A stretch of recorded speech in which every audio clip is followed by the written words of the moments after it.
going in? All rise for the jury.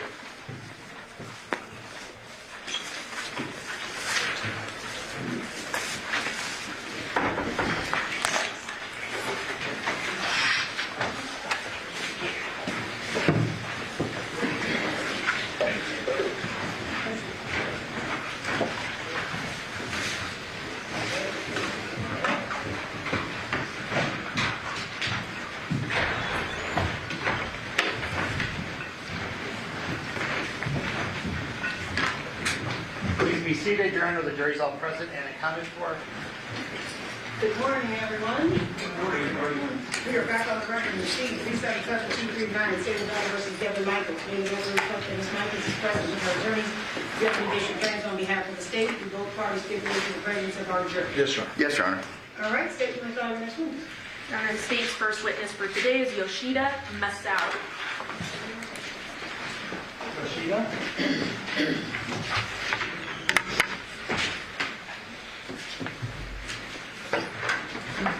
Follow me on up.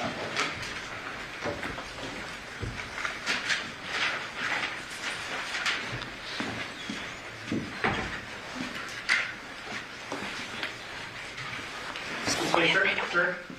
This way.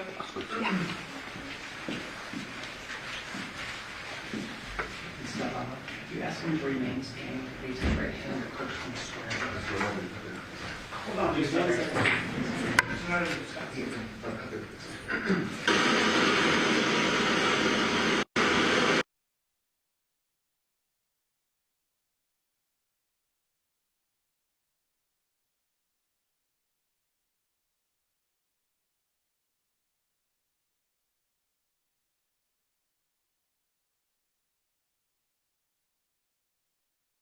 Like that he is being assisted by a court interpreter. Mr. Interpreter, can we have your name for the record? Takuya Kawamoto. Okay. You have a card you can leave us when you leave? You have a business card you can give to us? No. Okay. Can you spell that for us? Can you spell it? Takuya. That's first name. And last name is Iwamo. Okay. And sir, we're going to swear you in first. So if you could raise your right hand, the clerk will swear you in. Sir, which language are you interpreting? Japanese. Japanese? You do solemnly swear that you will interpret from Japanese into English and from English into Japanese the questions and answers to be propounded by counsel to the defendant/plaintiff to the best of your ability, so help you God. Yes, I do. That's to the witness. Okay? All right, and sir, and now we're going to swear him in. If you could ask him to please raise his right hand. Good morning. You solemnly swear or affirm the testimony you're about to give in this action shall be the truth, the whole truth, and nothing but the truth. So he can translate what you're saying. Hi. Yes, I do. Thank you. You may be seated. And sir, if you please state your full name and spell it for the record.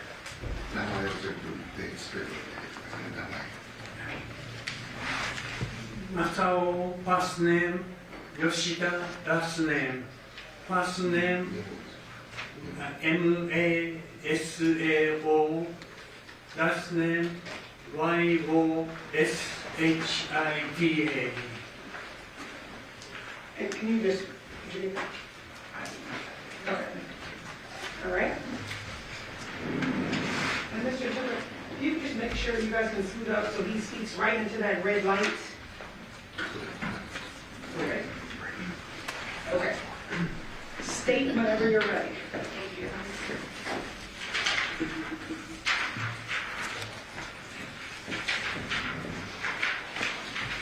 Good morning, sir. Hi. Yes, if you can just speak right into that light right there, that microphone, that's the one that we'll be able to hear you with, okay? わかりました。 How old are you, sir? はい。何歳ですか？ 78歳です。 78? 78 years old. Okay. And where do you reside? Do you reside at 2698 Paladura Drive? 現在住まれているところは2867のパラドライブですか？はい、その通りです。 Yes. Who do you live there with? あなたと一緒に住まれてますか？ヨコさんと一緒に住んでます。I live with Yoko. And who is Yoko to you? ヨコさんはあなたにとってどういう関係ですか？ボーイフレンド、ガールフレンドだと思います。Boyfriend and girlfriend relationship. So Yoko is your girlfriend. ヨコさんは、はい。 Yes. How long have you known Yoko? ヨコさんはどのくらい知られてますか26、7年ですね。？About 26 and 27 years. How long have you been in a relationship with Yoko? ヨコさんとそういう関係はどのくらいですか10年ぐらいじゃないですか。10年ちょっと前。10年ぐらい。 ？About 10 years. And when you've been in a relationship with Yoko, have you always lived with her at the 2698 Paladura address? ヨコさんとそういう関係になって今の住所に一緒に住まれてますか？はい、そうです。 Yes, that's correct. Turning your attention then to August 6th of 2023. 8月6日の2023年のことについてこれから聞きます。 Who were you living with at that address? その時住所にどなたと一緒に住んでましたか？その時住所にどなたと一緒に住んでましたか？ヨコさんと住んでました。With Yoko. Was anyone else living at the house at that time? その時にヨコさん以外にどなたかと住んでましたか？ジョン。With John. And who was John? ジョンさんって誰ですか？あ、ジョンさんって誰ですか？ヨコさんの息子ですね。He's the son of Yoko. Now, did John stay in a downstairs living room that became a bedroom? ジョンさんは1階のリビングルームを自分のベッドルームにして使っていますか？そうですね。1階のリビングルームに住んでましたね、彼は。 That is correct. And did you and Yoko share a bedroom then upstairs of the home? そしてあなたとヨコさんは2階の2階の。That's correct. Okay. So on August 6th of 2023, were you aware of a person named Nikki? この8月3日2023年に、ニッキーという人を知ってましたか？知らないです。意味も一緒。 8月6日、そのニッキーという人をその時に知ってましたか？2023年の8月。知ってました。 Yes. And who was Nikki? ニッキーという方はどういう関係方なんですか？全く何もないです。 I don't know. ヨコさんの息子のガールフレンドだと思ってました。The only thing I know is that じゃあワイフかな。わからないです。I don't know quite well, but I assume that she's the girlfriend of the Yoko's son. Of John. John, or wife. Okay. They had children together, correct? 子供さんがおられましたよね。はい。 Yes. Two girls? 2人の子供。 Two Two girls, yes. And then John had an older son not with Nikki, correct? ジョンさんは、年の上の子供がおられましたか？その2人以外に。もう一人最初の、奥さんといましたね。デビエラという子で。Viviera, probably that the son or children of her former marriage. Okay, so John's former marriage, he had a son. ジョンさんの最初の結婚の時の子供さん来られたんですか？どっかカリフォルニアの方から来て、住みたい、ジョンが住みたいと言ったんで、ヨコさんに聞いて、OK、いいですよと、私はそれで答えました。その前にね。それだけです。ジョンさんカリフォルニアから来て。ヨコさんからそれ聞きました。Can I ask him again? Question. So did John have a son not with Nikki, with somebody else? ジョンさんがニッキーさんとの間の子供じゃなくて、他の方との子供だったんですか？最初の奥さんがいたみたいですね。別れた、離婚したみたいですけど、それはヨコさんから聞きました。He heard from Yoko that John has a previous marriage, and then that's what he's heard from Yoko. John had an older son named Devier, correct? デビエラという方がおられたんですか？そうですね。That's correct. Okay. So then turning your attention to August 6th, 2023, did you see Nikki at that house at 2698 Paladura?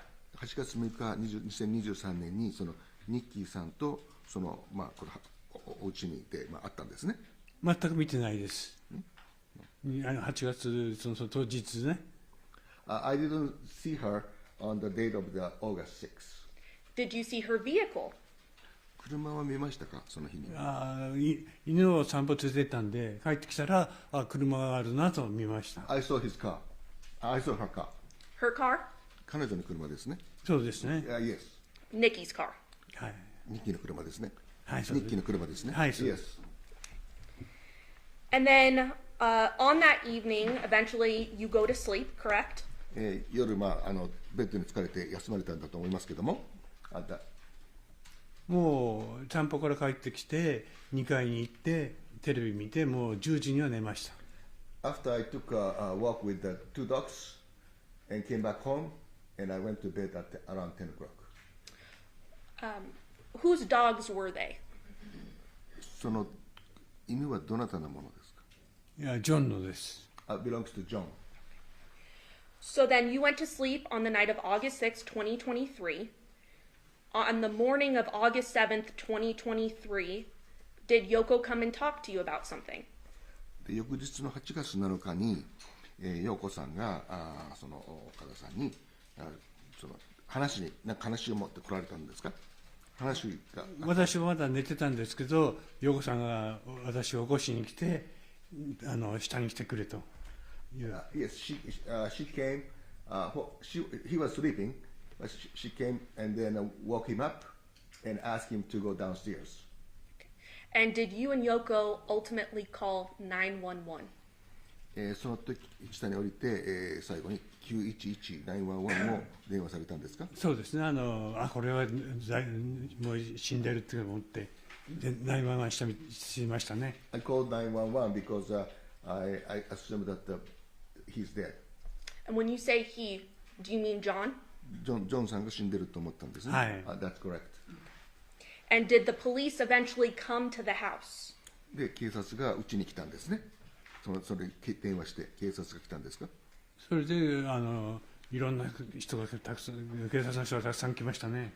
Quite a few policemen came. What time did you see Nikki's car? 何時にThe day before. その8月6日にニッキさん降りてきて、これは大変だと。8時20分か30分、ちょっとその辺ですよね。On August 6th of 2023, the day before, when did you see Nikki's car? 8月6日だからに、いつ頃そのニッキーさんの車を見ましたか？朝は見なかったですね。だから8月6日彼女は10時ぐらい来たんじゃないですか。6日っていうのは事件の日ですか？夜ですか？You're asking August 6th, right? Yes, what time? だから事件の日です。事件の夜ですか？何時に彼女の車を見たんですか？ 8時ぐらいじゃないですか、夜の。8 p.m. around 8 p.m. Did you see Devier that night? デビエラさんをその、時見たんですか？デビエラは見てないです。I didn't see her. Did you see Devier the next morning when you woke up? そして翌日朝目が覚めてこの彼女を見たんですね。デビエラを。デビエラは見てないです。No, I didn't see her. ヒムですね、デビエラは。デビエラ、him. I didn't see him. Days later, after the police came, did you notice that there was a knife missing from your kitchen? ポリスが来た後に、そのキッチンからあなたのナイフがなくなったのに気がつきましたか？誰が？あなたが。ジョンは？ Yeah, okay. Let me clarify the question. You ask him whether he noticed that his knife was. Yes. Okay, あなたのナイフです。ワイフ。いや、あなたのナイフ。ライフ。ナイフ、ナイフ、ブッチャーナイフがなくなったの To が。 cut food. そう、ナイフ。ああ、ジョンたちはあんまり餌あげないんで、私がいつも大体犬の餌を作ってあげてたんです。その時に使うのがチャイニーズのブッチャーナイフっていうので細かくしてチキンをあげてたんで、それが前の夜使ってたのは、朝そこに売ったら焦がしてるところにない。I was using a butcher knife to prepare the food for the dogs and do it every day. But the next day, so he used that knife the night. But next day, he realized that the knife was gone. Okay. Did you ever find that knife? その後、ナイフは見つかりましたか？ No. Pass the witness, Your Honor. Cross. Good morning, sir. In the years that you had lived with Yoko, was there a period of time that Devier lived in the house? I'm sorry, I can't hear you well. In the years that he lived with Yoko, was there a period of time that Devier lived in the house? ヨーコさんと住み始めて、でそのディビエラは、その頻繁にうちに来ましたか？いや、いなかったですよ。そして何年前からで覚えてないんですけど、ジョンがこっちに来てラスベガスに来たいと、それでOK って言っただけです。それ以外はもう何も知らないですね。ディビエラ didn't come. And only John asked Yoko he want to come back to Vegas. That's the only thing he knows. Okay, but you do recall during some time that Devier lived in the house with you and your girlfriend. その時、彼とからその彼女がね、一緒に住んでたということは知ってましたか？ディビエラとが一緒になんか住んでたと。知らないですね。I don't know.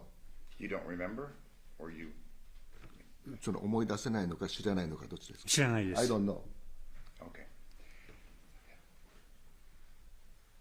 On the weekend, and if I told you that August 6th was a Sunday, the weekend before all these things happened was Johnathan moving out. I'm sorry, I can't hear you. Okay. August 6th, August 7th was Johnathan moving out.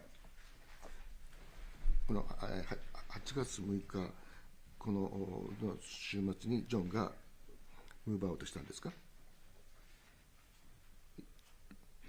Is your question move out? Yes. I'll just make it real simple. Was Johnathan moving out of the house? そのジョナサンさんはもう家から出てったんですか？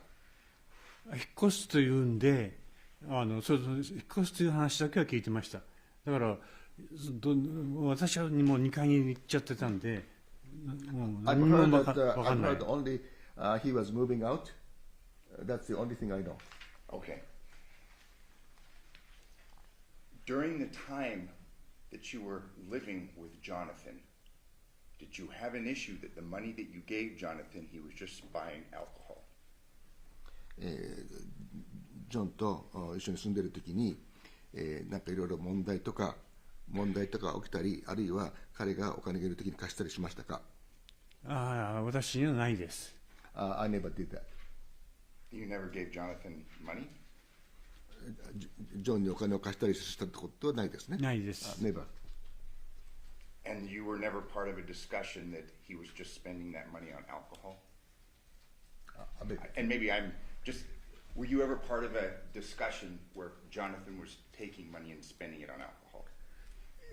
そういうなんかこう話の中で、彼が、お金を、使ってアルコールを買ってるとか、そんな話聞いたことありますか？全くそういうのは私は知らないですね。I didn't know anything. Okay. Was there discussions in the days before that weekend Johnathan was moving out? この週末の前にジョナサンはもう出てったんですか？いや、出てってないですね。No. Thank you. I have no further questions. Any follow-up statement? No, Your Honor. Do the ladies and gentlemen of the jury have any questions for this witness? Okay, seeing no response, sir, you are excused. Thank you very much. 終わりました。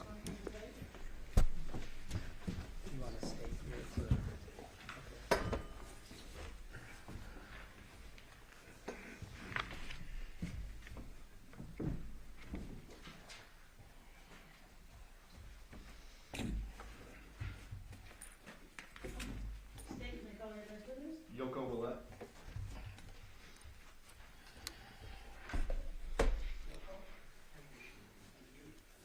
Yes, please.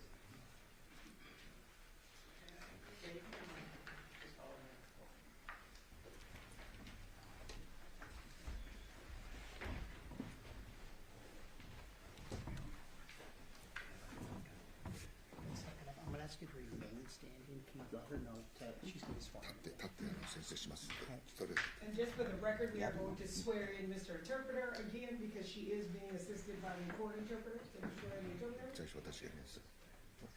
You do solemnly swear that you will interpret from Japanese into English and from English into Japanese the questions and answers to be propounded by counsel to the victim to the best of your ability, so help you God. Yes, I do.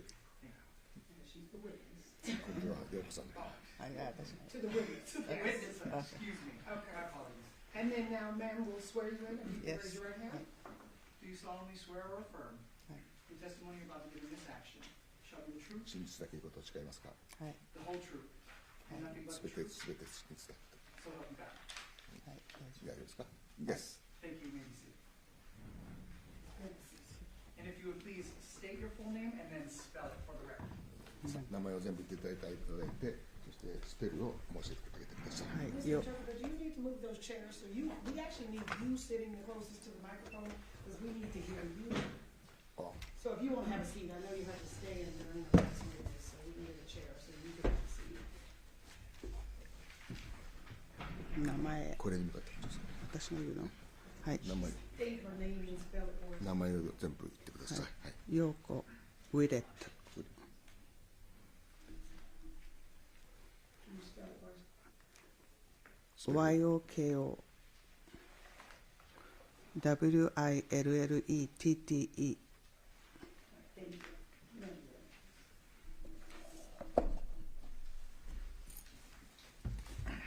Yoko, you and I have met many times before, correct? 今まで何度か会いましたね。はい。 That's correct. And you have always spoken in English to me when we've spoken, correct? 話すとき常に英語で話していただきましたね。はい。 Yes. You asked to have the interpreter present today, so everything was very clear for you. Is that right? 今回は通訳がついてますんで、すべてのことについて明快になりますね。はい。 That's correct. So because we have an interpreter, you may understand my question, but you have to wait until he interprets and answer in Japanese, okay? 彼から聞かれた質問は分かると思いますけども、日本語で答えて、私がそれに対して英語で話しますので、そういう順序で進めていきたいと思います。はい。 Did you live at 2698 Paladura for a very long time? 2366のパラレルに長い間住まれてますか？はい。 That's correct. How long did you have that house? どのくらいですか29年。 ？29 years. Did you live there with your sons? 子供さんと一緒にそこに住まれてますか？はい。 That's correct. How many sons do you have? 何人子供さんがいますか？2. And what are their names? 名前は何ですか？ジョナサン・ウィレット。ジョナサンとケネス・ウィレット。Johnathan Willette and Kenneth Willette. Okay. Are Johnathan and Kenneth's father the same person? 父親は同じ父親ですか？ Yes. Is that person here today? 今日その父親来られてますか？わかんない。朝聞いてます。Yes. Is he sitting in the front row up here? Yes. That's correct. That's correct. When did you and Dad split up? 何年前にお別れになりましたか？2012年。2012年。2012. Okay. And did you stay living in the Paladura home? その後もずっとこのところに住まれたんですか？はい。That's correct.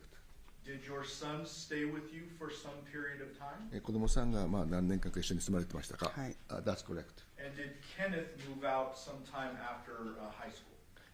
ケネスは高校出てきたんですね。That's correct. Did Johnathan move in and out of your home for a period of time? ジョナさんはそのうちに来たり出てったり出て行ってそういうことあって、That's correct. And how old was Johnathan when he died? 亡くなった時の年は何歳ですか46歳。46 years old. How many children did Johnathan have? ジョナさん何年子供ですか ?3 children. Yoko, don't forget to wait until he interprets. そう。What were his children's names? その子供さんの名前は何ですか？はい。一番最初デビエラ。First is Deviera. で2番目がタマヤ。Second is Tamaya. 3番目がジャネヤ。Third is Janea. Who is Deviera's mom? デビエラのお母さんは誰ですか？アメンティア。Amentia. When did John and Amenthea split or separate? アメンティアさんとデビエラさんがスプリットしたのはいつですか？ Only if you know. Only if you know. もし知ってればいつ何年スプリットしたか？もう20年ぐらい前だからよく覚えてない。About 20 years ago. Okay. Did there come a point in time when Devier lived with John in your home? デビエラもそのあなたの家で何回か一緒に住んだことがあるんですか？ちっちゃい頃ね。When he was small. Okay. Did he move back in when he was a little bit older in between California trips? カリフォルニアとの間でちょっと年取ったら行ったり来たりしてたんですか？ That's correct. And did he work with John for that period of time? その間ジョンに限られた期間働いてたんですか？ That's correct. Who is the mother of Tamea and Janea? ニッキじゃあメイとタネヤのお母さんは誰ですか？ニッキ。ニッキー。Did Nikki ever live with you at the Paladura home? ニッキーはパラデラの方に住んだことありますか？ あ No. ります。 Do you know when John and Nikki split? ジョンとそれからニッキーがスプリット別れたのはいつですか？いつか覚えてないけど、はい。別れた。別れたことは知ってます。 Yes, they separated. Do you know when? When? If you don't, that's okay. あんまりよく覚えてない。I don't remember well. でも子供が2、3歳の頃、玉屋が2、3歳の頃。They separated when the Tamaya was 2 years old. Okay. About 2 years old. After they separated, did John move back in with you at Paladura? その後ジョンがそのパラデラに戻ってきたと。That's correct. Did there come a point in time when you learned that Nikki lost custody of the girls? その後ニッキーがその子供の親権を失ったということを知ったんです。That's correct. And at that time, did John get full custody of the girls? その時にジョンが全親権を得たということですね。Yes. As a result, did the girls move into the Paladura home? その結果、その女の子たちがそのパラデラホームに戻ってきたということですね。That's correct. Do you know about what years they lived in your home or how long the girls lived in? その子供たちが戻ってきた年と、その後どのくらい一緒に住んだかという時間が分かりますか？2022年の11月か12月頃から2023年の5月まで。They lived together from November 2022 to May 2023. Okay. while the girls were living with you and John, do you know where Nikki was living? その女の子たちがあなたと一緒に住んでる間、ニッキーはどこに住んでましたか？ニキの家、自分の家、彼女の。Her own house. Do you know the street or the address or anything? 住所は知ってますか？今は知ってますけど、その時は知らなかった。I know now, but at that time I didn't know. Okay. Do you know who Nikki was living with? その時ニッキーが誰と住んでたか？知りませんでした。I don't know. Okay. When the girls lived with you, did they have their own rooms? その子供が住んでる時は彼女たちの自分たちの部屋がありましたか？ありました。 Yes. Where did they sleep? どこで休んでました？うちの2階に部屋がありました。 Upstairs. And where did John sleep? 下。でジョンは下の downstairs. Did you observe John with the girls on many occasions? どういうオブザー？ Did you observe John interact with his girls on many その occasions? 時にジョンが子供たちといろいろこう話し合ったり子供そういうのありました。 Yes. Did they have a loving relationship? その親と子供それは愛情を持った関係でしたか？はい。Yes. Did John cook for them? ジョンが彼らに料理を作った。Yes. Kept them clean and safe? そして彼らの部屋をきれいにしたり。そうですね。 That's correct. And at some point in time in the summer of 2023, or May, did the girls go stay with Nikki? 2023年の夏にこの者たちがニッキーと一緒にはい。そうです学校終わってからちょっと行ってました。After the school. After school in 2023. That, yes. So for the summer? 夏ですね。夏の休みです。向 Yes. こう行ってました。 Okay. So when the girls, after the girls left, did at some point you learn that John was going to move out of your home? その彼女たちがいなくなって、そしてその後ジョンが自分の家から出て行ったことを知りましたか？ Yes. Did that discussion go on for an extended period of time? その議論は続いてますか？ Yes. Do you know where he intended to move? どこに移りたいという希望してたんですか？知ってます。ニキのうち。Move to Nikki's house. Okay. Where the girls were? そこに子供たちがいたからですか？Yes. I should have asked this, I apologize.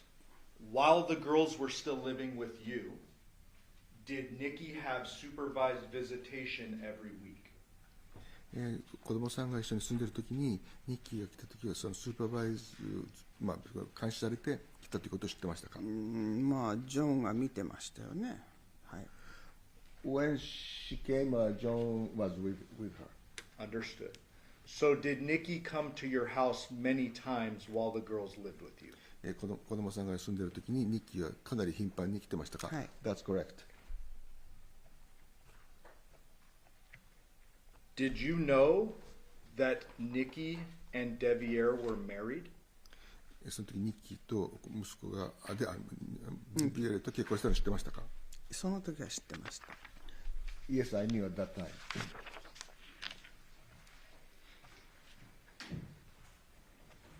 Okay.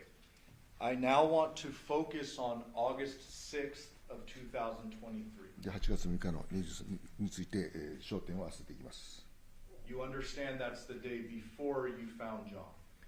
そのジョンを見つける前の日のことも知ってますね。Yes. Tell me about that day, what you remember. 覚えていることを言ってください。はい。6時頃ジョンは一人でパッキングしてました。Around 6 o'clock, 6 p.m., he was packing by himself. Did John have a truck? トラック持ってましたか？ Yes. Did John have a moving trailer attached to that truck? それにトレーラーがついてましたか？はい。 Yes. Did John have one set of keys for that truck? そのトラックは一つのキーしかなかったんですか？ワンセットのトラック。私は一つしか知らないけど、スペアがあったかどうかは知りません。 As far as I know, he has one key, but that's でもスペアあったかどうか知らない。 I don't know whether he has a spare key or not. Okay. Did John carry a wallet normally? 彼は常に財布というものを That's correct. And you said he was packing his truck alone 彼が一人でそのパッケージしてたんですかそう That's correct. around 6 p.m.? 6時頃ですね、はい Yes. で、8時頃ニッキーが来ました。 And around 8 o'clock, Nikki came. Did Nikki come in her own vehicle? 彼女の車で来たんですか、はい That's correct. What type of vehicle was that? どのような車でしたか Is it a small car or an SUV or a truck? 私はその時見てないから知らないけど、後でニッキーの車はバンみたいな車だっていうのは今は知ってます。 I didn't see the car at that time, so I didn't know what type of car he was driving, but she was driving. But now I know she was driving Okay. van. Thank you for clarifying. We don't want to hear anything you learned after. I want to know what you knew at the time. 今のことだけ聞いて、後から知ったことを言わないでくださいって。So did you know she came in her own car because John was there? 彼女の車で、来たのはジョンがそこにいたからですか、はい。 Yes. Okay, but you didn't see the car. で車は見なかったんですね。見なか No. Okay. What did they do after Nikki arrived? ニッキーが来た後、彼らはどういう行動を取りましたか8時頃に2人で出てきました。 Around 8 o'clock, 8 p.m., they both went out.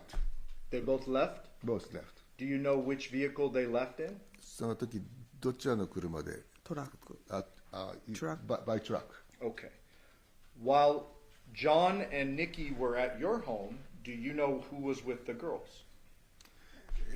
ジョンとニッキーがそこのうちにいる時に、誰がその子供さんたちと一緒にいたんですかその時知りません。I didn't know. Okay. But the girls are not with them. でも子供さんたちは一緒にいなかった。い No. なかった。 Do you remember what time John and Nikki came back to your 帰ってきたのは何時頃ですか10時頃。Around 10 o'clock.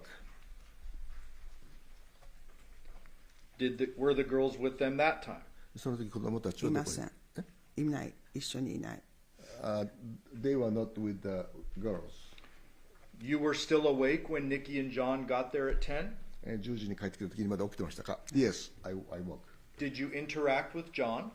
その時ジョンと会いましたか会いました。 Yes. How did he seem to you? その時彼の状況はどうでしたか普通。Normal. What was he doing? 彼は何をしてたんですかマイクロウェーブの前でなんか料理してました。 He was cooking in front of the microwave. Where was Nikki? その時ニッキーはどうだったんですかジョンの部屋にいたと思います。一緒にはいなかった。ジョンの部屋にいた。I thought she was John's room. And is that the lower room where you found John? Yes, yes. Okay. After 10 p.m., do you go to bed? 10時以降ベッドに行きましたかベッドっていうか2階に行きました。 Yes, I went upstairs. Did you go to sleep or did you stay awake upstairs? その時、ね、休みましたかそれとも起きてましたか起きてました。 I was awake. Did you stay awake for several hours? その後数時間起きてましたか、はい That's correct. Around 1 a.m., did you go back downstairs? 1時頃、午前1時頃下に置いたんですね、はい That's correct. Okay. So you stayed awake between 10 and 1. 10時から1時の間起きてたんですね、はい That's correct. During that time, did you hear any yelling or arguing or fighting その downstairs? 間に大きなこの喧嘩してるとかそういう音とか聞きましたか聞きません。 I didn't hear. Did you hear any gunshots? その鉄砲の No. Anything out of the ordinary between 10 and 1? 通常以外のなんか音とか聞きましたか聞きません。 No. What did you do at 1 a.m.? で1時に何をしましたかベッドのサイドの時計見てもういないと思ったから下に降りました。 When I saw the 1 a.m. at the clock, I assumed they're gone. Nobody downstairs, so I went down. Did you expect John to be gone from the home? その時にもジョンが出てると思ったんです。はい Yes. Why did you expect that? なぜそれを予知したんですか10時に帰ってきた時にちょっと休んでまた出かけるって言ってたから。 He said when he came back around 10 o'clock, he mentioned to her that he will, get out after the short break. He go out. He will go out. He will go out. When he came back, 10 o'clock, he told her that he will have a short rest and then go out. And go where? どこに行くかってニッキーの家。Go to the Nikki's house. Do you know why? なぜか分かりましたか？まだ荷物が残ってたから、それをまたもうちょっと持ってくって。He said that some his belongings left, so he tried to pick up. Okay. And he had a bunch of belongings still in the room downstairs, そ correct? の下の部屋にたくさんの彼のそういうのがたくさん残ってたんですか？まだ残ってました。Yes. When you go down at 1 a.m., what happens? その時何が起きたんですか？1時に戻られて。私はキッチンの方に行ったら、ニッキーが部屋から出てきて、ニッキーと会いました。When she went to the kitchen, she encountered Nikki coming to the kitchen. And how did Nikki appear to you? どのように見えましたか、ニッキーがそのなんか時。びっくりしたような感じ。She was she feels that she was surprised. Surprised to see you? そうそうそう。 That's correct. Did you observe anything weird about Nikki at that point? Did she have any blood on her or その時 anything に at all? 彼が血がついてるとかなんかこう様子は分かんなかったんですね。何にも変わってない。That's normal. I didn't see anything. So she appeared startled or surprised to see you? その時だからあなたは見て驚いたんですね。That's correct. And what happened when you ran into her? Like what happened next? その後何が起きたんですか？彼女は向こうの部屋からステーキの残りとかお皿持ってきて、で私が洗ってあげた。She brought a couple of dishes, still some food left, and then brought to the kitchen, and 洗って she washed, cleaned. She washed who? To get, Yoko washed. Yoko-san Yeah, washed. Yoko-san. Okay. Yeah. When Nikki brought the dishes, was she bringing them from John's room? ジョンの部屋から持ってきたんですね。That's correct. Could you see if the light was on in John's room? その時彼の部屋はライトがついてましたか？ That's correct. So the light was on? ライトがついてたんですね。はい Yes. ついてました。 Did you talk to Nikki about what John was doing or where he was? その時にニッキーにジョンはどうしてるんだって聞きましたか？私は聞かないけど、ニッキーが飲み始めちゃったんで寝てるって言いました。Yoko-san didn't ask her, but Nikki voluntarily told her that John started drinking, and then went to the bed. Okay. So you did not ask her about John. She volunteered that John was drunk and went to だ bed. からあなたが来てなくて彼女が言ったんですね。Yes, she voluntarily told her. Was John a drinker? ジョンは飲むんですか？時々飲みます。Sometimes. And when he drank a lot. 飲む時はたくさん飲むんですか？たくさんがどんなかわからないけど、普通にビール飲んでました。I don't know how much is, but it's normal. I think it's a normal occasional drinker. Okay, but it wasn't surprising to you that it wasn't weird that John was drinking or she claimed John was drinking. Is that fair? 彼が飲んでる間にそのニッキーがその部屋をクリーニングしてる、そういうものを持ってくるっていうのはなんか変だと思いませんでしたか？思わなかった。I didn't think so. So not really strange to you at that point. その時は別におかしくなかったんですね。No. So you saw the lights were on in John's room. Did you hear anything coming from the room? その部屋に電気がついてましたけど、そこから何か音とか聞こえましたか？ No. How long did this interaction with Nikki last? そのニッキーとのそういうその遭遇はどのくらい続きましたか？多分15分ぐらい。About 15 minutes. Did Nikki go back and forth between the room during that 15その minutes? 15分の間に部屋から出たり入ったりしてましたか？お That's 皿 correct. 2回ぐらい持ってきたんで。She brought dishes twice. And did the lights in that room remain on the whole time? その間ずっと部屋の電気はついてましたか？はい。Yes.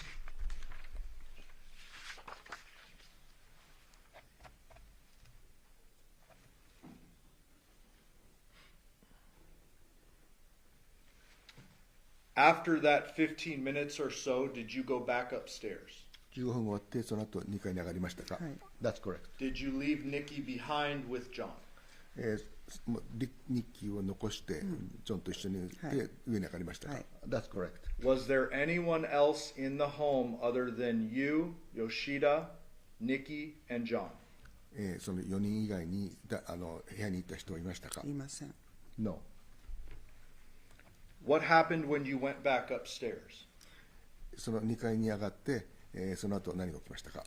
何が起きたっていうか本読んでて、うん本読んだり YouTube 見てたりしてました。 When I went upstairs, I was watching YouTube and reading books.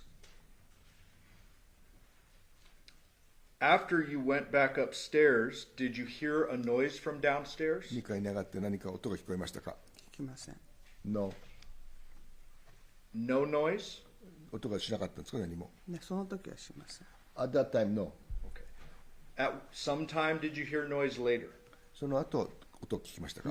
ちょっと1時15分頃2階に行って、でそれから寝たんですけど、多分2時頃だと思うけど、よくわかんないけど、犬が庭で鳴いてるのと、なんかドスンと音を聞きました。 Around 2 a.m. と思うけど。 He assumed that around 2 a.m.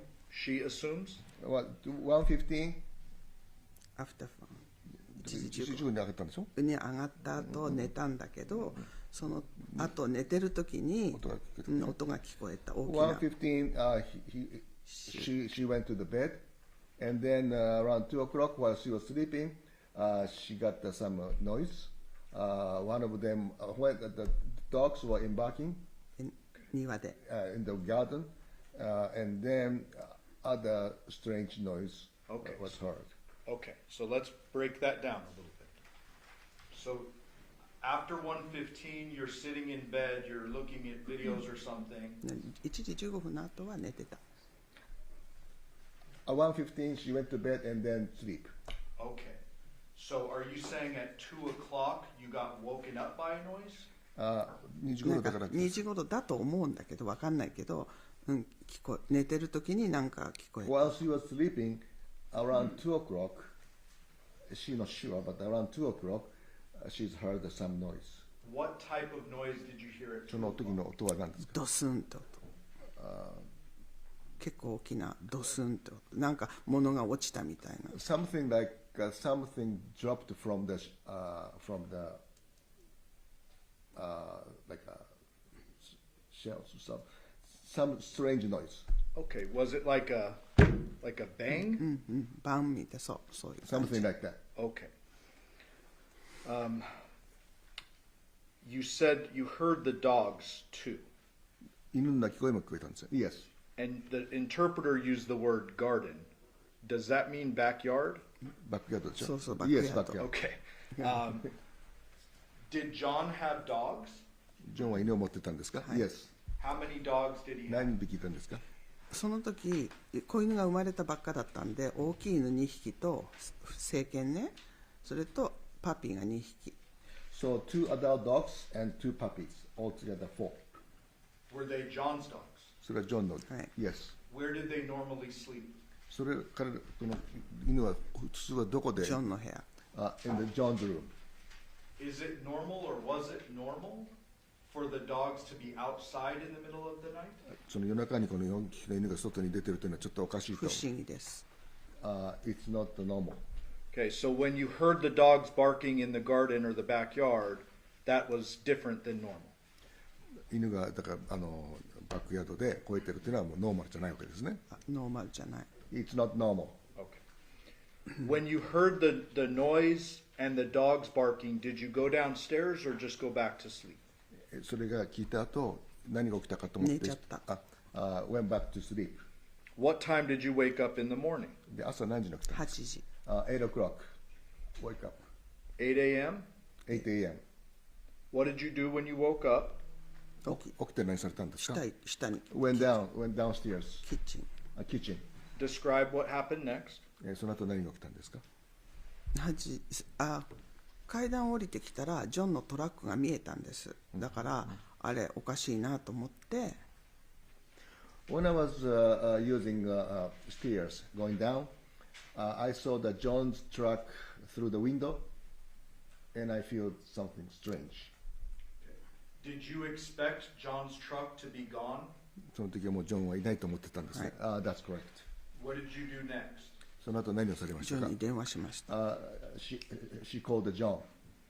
And did he answer? 答えましたか答えない。 No.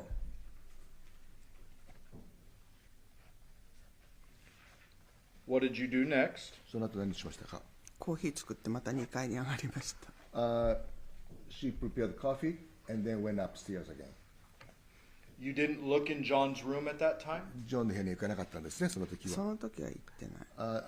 Didn't go John's room at that time. After you went upstairs, did you come back down? また電話して、またもう一回電話して、また降りてきました。でもおかしいなと思って下降りた。She called him again and no answer, so she feels strange and then went downstairs. What happened then? その後何が起きましたかジョンの部屋見たけどいないから、で、また2回行ったのかな。 I looked around the John's room and I couldn't see him. And then 2回行った。Went upstairs again. Okay. What happened then? その後はそれで、またちょっとおかしいなと思ってまた降りた。And then after I went upstairs and I still feel strange, so she went down again. Okay. Describe what happened next. それとあとはそしたら犬がドギドが出てて庭にいて、でそれ見たら椅子が倒れてて、コンピューターの椅子が倒れてて、あとガレージが開いてた少し。When he went downstairs, he saw dogs. She saw the dog still outside. The dog's door was closed, and then also computer's chair was fell down, and ガレージと garage door half open. Okay. So let's break that down. Did you go down into John's lower room? ジョンの部屋にYes, ジョンの部屋に帰ったんですね。はい。 And you saw the doggy door was down. Yes. そうそう。そうですね。Yes.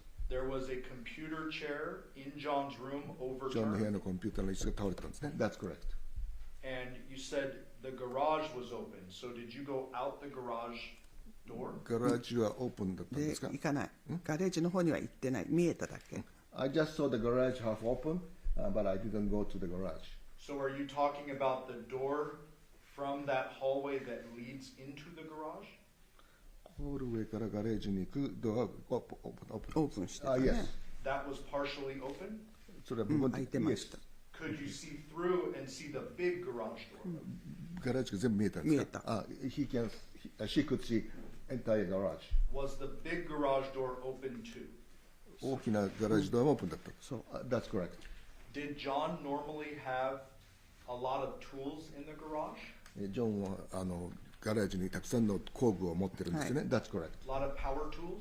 パワーツールとかいろいろ持ってるんですね。よく知らないけどあると思います。 I think so. Did you return back from the hallway into John's room? それからジョンの部屋に行ったんです。違う。ガレージからジョンの部屋入れるかって聞いたから入れます。Yes, can go to the John's room. Did you lift the chair up that was down? その時倒れてた椅子をこう起こしたんですかはい。 Yes. And then what did you do? でジョンのベッドもしかして寝てるかと思って毛布でこう全部ラップされてたんです。それでこうちょっと開けたら足が見えたの。I went to his bedroom and he was wrapped by the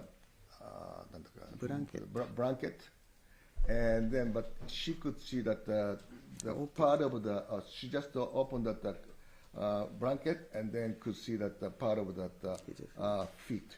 The feet. Okay, what did you do next? その後どうしました？でベッドの方をちょっとこう頭の方に動こうとしたら動いたらたくさんの血を見たんですぐ部屋の方に行って911 She tried to move the other side of the bed, showing a head side, and then before that she saw many bloods. Many blood? Many bloods, and then so she went back. decided, 2回 went back upstairs and then called at 911. 911. Okay.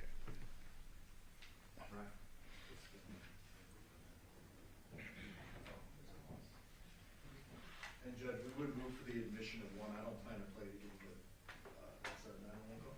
No objection. One will be admitted. After you called 911, did the police arrive? 911電話した後に警察が来ましたか、はい Yes. And did they interview you? そして彼はインタビューしました。Yes. はい And did they search the house for a long, several hours? そしてうちをずっとサーチ何時間もしましたか、はい Yes. A couple of days later, did you notice a large knife missing from your kitchen? そして、2、3日後にキッチンから大きなナイフがなくなっているのに気がつきましたか、Yes. All right. Thank you, Yoko. I'll pass the witness, Judge. ありがとうございました。 Yes. 今度この人が質問するね。そうそう。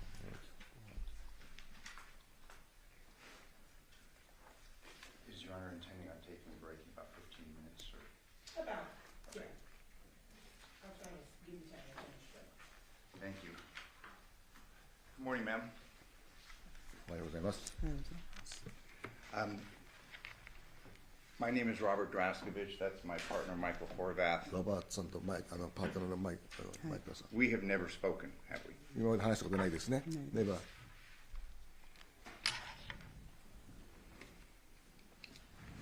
Just to clarify a couple of things. ちょっといろいろなことをちょっと明確にしたいですけども、 The girls left your house and went and lived with Nikki, as you know her, in May ガールが離れて、そしてニッキと住んでたと。はい correct? そうですね。はいはい Yes. You said it was at the end of school, 学校終わってから。学校ですね。After the school. and if I told you that was May 27th of 5月 2023, 27 would you have any reason to disagree with me? 5月27日。日にちは覚えてないけど、学校が終わってから、 He didn't remember the actual date, but after the school. This whole summer, before these events, though, the girls were living with Nikki. その夏の間ずっとニッキーと住んでたんですね。That's correct. John had been living with you for a long time, ジョンは長い間一緒に住んでたんですか、そうですね。 That's correct. and it was understood he was moving out August 1st or August 7th. I'm sorry. 8月1日かなんかに。 7日、8月7日に動くって知ってました。 Yeah. Yes, I do. There had been many discussions that Johnathan was moving out in the weeks or even months leading up to 彼 this 女が weekend. 彼が移るのにいろんなディスカッションとかあったんですか、誰とジョンと。ジョンと私と、まあ、動くって聞きました。 I've just heard that he was moving out. Okay. And we'll get into this a little bit later, but as part of this investigation, you're aware that the police took your phone to analyze its contents. その間にそのチェックしてる間に警察が陽子さんの携帯を取っていろいろ分析してたっていうのを知ってましたか？知らない。I didn't know. Are you aware that they have copies of your texts? I'm sorry. What? Are you aware that they have copies of your texts? What? で、テキストを She'll tell you. 私の電話を全部チェックして私のテキストを見てたっていうの知ってましたかって言うから知らないよ。I didn't know. And just as another preliminary matter, Devier lived with you for about 2 to 3 years, correct? デビエラは2、3年一緒にいたと。2、3年トータルで Is that a total or? When he was 21 on, 1年ぐらいじゃない About 1 year. I think 1, 2, so not if he 3. had said if he had said 2 to 3 years, would you have any reason to disagree with me? 3 years はいなかったと思う。 I don't think that she has been 2 or 3 years. Okay, fair enough.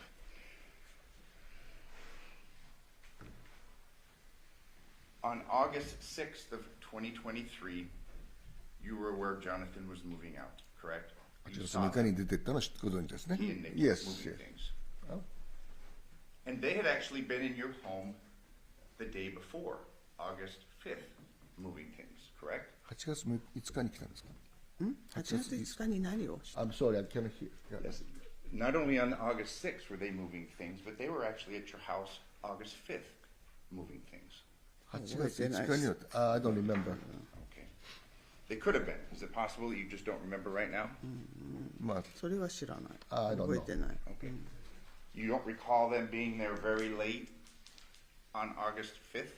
夜遅く来たのを覚えてませんか、彼ら8月5日。ああ、なんかニッキー来たような気がする。うん。It might be so. I think. Okay.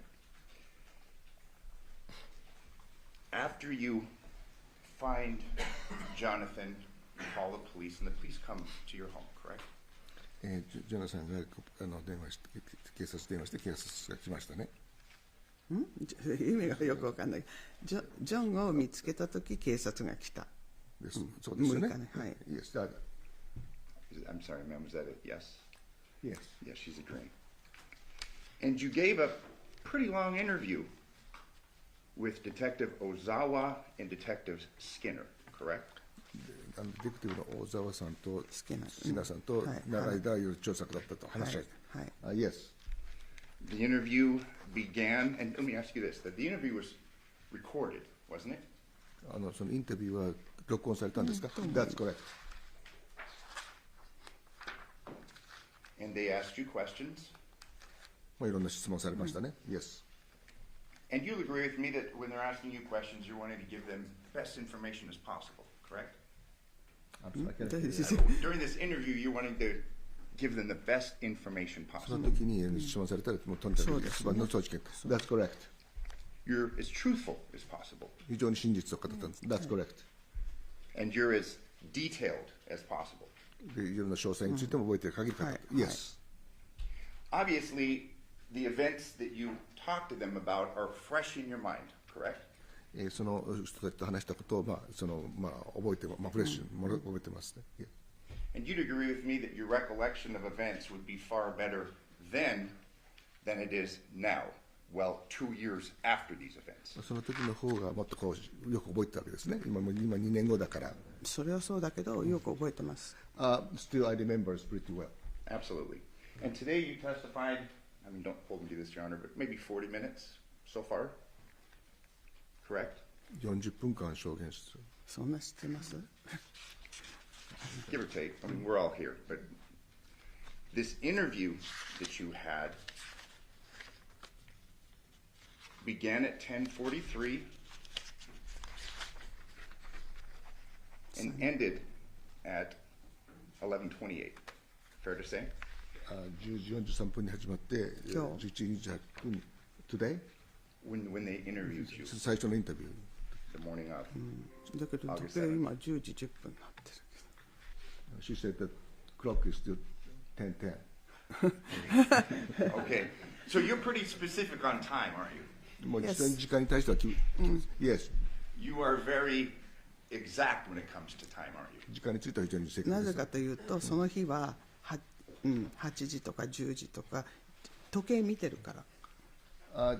Because on that day I was frequently watching that clock. Okay. So again, you're very conscientious of times, correct? その時は非常に意識が自分のことについて。いつも That's every day. Every day. It's not only I keep that day. forgetting that. It's my usual character. Fair enough. You've been provided a copy of the transcript of your interview, correct? インタビューのそのトランスクリプト書いたもの全部出されましたね。意味がわからないそれ。そのインタビューの話した内容を全部内容を裁判所に出されましたよね。話はしてますけどペーパーは何もないけど。I didn't see any paper, but Okay, but it was provided to you was my question. It was the transcript of your interview. It was provided to you. その I don't clarifying what そ you の said. そのトランスクリプト、その自分が答えた内容についてそのペーパーをもらいましたか？もらってないですよ。 No, I didn't see. Okay, so it wasn't. You didn't see it, and I'm trying to clarify: was it given to you and you didn't read it, or was it never given to you? Never see. You testified before a grand jury for this matter, correct? 大審員にこの前にね。Yes, yes. And that was in September 21st of 2023, correct? 9月21日の23年にしたんですね。日にち覚えてないけどしました。 Yes, I did, but I don't remember the exact date. Okay. If I told you it was that date, would you have any reason to disagree with me? So what? I said, if I told you it was that date, September 21st, 2023, would you have any reason to disagree with me? この日にちを言いましたけど覚えてない理由とか何かありますか？日にちは覚えてません。I don't remember the exact date, but I remember that I was in the grand jury. Okay. And this, now so there's two. Turning your attention now to the interview, August 7th. 8月7日のそのインタビューについて話しましょう。はい。 It was in English, 英語でしたね。Yes. and you were asked questions by Detective Ozawa and Detective Skinner, correct? 小沢さんとYes. はい。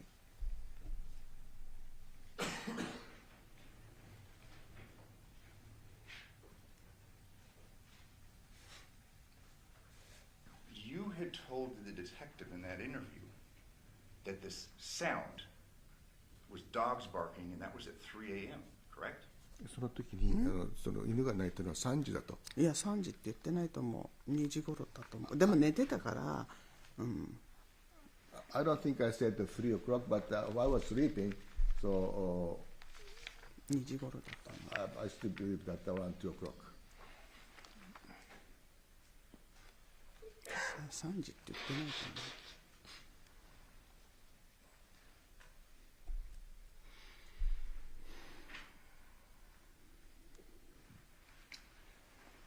Hey, ma'am, I'm going to read your statement.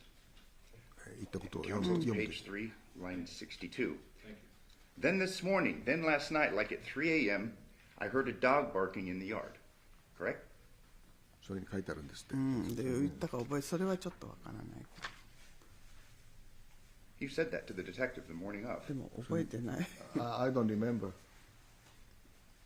でも、 But you're very conscientious at time, and obviously this is close to the 非常に events 時 in 間に対 question, して correct? 貴重な面の割にはそうです。でも寝てたから覚えてない。 I was sleeping. But you told the detective it was 3 a.m. when you heard the dogs barking, and that was unusual, correct? だから3時だから非常にアンニュージュアルだとでも思った。 3時とは覚えてない。でも寝てる時に聞いたことは確か。 I've heard while I was sleeping.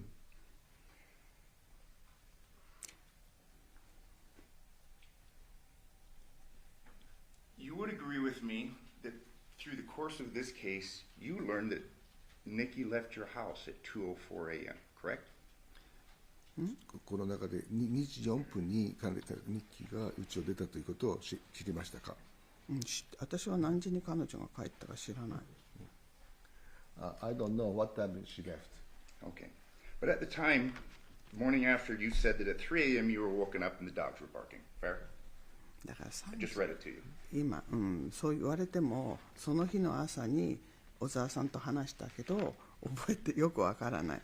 多分そう言ったかもしれないけど時間はわからない。 I don't remember 3 o'clock, or I might say that, but it's not Okay. clear. That's right, ね、その後すぐ後だったから殺された後だったからだから気がどういうよくわからない。 right after what had happened, so I don't remember. Okay. And when you talked to detectives, you didn't talk about some bang or anything, did you? That's new today. その時にこうボーンという音がしたということは言ってなかったですけど、それを今日言われたのは新しい発見なんですけど。覚えてだけどそれはほら殺されてすぐのことだったから動転してたかもしれない。 That was right after the accident, and my emotional situation was a little bit, unusual. Understood. And that's your testimony today. Are we fair to say? 今日はね、証言が初めてですもんね。Yes. But this wasn't the first time that you were asked about time being woken up and what you heard that night, correct? その時に起きて、で音がしたわけですね。Yes. You testified before a grand jury, a group of people kind of like this, in a prior proceeding, correct? こういう人たちの陪審の前で話したんですね。Yes. And you told that grand jury, page 65, that on the night in question, you were woken up by the dogs barking at 3 a.m. I didn't wake up. 起きてはない。ただちょっと聞いただけ。 Actually, I didn't wake up. I've heard while I was still half sleeping. So you agreed now that it's still 3 o'clock on two separate occasions. 3時かどうかは知らない。I'm not sure whether it's 3 o'clock or.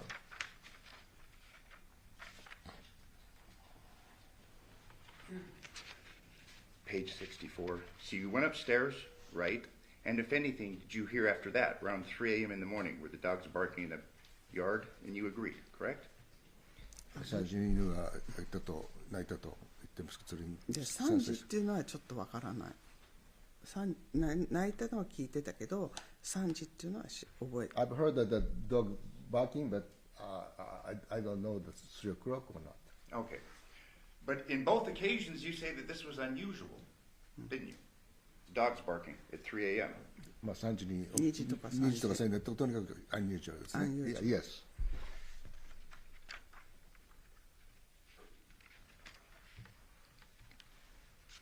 So just so we're clear, this idea of 3 a.m. has been talked about on two prior occasions that we're aware of, correct? In your interview and during your grand jury testimony, correct? 一応3時にその最初のインタビューとグラン大売買収の時に3時だということをまあ言ったか覚えてない。I don't remember. Okay. And during the grand jury proceeding, when the prosecutor told you or asked you about 3 a.m., you didn't disagree, did you? まあその時にそのまあ検察側が3時に行ったという言ったはずですけれども覚えてるんです。いや3時にって言われたことないと思う。I never been told that the 3 o'clock from the prosecutors. But you'll agree with me on both instances when you talked about this noise in the middle of the night. It was the dogs barking and it was unusual. Fair? とにかく犬が聞こえてるのはunusual ということで Yes, I agree. Today you talked about when you came downstairs and it was at 1 o'clock. You said that you saw Nikki and she seemed surprised, correct? その下に置いた時にニッキーがその非常に驚いたということを言われましたね。Yes. You didn't talk about her looking surprised or startled on August 7th, 2023, did you? 8月7日にそれについて驚いたとかそういうこと言わなかった。驚いたかあったとは言いましたけど、驚いたって言ったかどうかは分からない。 I don't remember what I said or not, but I told them that I met her. Okay, yes. You said that you spoke. The point I'm making is you didn't say she was startled or surprised, did you?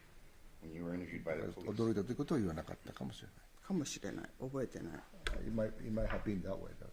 And when you testified before the grand jury on September 21st, 2023, you didn't talk about Nikki being startled or surprised either, did you? その時もそのニッキーが驚いたように見えたというふうに言わなかったんじゃないですかと。覚えてません。 I don't remember.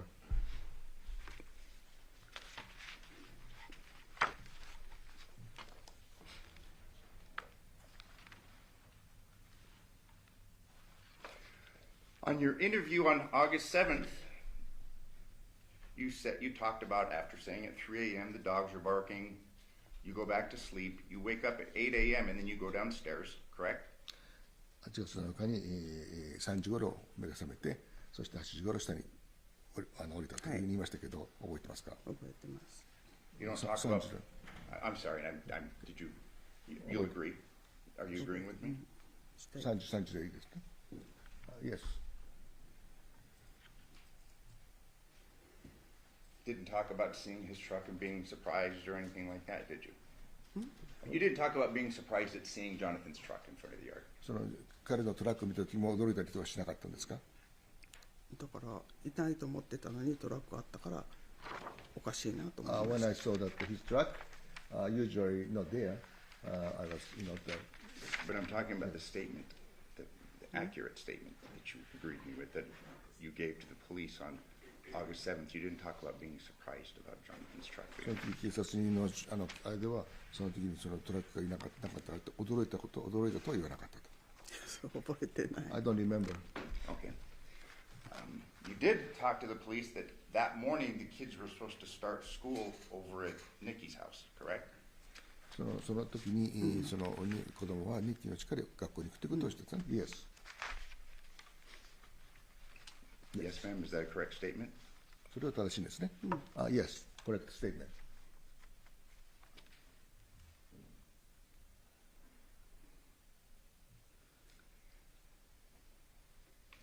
You told the police on August 7th when you came downstairs things were a mess, correct?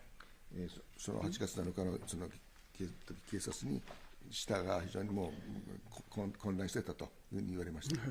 そう言った覚えないけど、どういう意味でメスっていうの？ I don't remember. She wants to know what the mess means.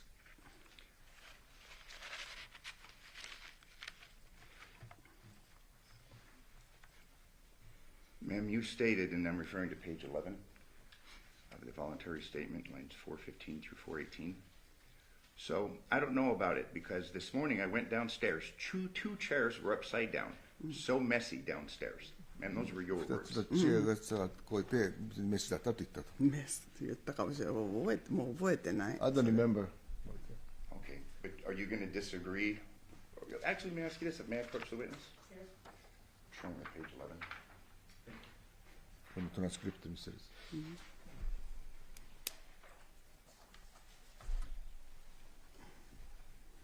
Upside down. Chairs are upside down. So messy downstairs. Pick up a chair and hit it. なんだかわからない。覚えてない、それは。I don't remember. メスっていうのは何だろう。 Should you agree with me? Your memory was far better the morning, August 7th, than it would be now, correct? 8月7日ですね。の一応トランスクリプトです。じゃあ部屋が汚れてたってことかな。覚えてない、それは。I might, so that the room was very dirty, Maybe. and then I say messy. And your words, ma'am. I'm not putting words in your mouth. Your words that 2 chairs were upside down, correct? 2つの知恵がこうです2つかな。1つは覚えてる。もう覚えてない、2年前のことで。Since 2 years ago, I don't remember. It might have been 2 chairs, but I remember the 1 chair was fell down. Okay, Surely. so now you remember the 1 chair, but at the time you said 2, correct? コレクトかどうかっていうか覚えてない。 I 2 don't 年前の remember こと。 2 years ago. Yeah. Fair to say that there appeared to be some signs of a struggle. その時になんかここ戦ってる様子とか、なんかこう揉めてる様子とかそういうの見える。っていうか椅子が倒れてて、だから何があったかわからないけど椅子は倒れてた。 So the chair fell down, and I don't know what had happened, but that's the fact that the chair. And this point in time, and I don't mean to beat this, but 2 chairs. You said 2 chairs, correct? 2つのチェアそれも覚えてない。 I don't remember. 1つは絶対に覚えてる。 1 chair, surely I remember. But you read here and it says 2 chairs, and those are your words, correct? 2年前のことは覚えてない。 I don't remember it 2 years ago. The police officers followed up. Which room were the chairs overturned in? Again, plural. And you said in the same room, Jonathan's その room, the family そう room. 同じ部屋で2つのチェアが倒れた時にポリポリスになったと。 2つかな。2つかな。覚えてない。 I don't remember. Okay. And at that point in time, you're asked what John does. You say he's a handyman, but you never talked about power tools, correct? パワーツールについて何も言われませんでしたけど、ジョンはですね、ハンディマンだから、まあ、でもそういうのは結局、まあもう持ってたと思うけど知りません。 I don't know what the power tool is he might have. I don't know. Okay.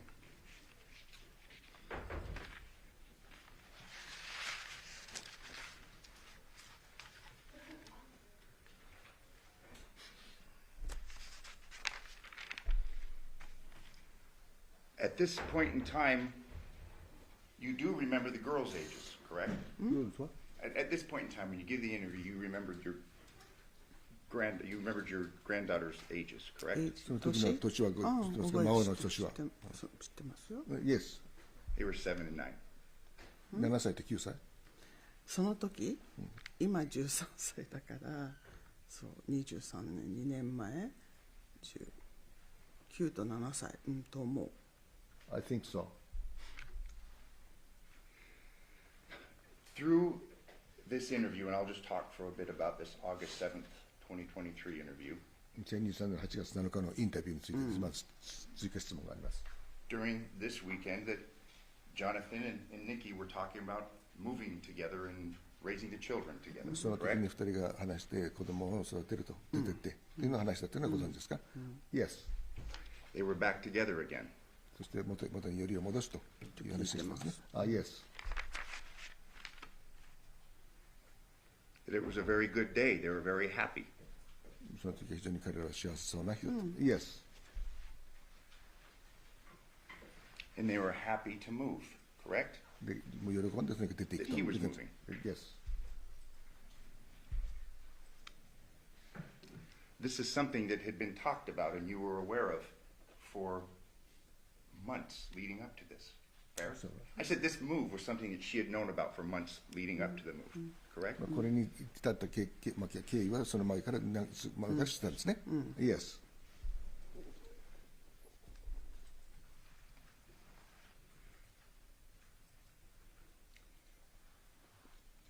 Let's talk now a few minutes about 1 a.m. And you did tell the police it was 1 a.m. when you came down the stairs. 1時に降りたってことはプレスに言われましたね。はい。Yes. You said you came down and that you were washing the dishes, その correct? 時、降りてきて皿を洗ったんですね。ニッキーがお皿持ってきたから洗いました。The reason I wash dishes is Nikki brought. Okay. This was something that was kind of common. Johnathan would eat and he wouldn't really clean up, correct? ジョンは食べた後そのものをクリーンアップしないというのはしない。Yes. And ma'am, I'm going to ask you a number of questions, and I'm not trying to attack your son who's deceased, but these things are important to establish, and these questions will be based upon things that you would either その said or 辺の texted. 彼の習性についていろいろ説明したいと。Nikki's bringing you alcohol bottles too, correct? アルコールのボトル持ってきましたか？覚えてないそれは。覚えてない。 I don't remember. お皿は覚えてる。I remember the dishes. Okay. You had said they were a mess. There was a mess that was being cleaned up from Johnathan, correct? I beg your pardon? I said you were washing dishes, she was bringing dishes and alcohol bottles because Johnathan was kind of messy, correct? そのお皿を洗いますと、でジョナサンはそのアルコールのボトルとかね、持ってきてその彼の部屋はそのメッシーだったということで。いつもメッセージだ。Yes. Yes. And Nikki tells you that Jonathan's drunk. ミッキーがあなたにもう彼はもうアル中だと言いましたか？じゃなくてニッキーはジョンが飲んじゃったから寝てるって言いました。Nikki told her that on that day he went to bed because he was drunken. Yes. And ma'am, I'm referring to your own words. You said that, yeah, Nikki told me that he was drunk, correct? ドランクっていうか寝てるって言いました。 And then he was sleeping. And you told the police, counsel page 19, that Nikki had alcohol bottles in her hand and she was cleaning up. 年前 He の アルコールのボトル持ってきました。覚えてない。 I don't remember. You told the police, page 20, Johnathan would leave all the alcohol bottles around, correct? その彼はいろんなそのアルコールのですね、カラビンをあの辺にこう置いたりとか残したりとかしてましたか？時々飲んだ後置いてるのは知ってるけど、でも2年前のことだからそこまで覚えてる。I don't remember well.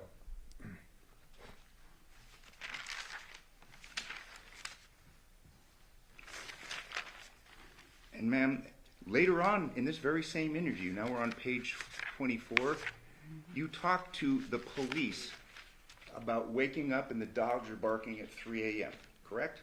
だから3時は覚えてない。 I don't remember. Counsel, I'm referring 3 to 時か page どうかはわからない。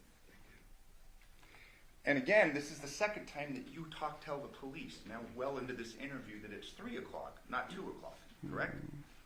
だからこれじゃなくて、でも3時ってはっきり3時時計見たわけじゃないから覚えてない知らない。 I didn't see the clock at that time, 3 o'clock, so I don't remember. But you again say that it's unusual and it's 3 a.m. That's what you told the police. そうだけど、その頃と思ったかもしれないけど覚えてない。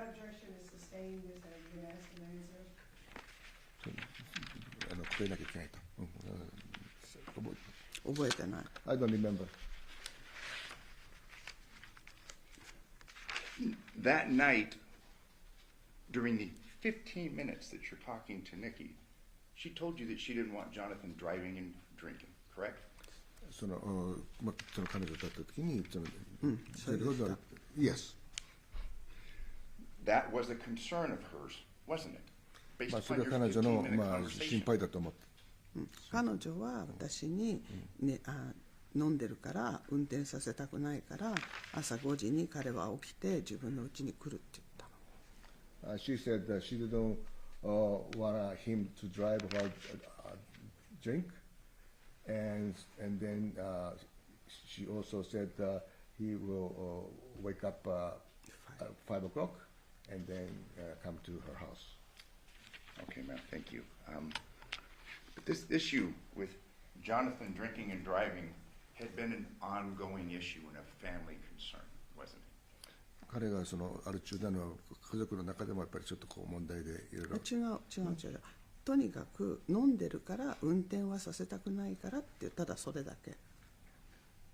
She said that she doesn't want him to drive while on drinking. And you'd agree with me that the best way to do that is to take his keys, correct? その時は運転させたくないから彼女がキーを持って、真ん中でもそのキーを取って、そういうふうにするのが普通じゃないか違うと思います。I don't think so. For years, you had sent your son texts concerning his drinking, correct? 4 years. For a number of years, you have sent your son texts concerning his drinking, correct? 何年もないでその息子に酒飲むなとか言ってテキストしてたんですか？っていうかお酒飲むのは良くないからやめた方がいい、お金もないからやめた方がいいっていうのはテキストしてました。Yeah, I told him not too much drink. It's not a good idea. That's she sent a text to him. For years was my question then. 何年も何年もじゃないけど、そういうふうに教えました。運転しなきゃいけないからアルコール飲んだ時は運転しない方がいいとか。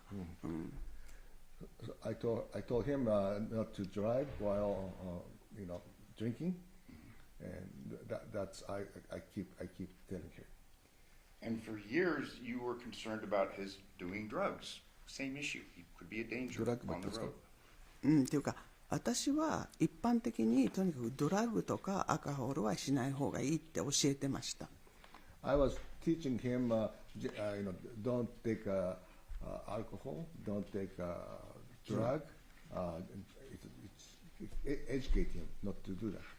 そうだから子供にみんな教えるでしょ。親はドラッグはするな、アルコールするな、そういうふうに教えてました。So that's kind of a general education from the parent to the kids, not to drive while drinking and then not to take drugs. And the reason we're going to address this, ma'am, is that you had said on direct that his drinking was normal, correct? And we're going to go through some timelines and things, ma'am, because on direct you had said that his drinking was normal, correct? いろいろ分かりますけども、彼のドリンクが通常だと思われるかどうか、彼のね。まあ普通はみんな普通に飲むでしょ。ただたくさん飲むのは良くないと思います。I think it's normal to drink, but not too much, not over drink is not good. You sent him texts in 2018 about his drinking in relation to driving, correct? And drugs. 2018年に飲むのとドライブとの関係についてテキストしてますね。覚えてませんけど、いつも普通に教えてます。アルコールしたら運転するな。I don't have a particular text, but usually I told him not to drive when you drink. July 18th, 2018, if you're drinking, don't drive, you will mess up, you will lose things. I'm sure you're drinking until this 2018年に hour. そういうテキストを彼に送ってるんですね。 That was sent at 11:16 でも普 p.m. 通教えませんか、親としてみんな。 But as a parent, is that normal to educate the kids? Oh, I completely agree with you, ma'am. I have 3 sons and a daughter, and I completely understand. 私は飲まないし、タバコも吸わないし、もちろんドラッグもやらないから、そういうのはいつも子供には教えてました。I don't drink, I don't smoke, and also I don't drug, so I keep teaching the kids not to take it. And ma'am, that's a good thing, and these texts are not a reflection on you. It's just important that we address these issues right now for the まあ purpose それは of 非常 this に重要 trial. なことでね I 私 would は object at this point, Judge. She has acknowledged that she sent the text messages. There's no need to go through them.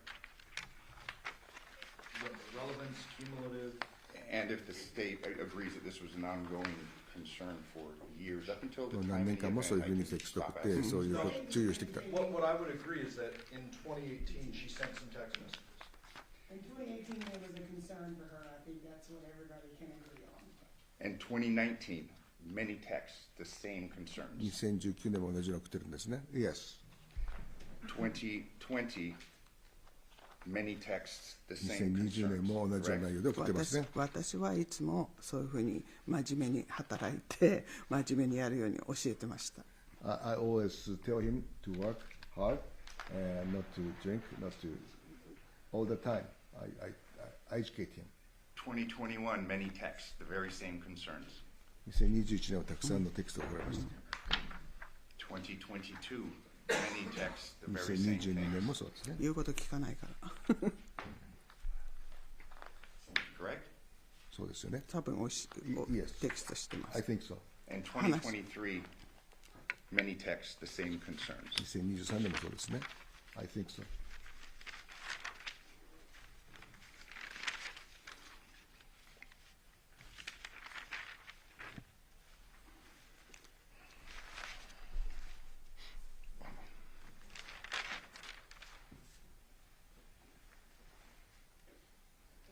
You had told the police on August 7th of 2023 that Nikki had given you a car key concerning the car that was out front.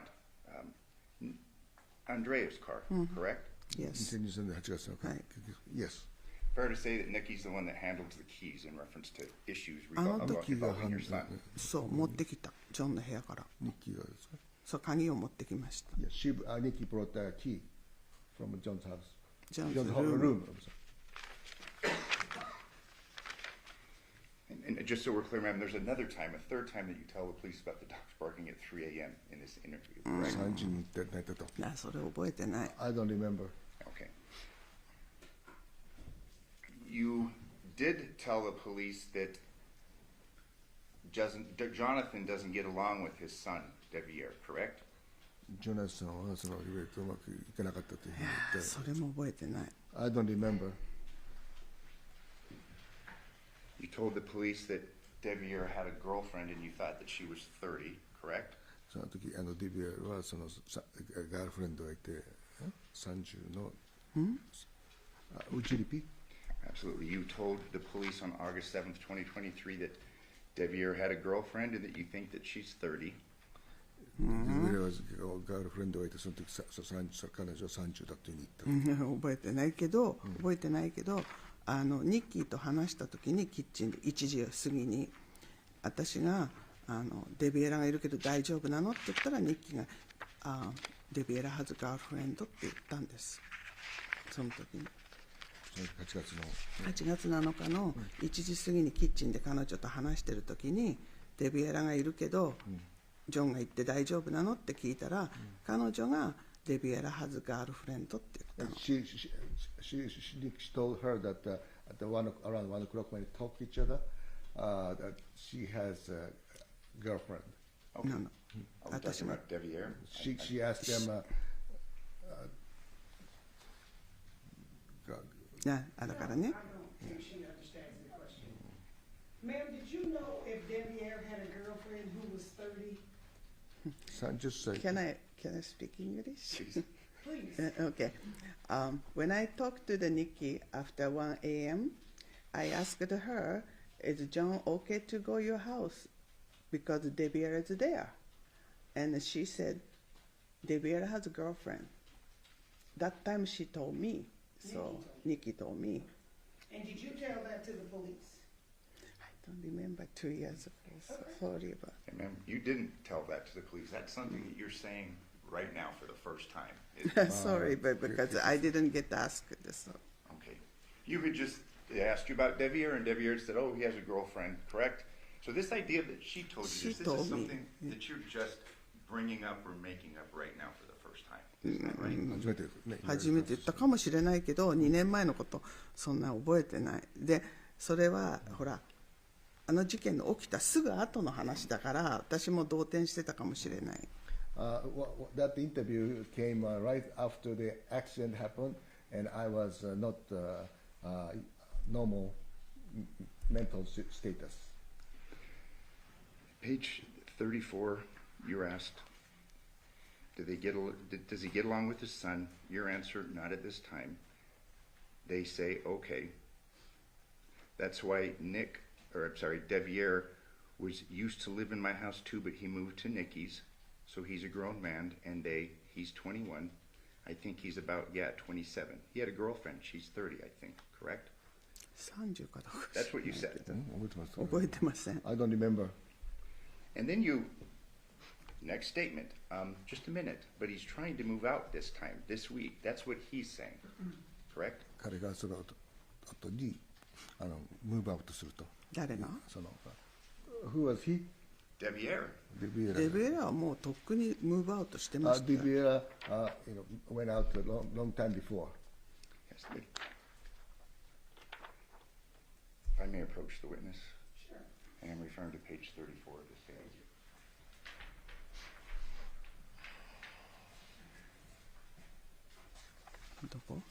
They're here. Yes. Devyn used to live in my house. Move to Nikki. That's why.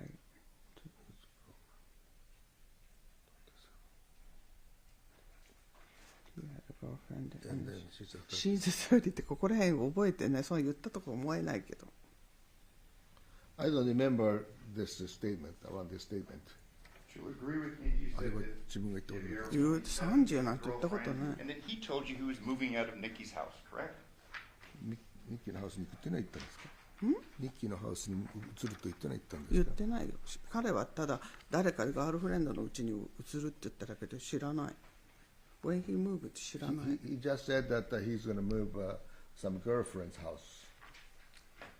知ら And ない。 just so we're clear, and I'm just Don't going to remember. read your statement. Just a minute, but he's trying to move out this week. That's what he's saying. This week ってオーガスト7のこと？ The 23, August 7th, 23. Correct. No, もうデビエラはいなかった。 At that time, Devyn was not my house. I know. You talked about him moving out of Nikki's, correct? そのムービングアウトっていうのはジョンがムーブアウトオーガスト7。デビエラの John moved out August 7th, and デビエラはもうロングタイムアゴ so にもう Devyn ム moved ー out ブ a ダウン。 long time before. No, ma'am, but my question, I just want to make a clean record, is you told the police that Devyn told you that he was moving out of Nikki's house, correct? コレクトじゃない。じゃない。 It's not correct. 何の話かわからない。Did they get the transcript wrong, do you think? I think wrong. I think the transcript is wrong. だってデビエラはもうとっくに20年ぐらいにはもう私の家から出てる So はず。 Devyn moved out around 2020. いや、もう全然家にいなかった。I have no further questions. Thank you, ma'am. Can you read your statement? Yes, I will try to be brief, Yoko. Just a few more questions. You were interviewed right after you found your son dead, correct? 子供さんが亡くなってその後、直後にインタビューが来たんですね。Yes. That incident was obviously traumatic for you. 非常にもう自分としても very shocking. When the detectives interviewed you, was it at your house? どこでそのインタビューしたんですか？家の近くの車の中。Inside the car, nearby the house. Did they bring a Japanese interpreter for the その interview? 時に日本人の通訳と来ましたか？い No. ません。 Okay. So were you asked some questions and provided some answers that may have been a little unclear? 質問されて英語でされてそう答えた時に若干不明な点とかありましたが、Yes. And when I questioned you at the grand jury, do you remember that? その大陪審で示しましたね。覚えてますか？ Yes. We did not have an interpreter for you, if I remember. Do you remember? そのいや時通訳もさいました。Yes. She had an interpreter. So you had an interpreter at the grand jury proceeding. グランジュリーでも通訳いたんですね。あの女の人。Yes. And you obviously have one here today. Yes. あそこ今日もいますね。Yes. Okay. Do you know if you were asked the same questions every single time you have talked about this? その聞かれた時にそれ全部通訳されましたね。それで大体同じだけど、今日のその3時に犬がどの吠えたっていうのは知らん。Yes. Okay. Today, you are testifying off your memory, correct? まあ自分の記憶から今こう証言してるんですね。That's correct. And these papers that the attorney showed you, you didn't read these before coming in today. その今見せてくれた紙は読んでないんですね。読んでない。Never saw that, never seen that. Yeah, so you're testifying from memory. その時は記憶で話したんですね。Yes. As you sit here right now, do you remember hearing the sound that woke you up at 2 o'clock? 2時にその音がして、まあ、起きたと。だから私が言ってるのは2時頃だと思う。で3時って言われたけど時間は覚えてないけど。I believe it's around 2 o'clock. Okay. The dogs are separate, and let me ask you about the dogs. 犬についてね。The dogs, I presume, didn't just bark once and shut up. その犬は1回だけ超えて、そうなくて、もう引き続きどんどん。ちょっと泣いてた。For a while. I'm going to allow a limited reading for the purposes of the language barrier at this point. For a while. The dogs barked for a while? Yes. You heard them outside at some time in the night, correct? 外でそれ犬が鳴いたの聞いたんですね。Yes. And then when you came down at 8 a.m., the dogs were not in John's room, correct? そして8時に降りてきた時にドッグはそのジョンの部屋にいなかったんですね。いなかった外。Still outside. So the dogs could have barked many times from 2 a.m. to 8 a.m., I would 2 presume. 時から8時の間にドッグが泣いたかもしれない。 Hold on just one second, ma'am. Don't answer that question. That objection is going to be sustained if she doesn't know if the dogs could have barked for that experience.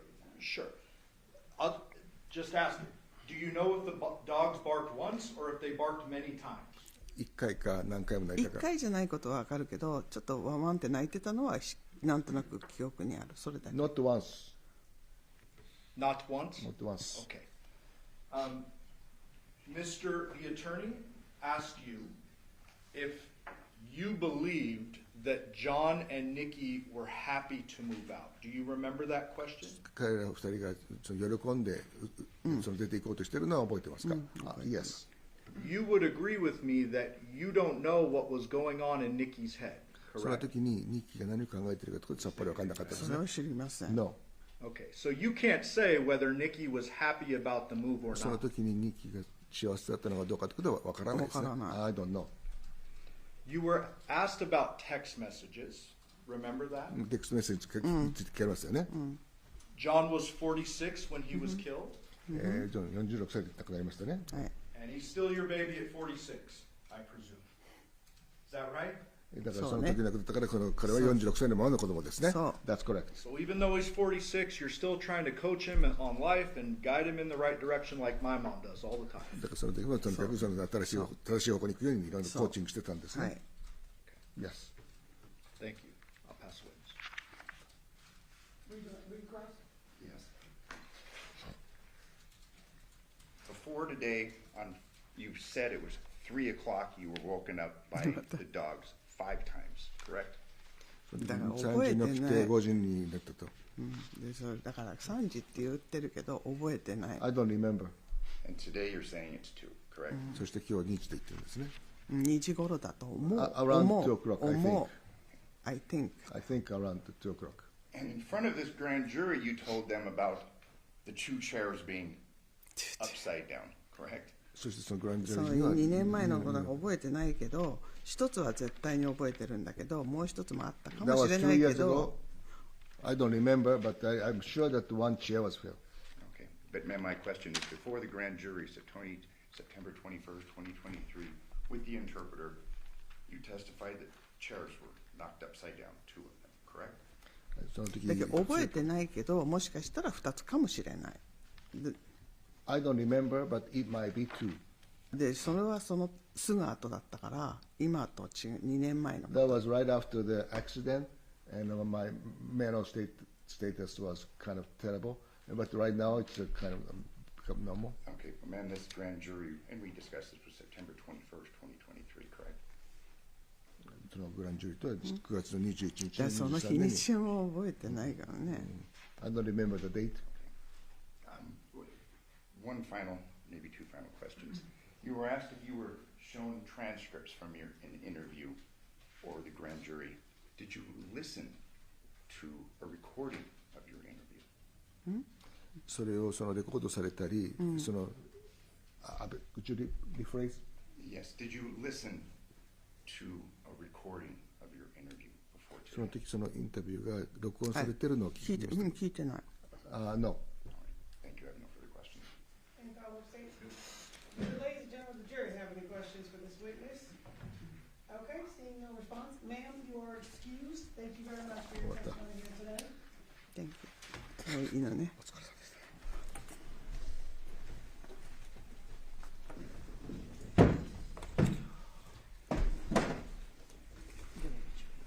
Okay, we're going to take a brief recess, ladies and gentlemen. During this recess, you must not discuss or communicate with anyone, including fellow jurors, in any way regarding this case or its merits, either by voice, phone, email, text, internet, or other means of communication or social media. You must not read, watch, listen to news or media accounts or commentary about the case. You must not do any research, such as consulting dictionaries, using the internet, or using reference materials. You must not make an investigation, test, theory of the case, repeat an aspect of the case, or in any other way investigate or learn about the case on your own. You must have formal express any opinion regarding this case unless sponsored to you. Ladies and gentlemen, it's 10:50. Will be a recess till 11:05. All rise for the jury.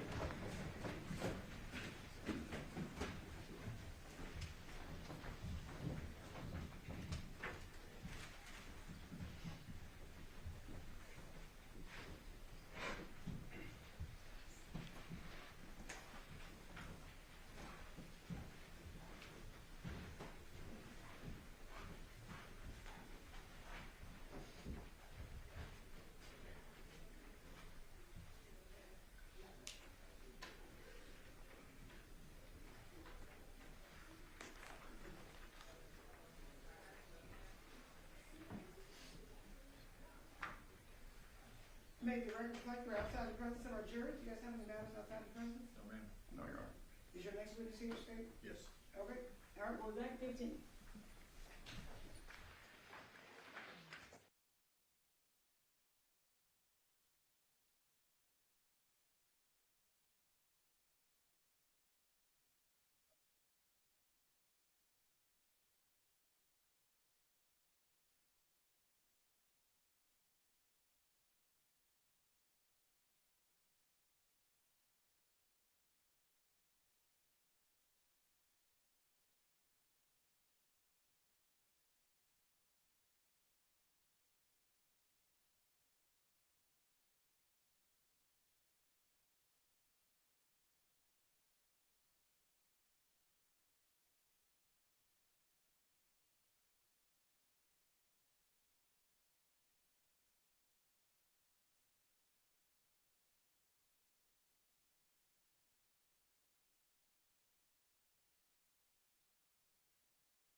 seated, Your Honor. The jury's all present and accounted for.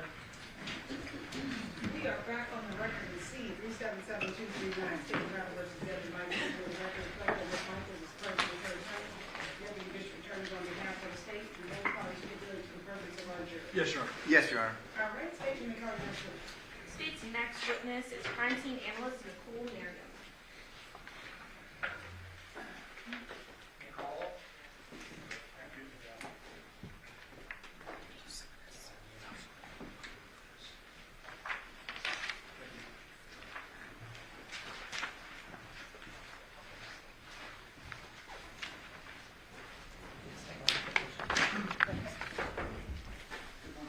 You solemnly swear or affirm testimony you're about to give in this action shall be the truth, the whole truth, and nothing but the truth, so help you God. I do. Yes. Thank you.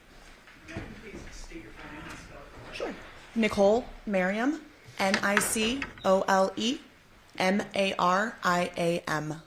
whenever you're ready. Good morning, ma'am. Morning. Yes, still morning. Almost. How are you doing today? Good, how are you? Good. What is your position? I am a crime scene analyst 2 at the Henderson Police Department. Okay. How long have you worked in that capacity? Total almost 15 years.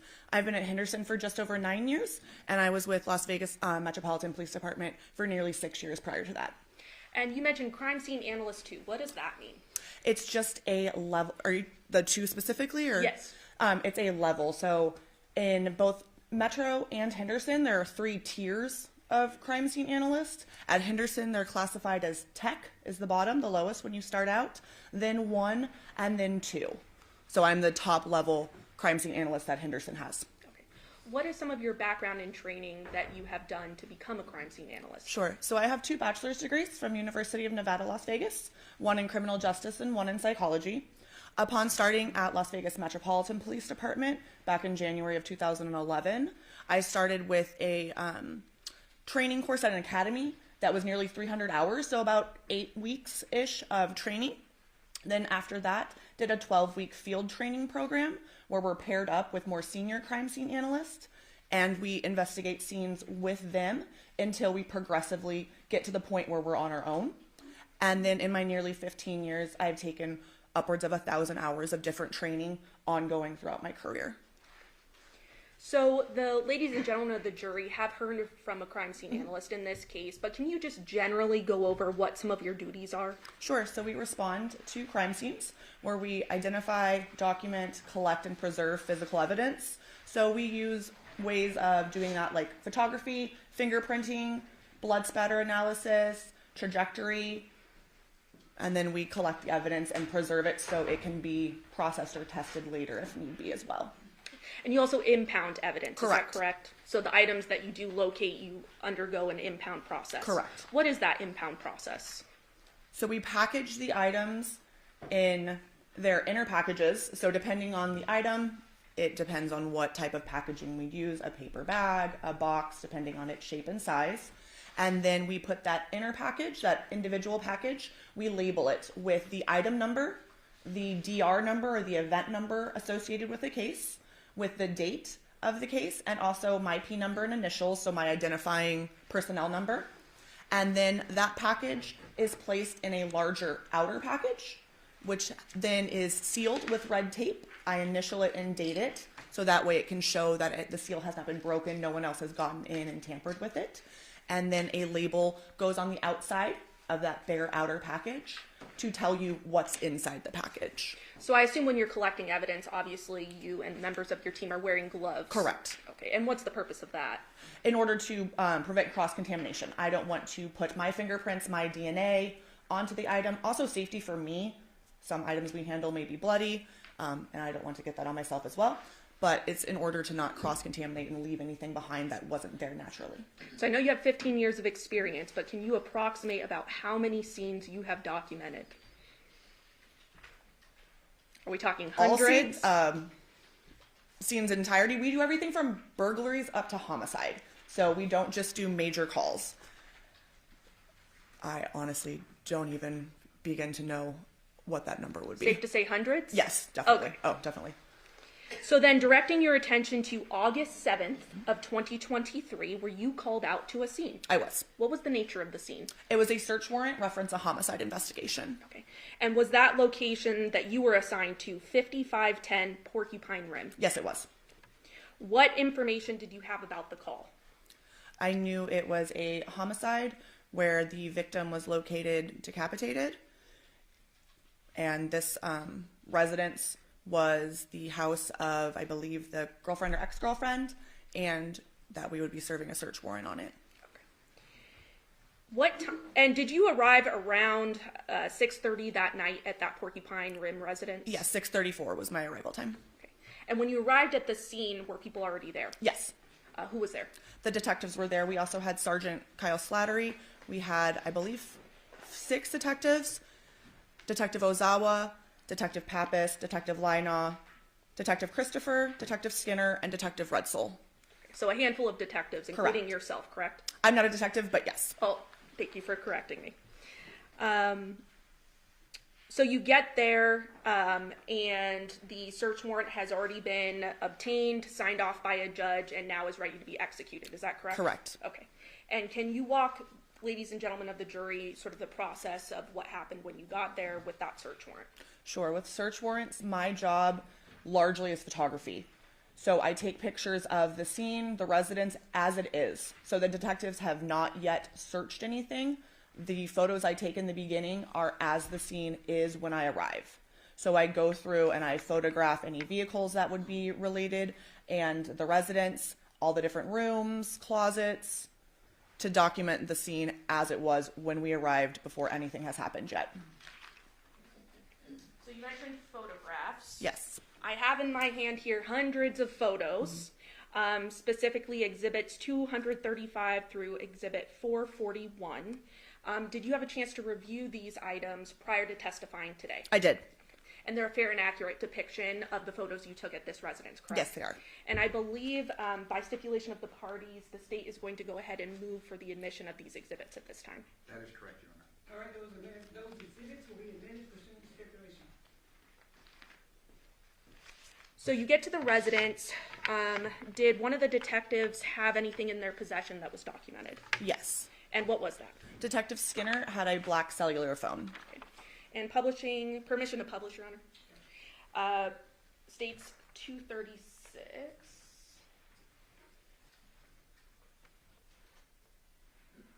Is this that cellular phone that was with Detective Skinner when you arrived? Yes. Was there anything of note that you observed on this phone? Yes, there was an area of apparent blood on the screen. And did you ultimately collect a sample from that? I did, yes. And you went ahead and impounded that? Correct. Okay. And was it positive? It was presumptive test positive using phenolphthalein, yes. So can you walk us through what you do in that process of testing? Sure. Phenolphthalein is a product we use to determine if an item, an area swabbed, is potentially blood. So it's a presumptive test, not completely definitive. There are false positives, but it is a good indicator that this is likely blood. Also, with my training and experience, the appearance of the stain, reddish brown stain, also did appear consistent with blood. And then the results of the phenolphthalein test being positive indicated it was very likely blood. So you essentially swab the area, is that yes. right? Yes, so we take a sterile cotton swab, almost like a Q-tip, put sterile water on it, and then rub it on to the stain. So I moistened the swab, rubbed the area of blood on the phone, and then I took an extra swab to be able to test it. That way I didn't ruin the swab that we were impounding. I took 2 swabs actually that I booked impounded with the blood, and then 1 extra one to test with the phenolphthalein to presumptively determine if it was blood. And you mentioned that you did impound those items, and that would have been under, and you would have marked them under event number 12-15229, correct? It was, the first 2 digits are 23-15229.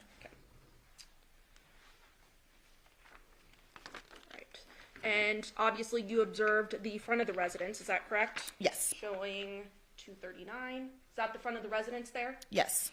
Were there vehicles at the residence when you arrived? Yes. And I think we can see it here, but there is a vehicle sort of in the driveway to the left. Do you see that? Yes. And then there's a work truck in the front of the home. Correct. And then behind the work truck, kind of hard to see in this photo, but there is another vehicle parked to the right part of the driveway. Yes. Okay.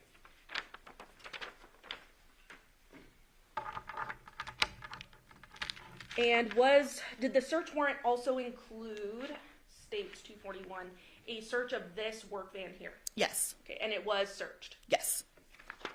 Anything of evidentiary value found inside that vehicle? No.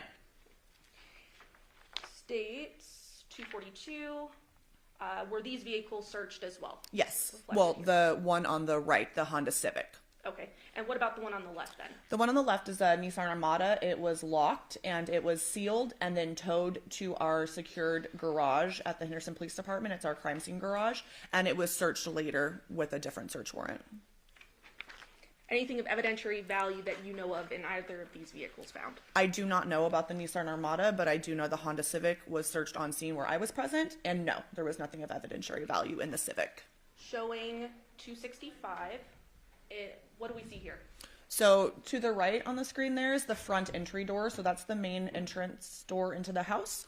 And this is the front formal room. It's also connected to the formal dining room. And sort of near the door to the right of this photo, do we see sort of a shoe rack there? Yes. And on that shoe rack, did you locate any black Nikes with a swoosh, white swoosh on them? No.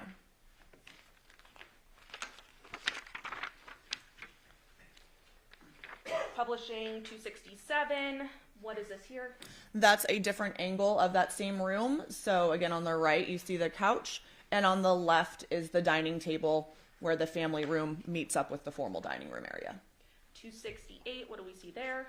That's a close-up of one of the larger seats or couches in the room, the living room. And then I'm specifically sort of pointing towards the left of the center chair.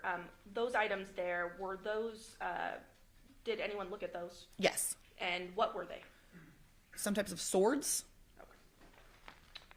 276, what do we see here? That's a photograph of the kitchen in the residence. Okay. And this kitchen was searched thoroughly, is that correct? Yes. Okay. Publishing 277, what do we see here? That's a picture of me standing in the kitchen looking out to the dining nook, and then the living room. That's a different one than the front entry, the family room. This is the living room. And then when you were searching the kitchen, you didn't find any sort of murder weapon, anything with blood on it, anything like that, correct? Correct. 278, what is this? That's the master bedroom. That's on the first floor of the residence. And then 279. It's a different angle of the same master bedroom. And 280. Same, just another angle of the master bedroom. Okay. 288. That's the master bedroom looking into the attached master bathroom. And then we have 289. That is the master bathroom, and then the master closet is off the bathroom there. 291. And that's one of the pictures of inside the master closet. And then 291A. That is the other half of the master closet. And in the closet, anywhere in the home, were any black Nikes with a white swoosh found? No, we did not locate any. Publishing 295, what do we see here? It's a picture of the laundry room. And the laundry would have been searched, correct? Correct. 296. That's a linen closet, and I believe the door that goes out into the garage. And then 297 then. That's a close-up of the closet. Okay. 299. That is a picture of the garage, the 3-car garage. And this area was thoroughly searched, correct? Yes. No murder weapons, nothing like that found inside this garage, correct? Correct. 307, what do we see here? That's the second floor loft. It's like a playroom. 309. That is a linen closet, I believe, upstairs on the second floor. Then 311. That's one of the upstairs bedrooms. It was set up as an office area. 318. That's a different bedroom upstairs. It was kind of a sewing storage room. And what do we see inside this photo? Appears to be a wedding dress or a white dress. 320. That is the upstairs hall bathroom. 321. That is the bathtub in that hall bathroom. 322. That is one of the other bedrooms upstairs on the second floor. And it looks like sort of on the head of the bed, some stickers on there, maybe Yes. childlike stickers. Yes. 326. That is a picture of the fourth bedroom upstairs. Looks like on the bedding some sort of cartoon of sorts. Yes, print, yes. 328. Those are just photos of miscellaneous receipts that were located during the search warrant. Do you recall where they were located? I believe the kitchen, but I'm not 100%. Okay. 329. That is a picture of the dressers in the master bedroom. Was there something located inside of one of these drawers? Yes. And what was that? It was a collection of plastic bags, 6 in total, with the inner one being knotted, tied in a knot, containing a black wallet that had miscellaneous cards and also the driver's license in the name of Johnathan Willette, and then a set of keys were tied in that inner plastic Vaughn's bag, grocery bag. So then publishing 347. Is that bag? Yes, that's the inner, you can see the knot at the top, so that's the inner bag, and there were 5 other plastic bags around it. 344 are those extra bags that were around it? Yes, that's the clump of all of it. Okay. And then 348, is that the wallet and keys you mentioned? Yes. And then 349, the driver's license you mentioned? Correct. And whose name is on that driver's license? Johnathan James Willette.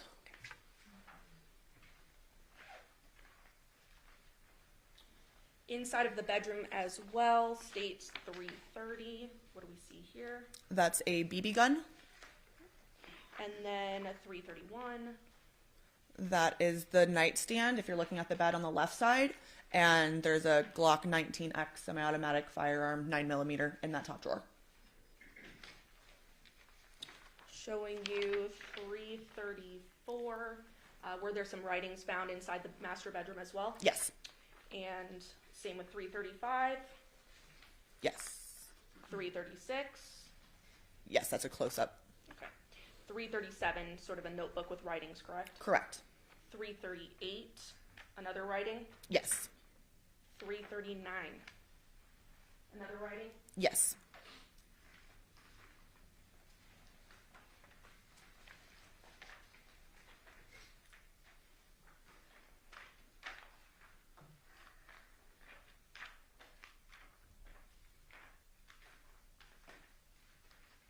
Inside the garage, states 353. Did you locate a bag with something inside? Yes. And what do we see there? So that red bag was found on top of those trash cans in the garage, and there were 2 Ring cameras, security cameras, that were located inside that red bag. So then states 356. Is that a close-up of that red bag? Yes. And states 355. Are those Ring cameras you mentioned? Yes, they are.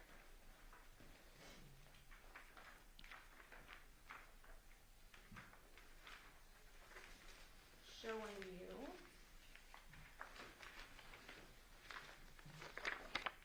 states 360. What do we see there? That is the bed in the master bedroom with a blue and gray striped dress laid out on top of it. Okay. 362. That is a receipt. Then looking at 366, what do we have here? That's a mini backpack purse that was located on top of the bed in the master bedroom. And states 363, something of evidentiary value found inside that purse? Yes. And what was it? A social security card in the name of Johnathan Willette. And you found other electronics inside that bedroom as well, correct? Yes. There were several. Yes. And those would have been collected as well. By detectives. I did not collect them. I photoed them. And you mentioned several writings that were collected in this case, right? They weren't collected, they were photographed. Thank you. They were photographed.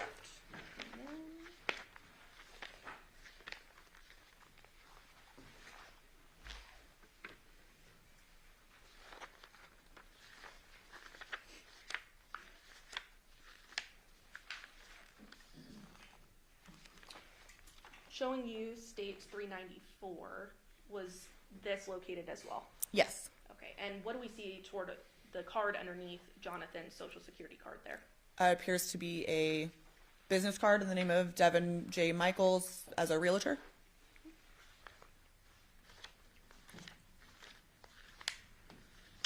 And again, some devices were located. Correct.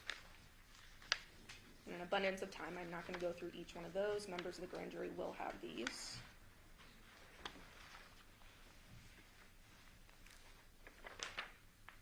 $413, what is that? 2 debit cards. Showing you 414. What does that depict? That's the upstairs hall bathroom, so that's the sink vanity area, and underneath in the cabinets was a safe.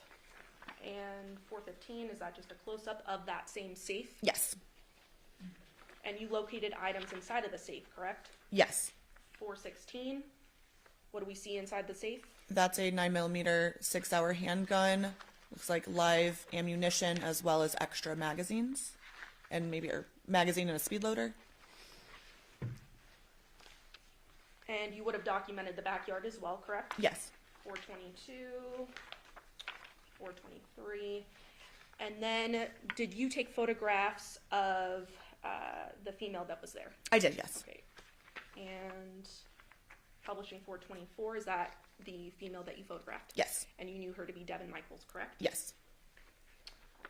Publishing 425, what do we see there? That's just the back of her. 426. Those are close-ups of her hands. And we see sort of a ruler here. What is that? That's called an ABFO scale. It's just a scale to show the general size of items. States 427. What do we see there? That's just more of a close-up of her other hand, again with the scale. 428. And those are the pictures of the palms of her hands. Did you also take a picture of a male that was there? I did, yes. And that was Devyn Willette, correct? Correct. Showing 429. Is that the front picture of him? Yes. 430. It's his back. 431. Those are, again, the same style pictures of his hands. Do you notice any cuts on his hands or anything like that? No, he had no apparent injuries. Okay. No bruising, nothing like that, No. correct? 432. And those are his palms. Same thing, no injuries there, correct? Correct.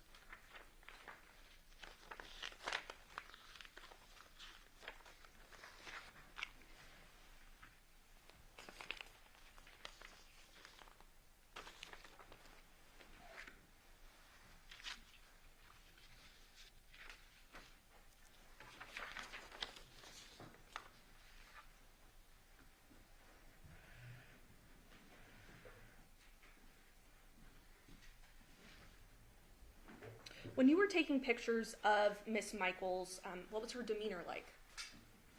I honestly don't recall too much. Nothing out of the ordinary? No, I don't. Nothing stands out to me one way or another. Same thing with Devyn, correct? Correct. Nothing out of the ordinary? Correct. Okay.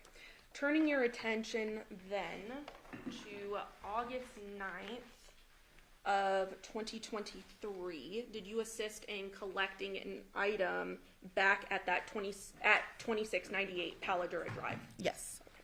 Okay. And did that include black boxers? I believe they were gray. Okay. But they were boxers Yes, nonetheless, boxer shorts. correct? And those were located on top of a couch, correct? Yes. Okay. And that was inside of sort of that recessed, informal, makeshift bedroom? Yes. Okay. Then on August 15th of 2020, and you collected those and impounded them, correct? Correct. On August 15th of 2023, you then returned to the 5510 Porcupine Rim, Yes. correct? Okay. And you were there to collect and document some more items with a search warrant, correct? Correct. I believe you took photos of cleaning products that were located in cabinets, correct? Yes. A pair of blue cloth shorts in the first floor of the master bedroom. Yes. And a pink tank top in the first floor of the master bedroom. Yes, the first all one. impounded. I did not impound the cleaning products or the tank top, but I did collect and impound the blue shorts. Under that same event number that we discussed. Yes. Pass the witness.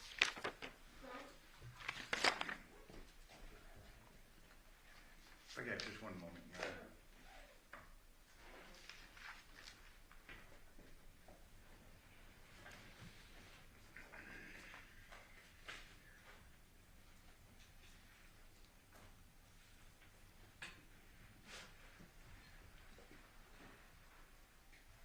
Good morning. Hi. You were shown hands of both Devyn Willette photographs and Devyn Michaels, correct? Yes. Were those all the photos that you took of both of these people's hands, front and back? I don't believe so. In general, those photographs. I typically take pictures of the two together, the two flipped, individual more of the left, individual more of the right. Okay. And you were asked questions as to whether or not you saw any injuries on Mr. Willette's hands? Correct. In your testimony that you saw that? Right. There were no apparent injuries that we noted. You were not asked questions concerning Ms. Michaels' hands. Same questions. No injuries, front or back, correct? Correct. I didn't notice any injuries to her hands either.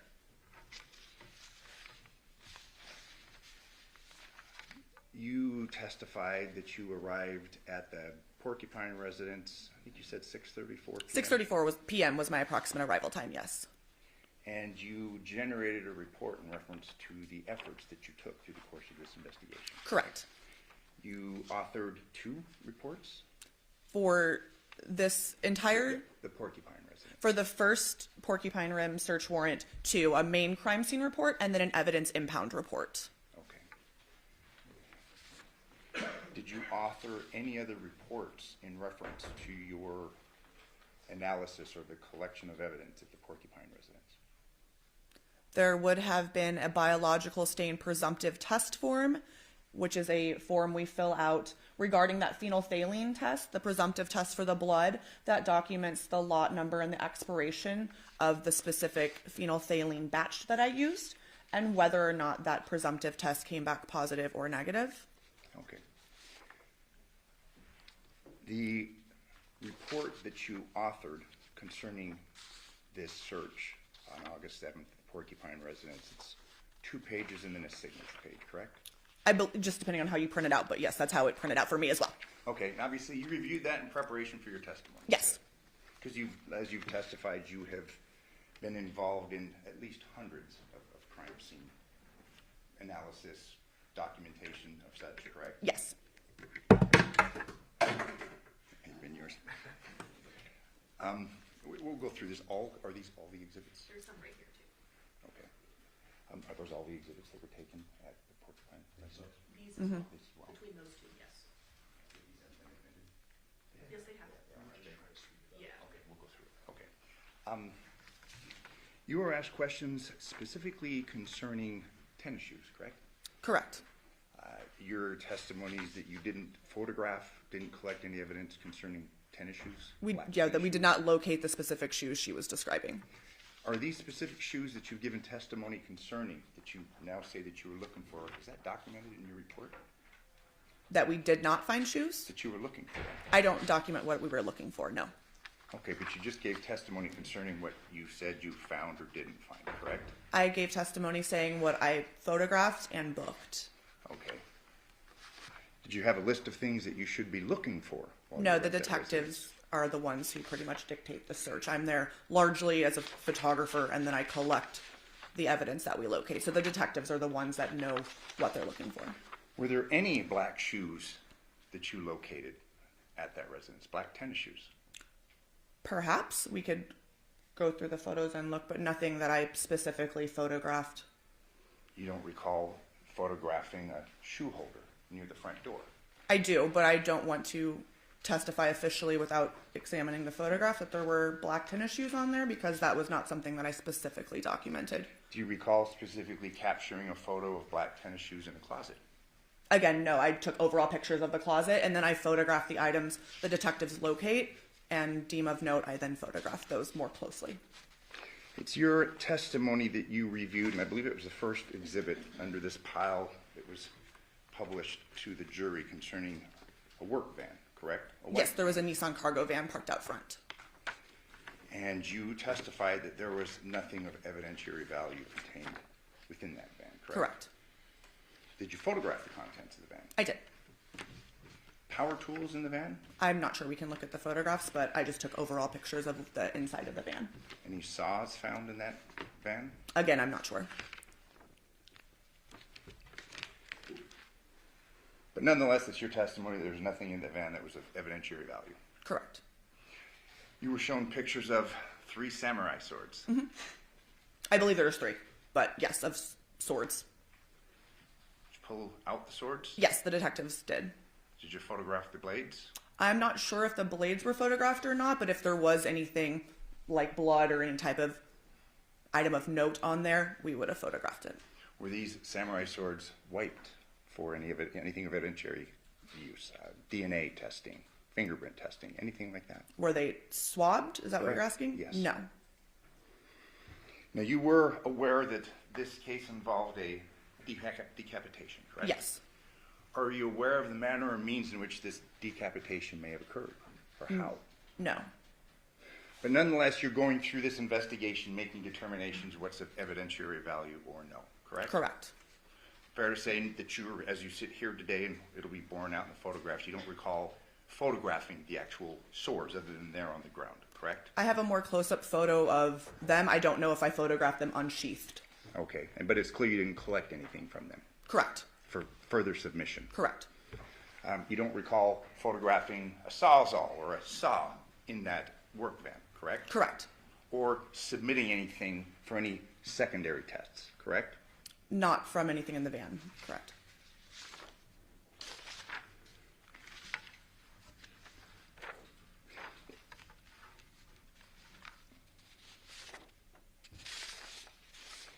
You make reference to some soft scrub bleach located in the laundry room of this Porcupine residence, correct? Yes. And you felt that was of evidentiary value? The detectives told me to specifically photograph this bottle of bleach. Soft scrub, that's a fairly common household item, is it not? I can't testify to I don't have it at my house, but it's a, Soft scrub, I mean, you've heard of it, you know of it, correct? I don't know that I've well versed on brands of bleach, but I was not shocked by seeing the brand. Common occurrence. I guess. mean, fair to say these hundreds of crime scenes, I mean, people have soft scrub at their house, correct? Like I said, I can't testify to who has it, but I'm sure people possess soft scrub bleach, yes. What do you use? I have Clorox bleach, or the Walmart brand. Okay. But I just have liquid bleach.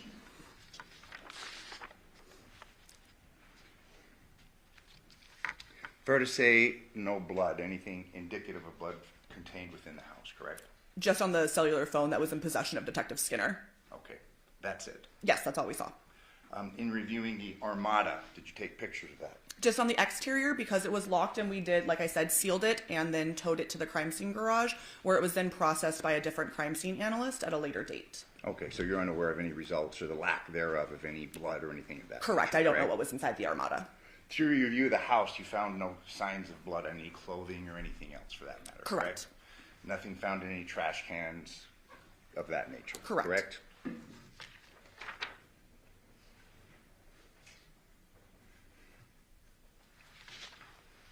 like to have the court's indulgence just for a moment.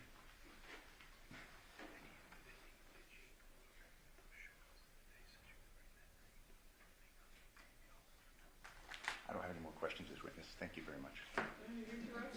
Nothing from the state. Okay, so your responsibility is excused. Thank you. Very much for your testimony here today. State, you may call your next witness. Dr. Stephanie Yagi. And counsel approach while she's coming in.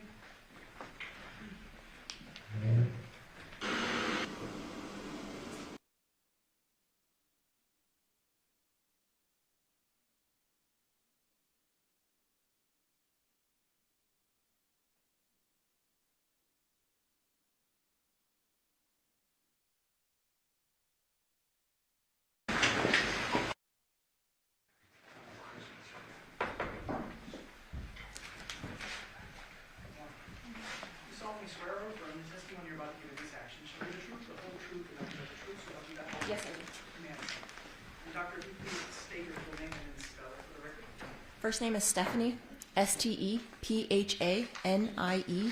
Last name is Yagi, Yagi. Thank you. Ma'am, what do you do for a living? I'm a medical examiner at the Clark County Coroner's Office. And how long have you been so employed? About 3 years. What is it that you do on a day-to-day basis at the medical examiner's office? So my role, well, my primary role at the medical examiner's office is going to be determining cause and manner of death in any sudden, unexpected, violent, or suspicious deaths. How do you go about examining a deceased person that comes into your office? So to determine cause and manner of death, oftentimes we will do a medical type of examination, and one of which is an autopsy. Are you trained in conducting autopsies? Yes. Can you please describe your education and training in order to do what you do? As a medical examiner, I am a medical doctor. I have my degree and I'm licensed to practice medicine in the state of Nevada. I am also board certified in anatomic, clinical, and forensic pathology. And if you didn't say already, how long have you been conducting autopsies with the Clark County Coroner's Office? About 3 years. You mentioned the terms cause and manner of death. Yes. What is a cause of death? So a cause of death is going to be a natural disease or traumatic injury that ultimately leads to cessation of life. Do you conduct autopsies to determine cause on every single death within Clark County? No. Which do you focus on when it comes to autopsy specifically? So our office, again, is responsible for conducting medical examinations on any sudden, unexpected, violent, or suspicious thereof deaths. Can you give a couple of examples of causes of death? Sure. So causes of death might be something like hypertensive cardiovascular disease, which is high blood pressure, blunt force injuries due to motor vehicle accident, something like gunshot wounds. Is there a difference between a cause of death for your purposes and the mechanism of death? Yes. Can you describe that for the jury? So the mechanism of death is more what's happening inside your body, so the pathophysiology of our particular disease process or traumatic injury, where a cause of death is going to be the overarching event that led to death. You also mentioned the term manner of death. What does that mean? Manner of death is how the circumstances of the death arose. It's a categorical determination, of which we have 5. So those are going to be a natural, accident, suicide, homicide, or undetermined.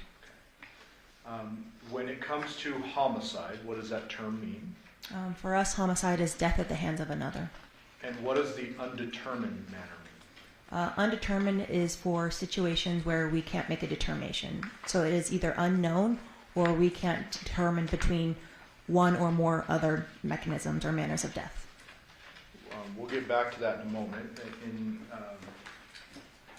your prior testimony, you mentioned the term autopsy, and I think I glossed over it. What does an autopsy actually entail? So an autopsy is a medical type of examination. It has multiple parts, the first of which is going to be an external examination. So we look at the body. We document any identifying features, eye color, hair color, tattoos, any external trauma or injuries that we can see with our eye. Then we'll move on to an internal examination where we open the body in a surgical-like fashion. We again inspect the internal organs for things like natural disease or trauma and injury.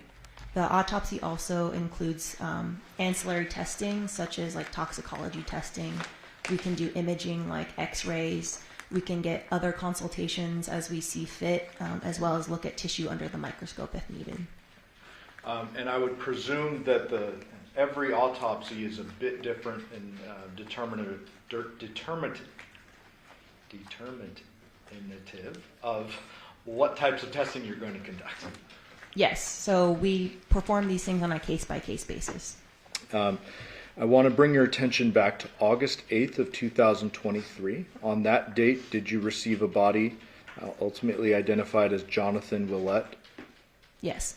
And was that your work documented under Clark County Coroner's Office case number 23-04811? Yes. What was the condition of John's body and how did you receive it? So the body is received at our office in a sealed body bag. Once the seal is broken, the body undergoes forensic processing and goes through the autopsy procedures I've previously discussed. At the time of the external examination that I performed, there was absence of the head of Mr. Willette's body. While the autopsy process is occurring, are you or other staff photographing the body? Yes, photographs are taken at every step of the process of the autopsy examination, which are done by our forensic technicians. Those forensic technicians, do they go hands-on with the body at any point during the process? Yes, our forensic technicians are actually responsible for moving the body and eviscerating the body, which is, again, doing the internal examination or internal dissection portion of the exam. Do those forensic technicians work in tandem? Do they work alone? What is the common process? The forensic processing is usually done by the forensic technician in singularity prior to the exam, and during the exam we do work in tandem with the forensic technician. Weird question, but I have to ask it. What percentage of your forensic techs are female? Currently at this time, 100% of our forensic technicians are female. And is it common for those female forensic technicians to flip bodies on their own? Yes. All the time? Quite often. In this particular case, you and forensic techs documented the process of the autopsy and have moved for the admission of 464 through 494, Judge. Any objection to this? No, Your Honor. Shall be admitted? Thank you. May I publish? Yes. Starting with 464, what are we looking at here? So this is a photograph of Mr. Willette as received in the body bag. 465, is that his lower body? Yes. What are these items on his hands? These are bags to preserve possible trace evidence that are placed on the body at the scene. During this process, do you measure the body? I personally do not, but the body is measured, yes. And when I say you, I sometimes mean the team. Somebody in the process measures the body, correct? Yes. In this particular case, what were the body's measurements?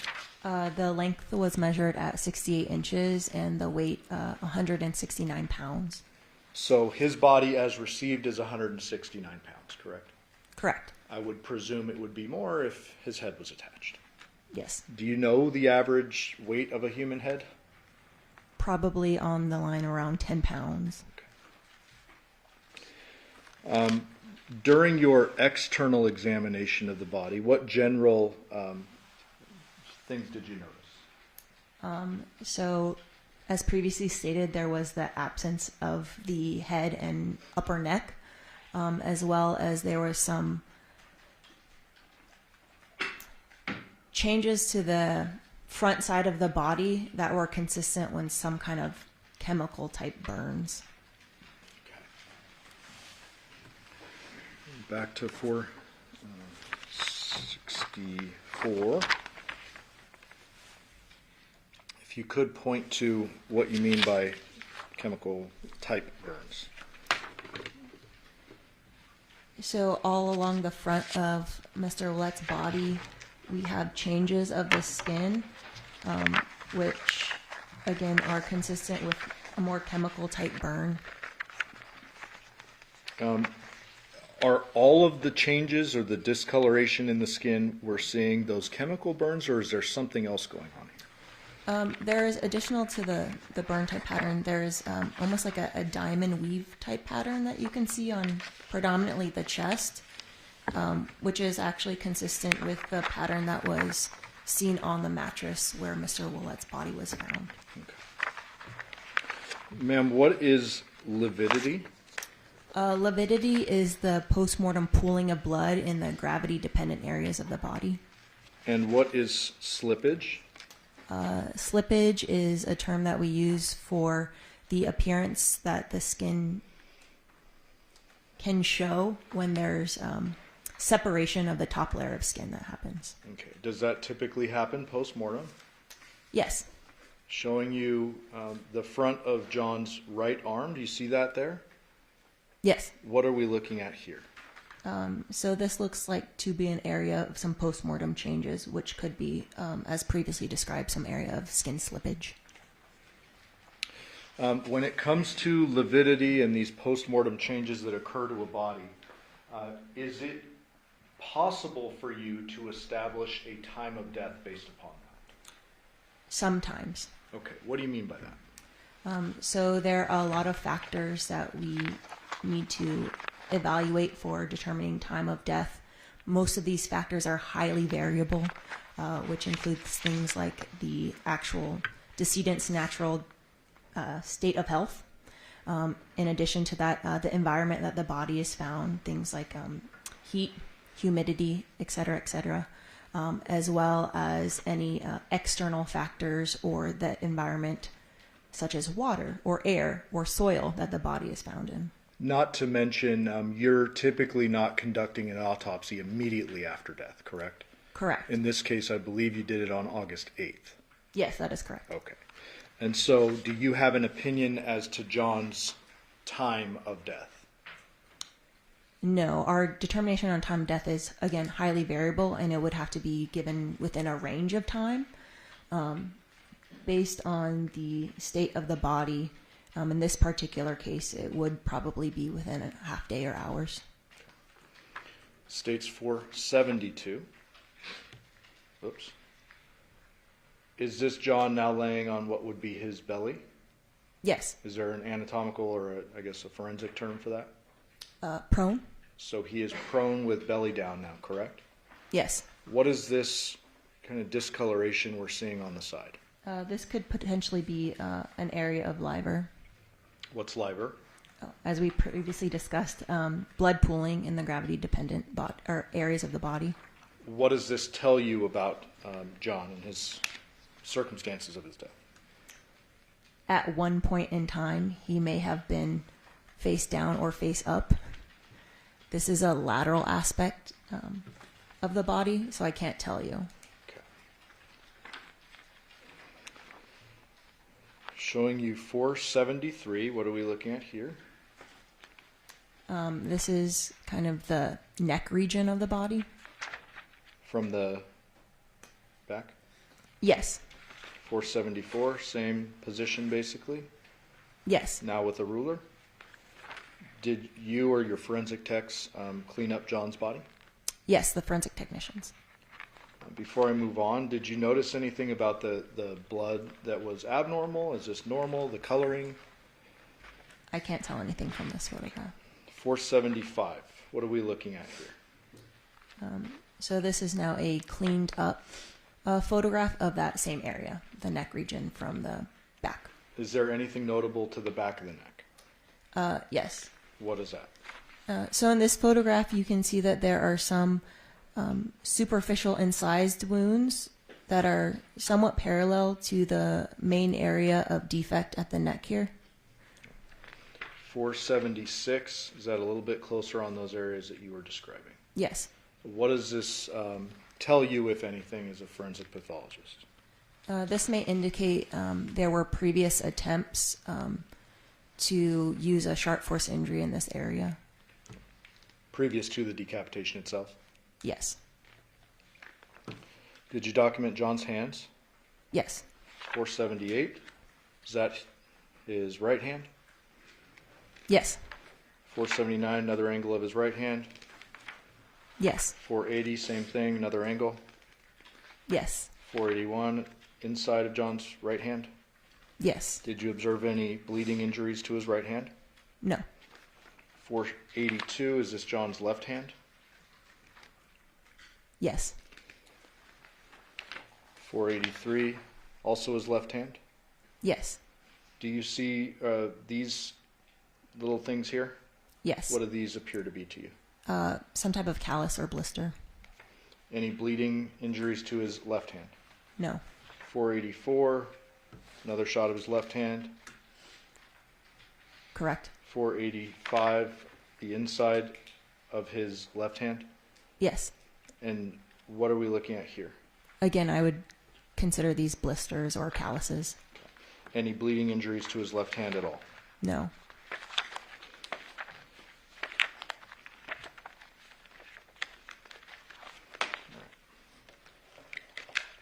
Did you observe any minor injuries to the rest of John's body, staying away from the head and neck? Yes, there are a few contusions or bruises to the extremities. When you say a few, how many do you mean? At least 3. Were those minor in nature, meaning not very apparent? Yes. I'm going to show you now another kind of graphic photo. 466. Can you reorient us?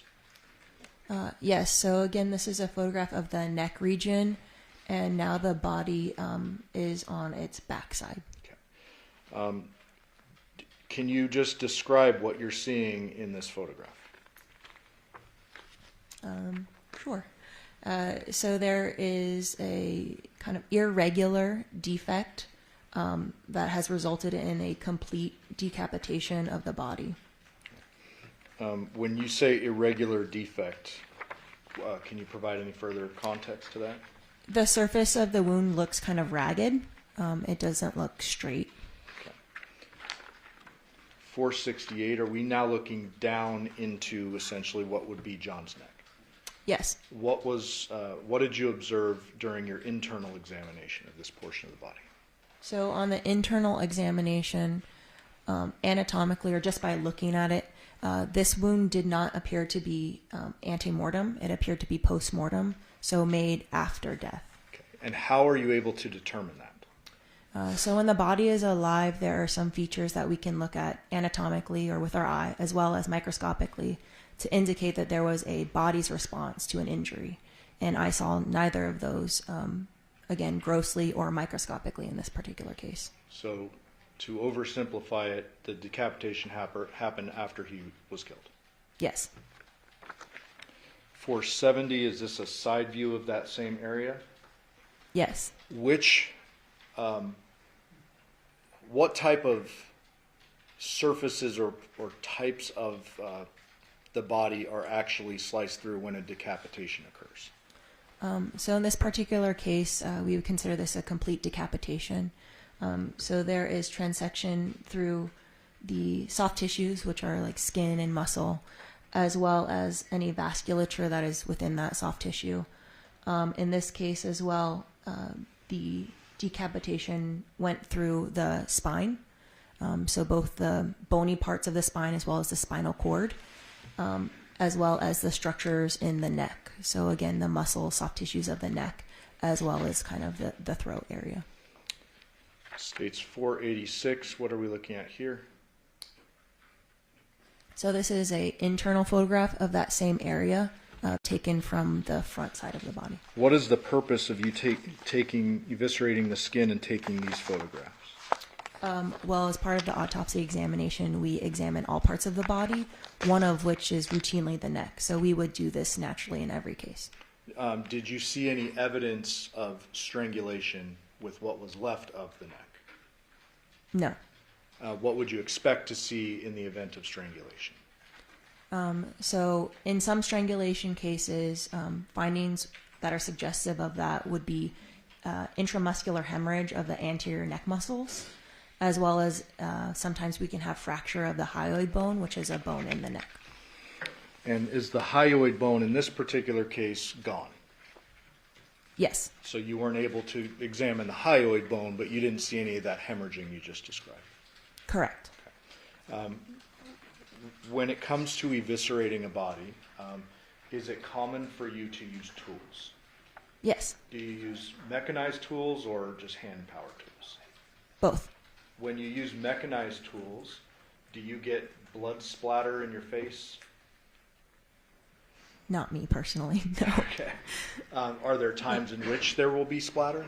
Yes. How so? So if a saw is being used and there is active bleeding, say within the brain or within the head, sometimes as part of the technique of taking off the skull cap, blood could splatter. When there's active bleeding inside the head? Yes. Okay. If someone is dead, how is there active bleeding inside the head?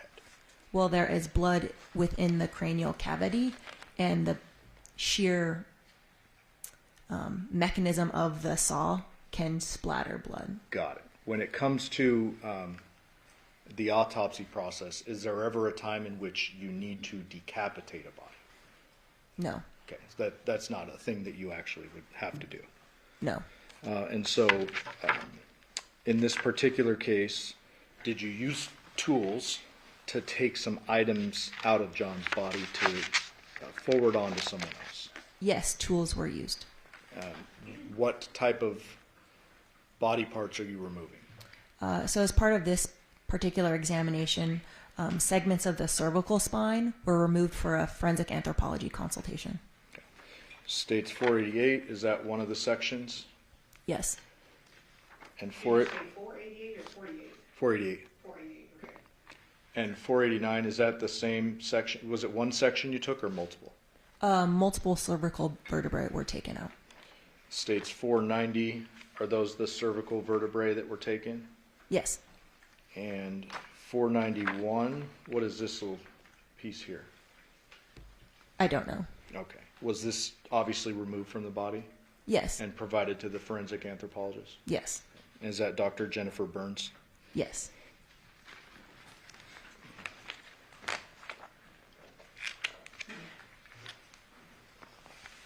Why is it that you need to enlist the assistance of Dr. Burns?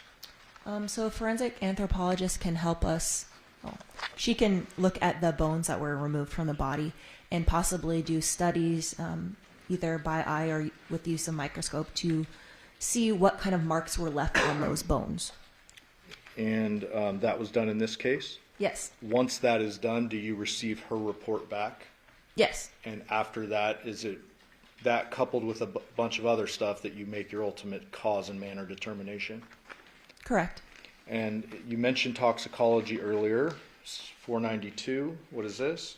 No, this is a urine drug screen cup. 493, Same thing, just different side. 494, same thing. Yes. Did you send those items out for testing as well? Yes, we sent multiple samples for official toxicologic analysis. And what were the results associated with John's tox analysis? So in the peripheral blood, ethanol or alcohol was detected, as well as caffeine and I believe cotinine, which is a metabolite of nicotine. Those items were also detected in the urine and gastric contents. Was there a low level of marijuana? Oh, yes, I apologize. That's okay. Delta-9 THC, which is the active ingredient in marijuana, and its metabolites were also detected in the peripheral blood. And was there findings associated with GHB?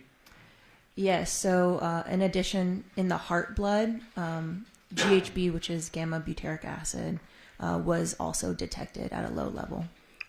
What kind of scientific explanation is there for the GHB? So GHB is a chemical that can be endogenously produced, which means our body naturally produces it.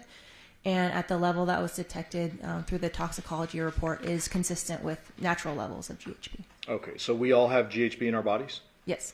So the level found here is not as though he ingested some drug. It's actually consistent with naturally occurring levels in our body. Yes. And you mentioned alcohol was found in his body. Yes. What was the level with association to that? In the peripheral blood, I believe it was 29 milligrams per deciliter. And does that, I guess, is there a percentage or a decimal that's associated with that? Yeah, so that would equate to like a blood alcohol level of 0.029. And are you familiar with the legal limit in Nevada? Yes. What is it? 0.08. Okay, and that's considered legally drunk? I guess so. Okay. Well, 0.02 is a relatively low level. It's below the legal driving limit, yes. Are there post-mortem changes that occur that could affect the level of blood alcohol concentration? Yes, there could be. And how would that potentially affect the level? So as the body decomposes, the microbes that are in our body actually also produce alcohol. So in advanced decomposition cases, there could actually be alcohol detected that wasn't necessarily in the body at the time of death, or could falsely elevate the level that is detected. Okay, so I don't want to oversimplify it, but at the time of John's death, he had a blood alcohol concentration of 0.02 or less. Yes, It wouldn't be higher. correct. Ultimately, did you make a determination as to John's cause of death? Yes. And what was that? Homicidal violence. What does that mean in your world? So it's a term that we use in forensics to indicate that there is no anatomic cause of death that is identified at exam. There's no toxicological cause of death that is identified. And the circumstances surrounding the death are objectively suspicious. So in this case, there is a postmortem decapitation. Had a blunt force injury to his head killed John, is it fair to say that you would need his head to make that legal determination? Yes. Okay. That you never received his head up until today's date? Correct. There was no head available for evaluation. And ultimately, what did you determine was John's manner of death? Homicide? Thank you. I'll pass the witness. Yes, was Your Honor going to take it, or were we going to take it? No, we're going to finish early for lunch. Okay.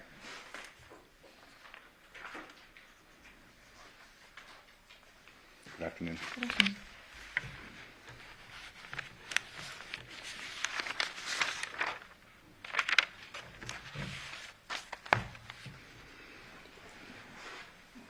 Ma'am, in reference to your testimony concerning lividity, start with that, the beginning of your testimony. Just walk through this. You're not able to give any opinion as to the position that this body was in when this person was decapitated, correct? Correct. Can't say if the body's been moved or anything like that based upon your review of the body. Correct.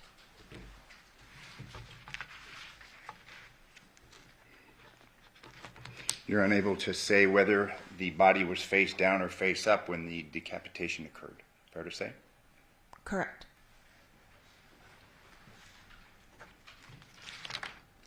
In reference to the wounds that you had testified concerning, you had said that they may indicate a pre-attempt to decapitate. Do you recall that?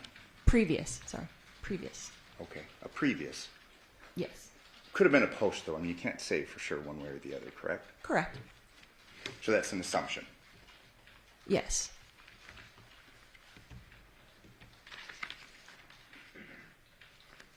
At this point in time, on August 8th, when you conducted this examination, approximately how many autopsies had you performed?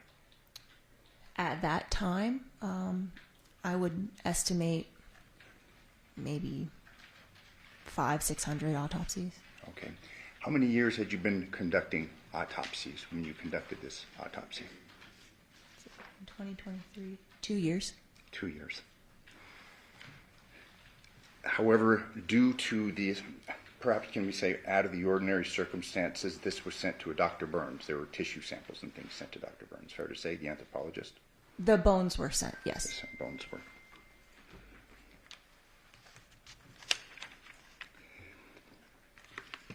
You had testified that you were unable to approximate the time of death, other than half a day, something like that, correct? Yes, a large range of time. Large range, okay. So you couldn't say 2 o'clock, 3 o'clock the previous day, could you? That's correct. When the body is examined and further dismembered, the body is refrigerated, correct? Yes. At what temperature is the body when you examine it? Just give or take. At the time of examination, room temperature. Okay, but previous to the examination? While refrigerated? Yes, yes. Okay. When it's brought, why don't we go through the process a little bit? The body is brought to the coroner's office, correct? Yes. Where is it placed?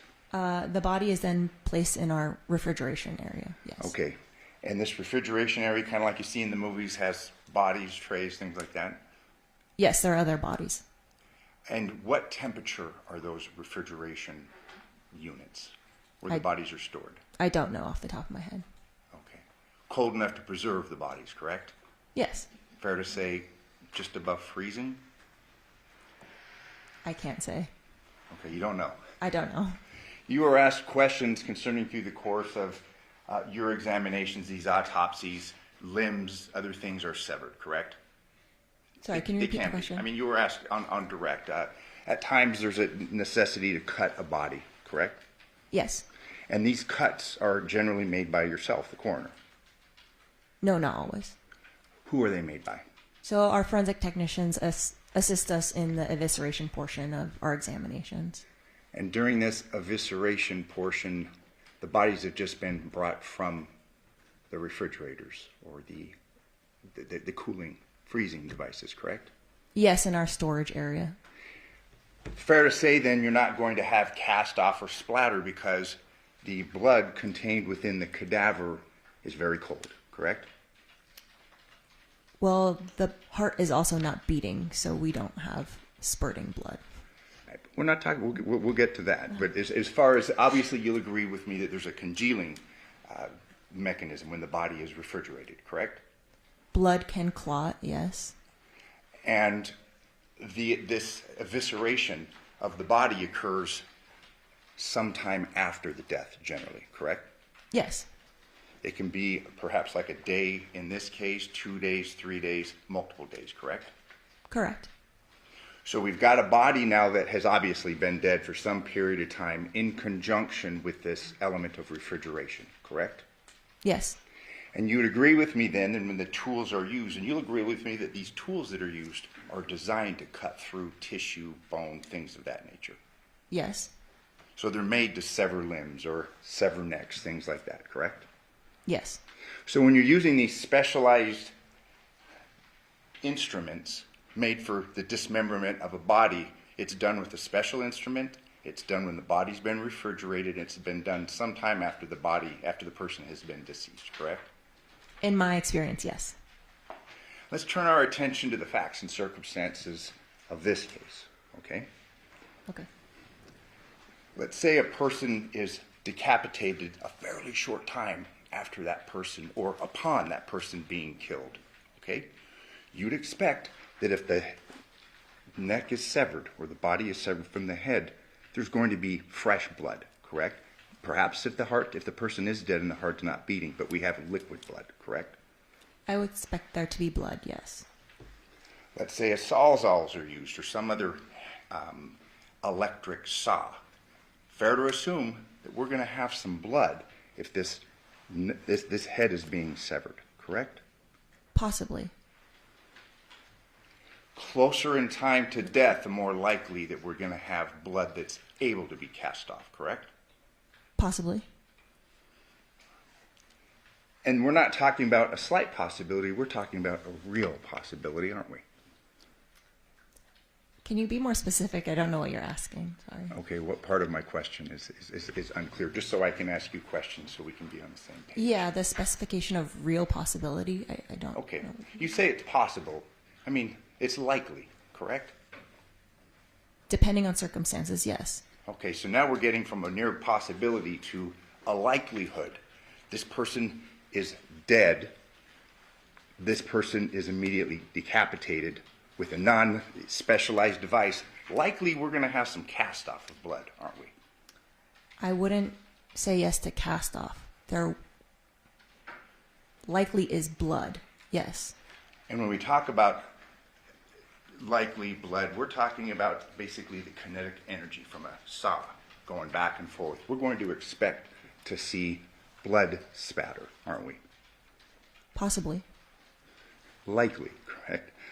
I have no experience in this particular situation, Okay. so I can't give my opinion as to that. So when you're asked questions concerning when you're doing this in the very controlled circumstances of an autopsy, you can't really compare, so you can't really give an opinion, but obviously it's more likely there's blood that's going to be spit out or sent out if a person's being decapitated close in time to their death, correct? Possibly. Okay. You would agree with me that you can't say to any degree of medical certainty that this person was actually dead when this decapitation occurred, correct? In my opinion, this decapitation was a post-mortem event, so yes, after death. Okay.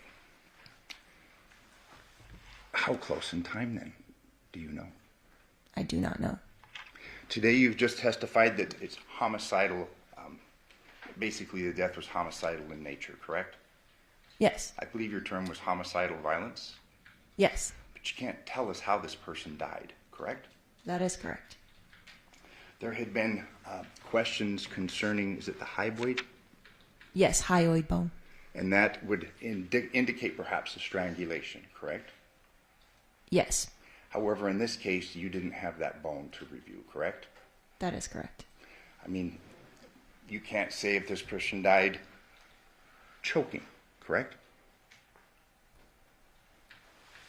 Can you specify the nature of the choking? Choked. No. You can't say then that could have happened, correct? That's possible. That's possible, yes. This person could have had a pillow placed over his face, correct? Correct. And then decapitated, isn't that right? Correct. This person could have been shot in the head, correct? That is correct. So you can't give an opinion excluding that, can you? That's correct.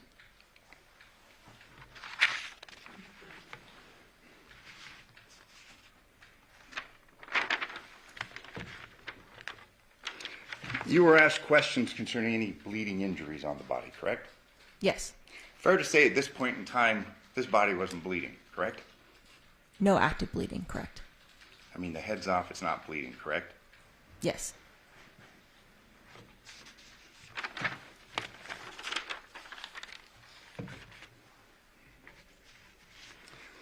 Fair to say, and you'll agree with me that, I mean, a decapitation is a fairly rare event in your line of work, as opposed to other manners of death, or... Yes.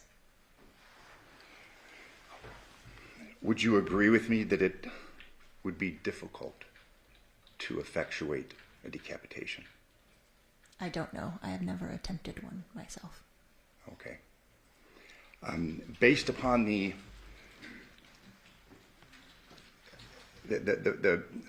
physicality of this, I mean, there's a number of things that are involved, correct? Yes.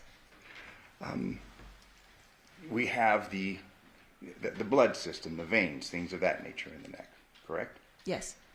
And you would agree with me that that person is dead or not. I mean, we have what, the aorta veins? Big veins, correct?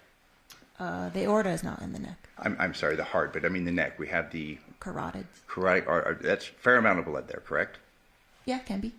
Dead or not, correct? Well, if they're dead, there's no blood in the carotids. Okay, so they're saying, let's say that person died shortly before or at the time of decapitation, there's going to be blood in your carotid arteries, correct? There might be. Okay.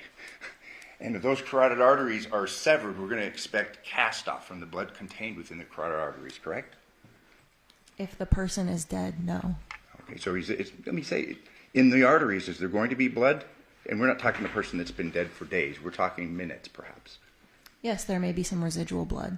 Okay, and this residual blood, if those arteries are cut with a power tool, we're going to expect there's going to be some form of cast off, correct? There may be, yes. The musculature, obviously that would have to be severed, correct? Yes. And there's a fair amount of musculature in the human neck, correct? Yes.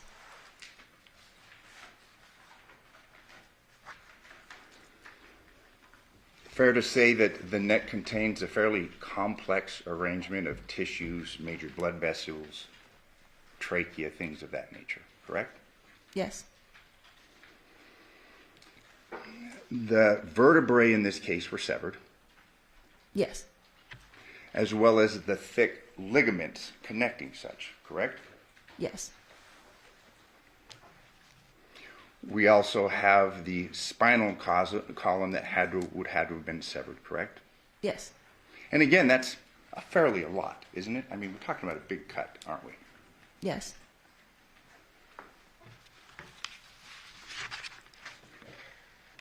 Dense ligaments, cartilage, correct? All that had to have been severed, correct?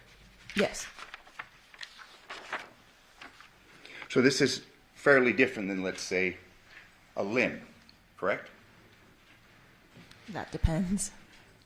Okay. An arm. I mean, neck's a lot more going on there than an arm, correct? Yes and no. There are still some of the same elements that you see in the neck and arm, including bones and soft tissues. Okay. But would you agree with me that the neck is a more complex portion of the body than the arm? Yes. Obviously, you have the heart supplying the brain with blood, correct? Yes. So you have large artery supplying the brain with blood, correct? Yes.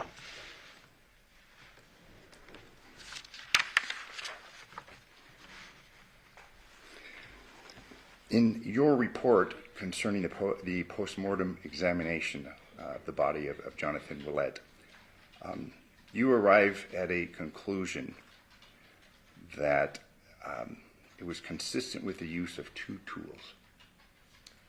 That was not my opinion personally. That was integrated from the forensic anthropologist consultation report. Okay. But this was the report, and I'm referring to the autopsy report. You authored this report. Correct, but I garnered that information from Dr. Burns' report. Do you adopt it? Do you have any reason to disagree with Dr. Burns' analysis? No. So then, in your report where you incorporated Dr. Burns' conclusions, 2 tools, correct? Per her report, yes. A hand-powered knife, correct? I don't recall if the wording was knife. And if I told you it says a hand-powered knife, would you have any reason to disagree No. with me? And a mechanically powered saw, correct? Sure.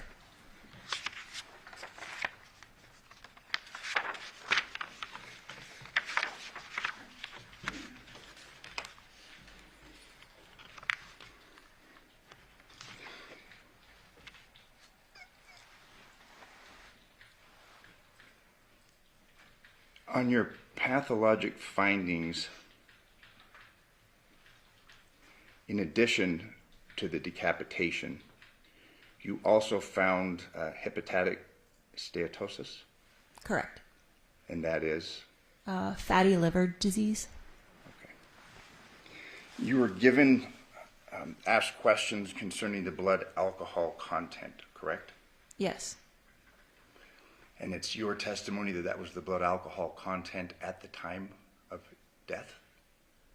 Most likely, yes. Would that blood alcohol content changed following the time of death? It could. So, as previously discussed in the postmortem interval, there is postmortem development or formation of ethanol that can be produced by the body's microbes. So then it would be unfair to say what the blood alcohol content was actually at the time of death. Fair to say? Correct. And also that person's blood alcohol content would have to be, you say at the time of death, but then we don't know what the time of death is, do we? Not exactly.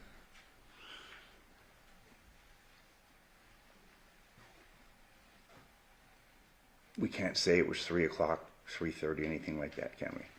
No.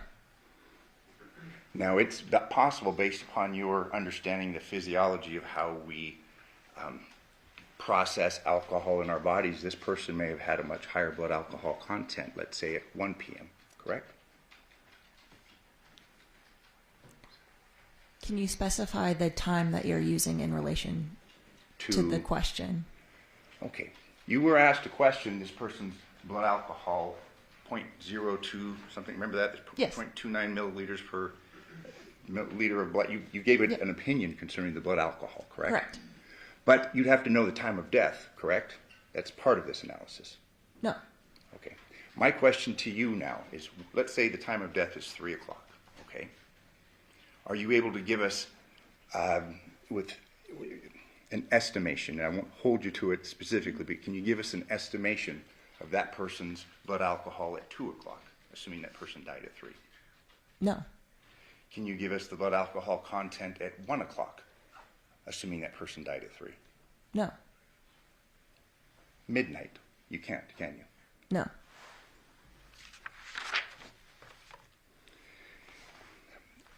In addition to the alcohol that was in the blood, you also found evidence of THC, correct? Correct. And what was the level of THC in Mr. Willette's body? I don't recall off the top of my head. fair to say that the combination of both alcohol and THC affects a person's ability to drive a vehicle? Possibly. Possibly. I'm not a clinical toxicologist. My patient population is very specific, and those patients have no clinical signs and symptoms at the time that I see them. So I cannot opine as to their behavior living with those certain levels.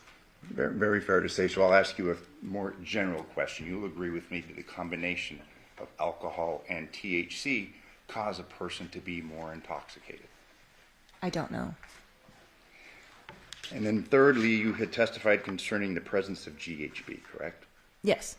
And you opined that that may be a result just of natural antecedents, fair to say? Yes, it's consistent with the level that we would naturally produce in our body. But you can't give an opinion as to whether or not this person had ingested drugs or GHB specifically. That's correct. So this person may have, in addition to ingesting alcohol and marijuana, this person may have ingested GHB, correct? Yes, possibly. And again, the combination of these three substances would presumably lead to an intoxicated state. It might. Again, I'm not a clinical practitioner. I could have the court's indulgence.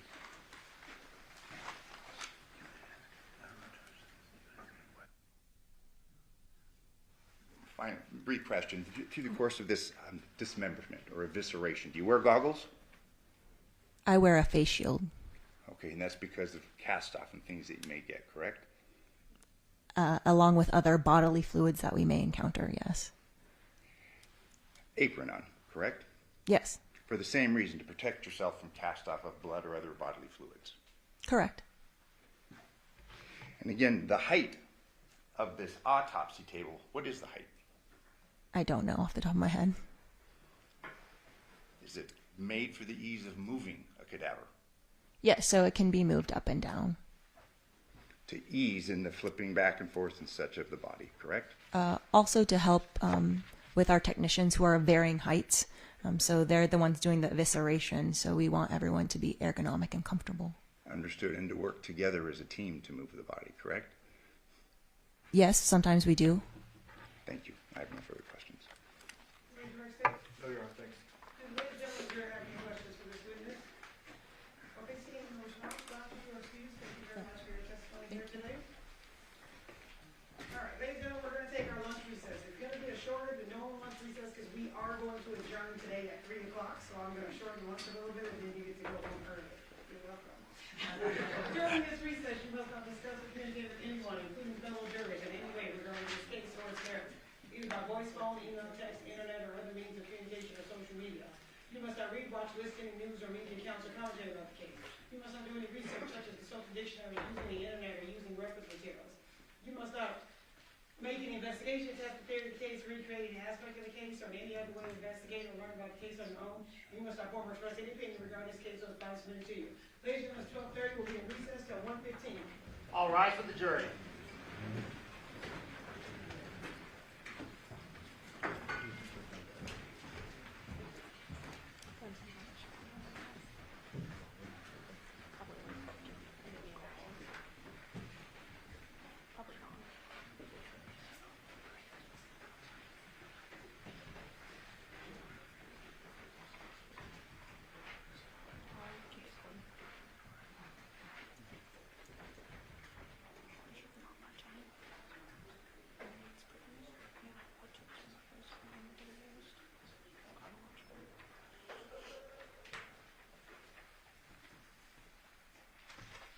Okay, man, record fact, outside the presence of our jury, do you guys have any matters outside the presence? No, Your Honor. No, Your Honor. Okay, we'll be back at 1:15, sounds good?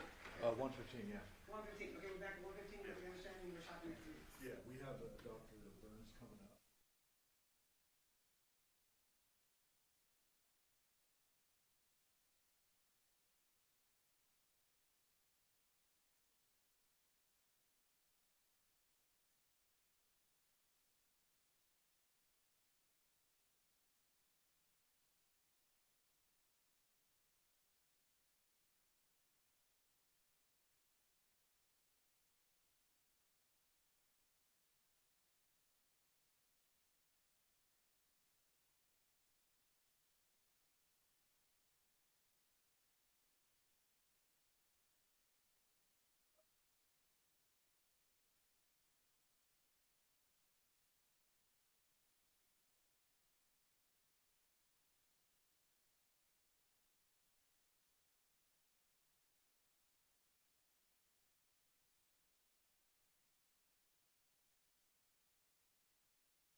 Deputy District Attorneys, on behalf of the state, we are outside the presence of our jury. To save time, Judge, we'd move for the omission of 495 to 607 by stipulation. That's correct. Okay, that'll be a minute. Is that it? Yes. All right, bring in jury.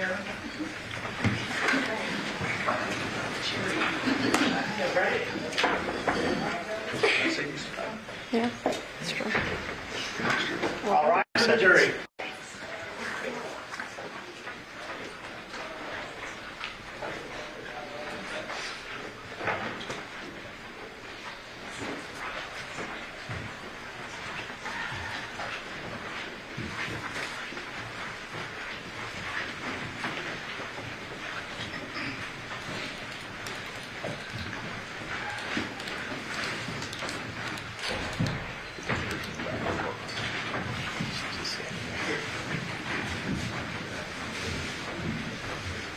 Please be seated. Your Honor, the jury's all present and accounted for. We are going to go back on the record and see 377-239, State of Bachelor versus Devyn Michaels. May the record reflect that Ms. Michaels is present with her attorney, Deputy District Attorney, on behalf of the state. Please don't party statement in the presence of our jury. Yes, Your Honor. All right, state may call your next. The state's next witness is Dr. Jennifer Burns.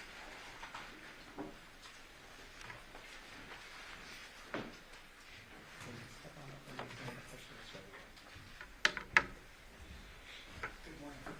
Do you solemnly swear or affirm the testimony you're about to give in this action shall be the truth, the whole truth, and nothing but the truth, so help you God? I do. Thank you. You may have a seat. And Doctor, if you please state your full name and spell it for the record. Sure. My name is Jennifer Burns, Jennifer, B as in boy, YRNES. How are you employed, ma'am? I am an associate professor at the University of Nevada, Las Vegas.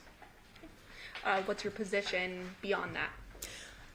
Well, so I teach, I do research, and I do service, which includes serving as a consult as needed for the Clark County office of the Coroner Medical Examiner's Office. And are you what's called a forensic anthropologist? Yes, so I am board certified by the American Board of Forensic Anthropology. And so that would be your certification, correct? Yes. Okay. Any other certifications? No, that's it. Otherwise, I have my degrees. Can you tell us about that? Sure. I have a Bachelor's of Science in Biology with minors in Anthropology and Chemistry from SUNY College at Geneseo. I have a master's degree and PhD, both in anthropology, from the University of Buffalo. And obviously you have many degrees, certification. Do you also undergo training and things of that nature ongoing? Sure. So I regularly attend the American Academy of Forensic Sciences as well as the American Association of Biological Anthropology conferences, which isn't exactly training per se, but it's just demonstrating continuing education because that's where we get to see stuff before it's published. And do you know someone by the name of Dr. Clara Ralston? Yes, she is my former postdoc. And where did you work with her? She was at the University of Nevada, Las Vegas in my lab as a postdoc scholar. Now she is at the New York City office of the Coroner Medical Examiner as a forensic anthropologist. So she's a forensic anthropologist as well? Correct. Okay. As a forensic anthropologist, I think you mentioned that there are consults that you do. What are the types of questions that you're tasked with investigating when you get a consult? Sure. So it depends on the case, right? So sometimes we're asked to assist with an identification if they don't know who the person is. Sometimes if they know who the person is, or maybe they don't, we get asked to assist with trauma, which is traumatic injuries, which can include blunt force, sharp force, high velocity projectile trauma or gunshot wounds, and thermal alterations. Can you walk us through what all of those terms mean, please? Yeah. So blunt force trauma is probably the most commonly known one. So this occurs when a force is traveling at a relatively slow speed and impacts a relatively large area of the body. So like a motor vehicle accident usually causes blunt force trauma, for example. Sharp force trauma is when an implement that has a small surface area impacts a small area of bone with a relatively low amount of force, such as knives, such as saws.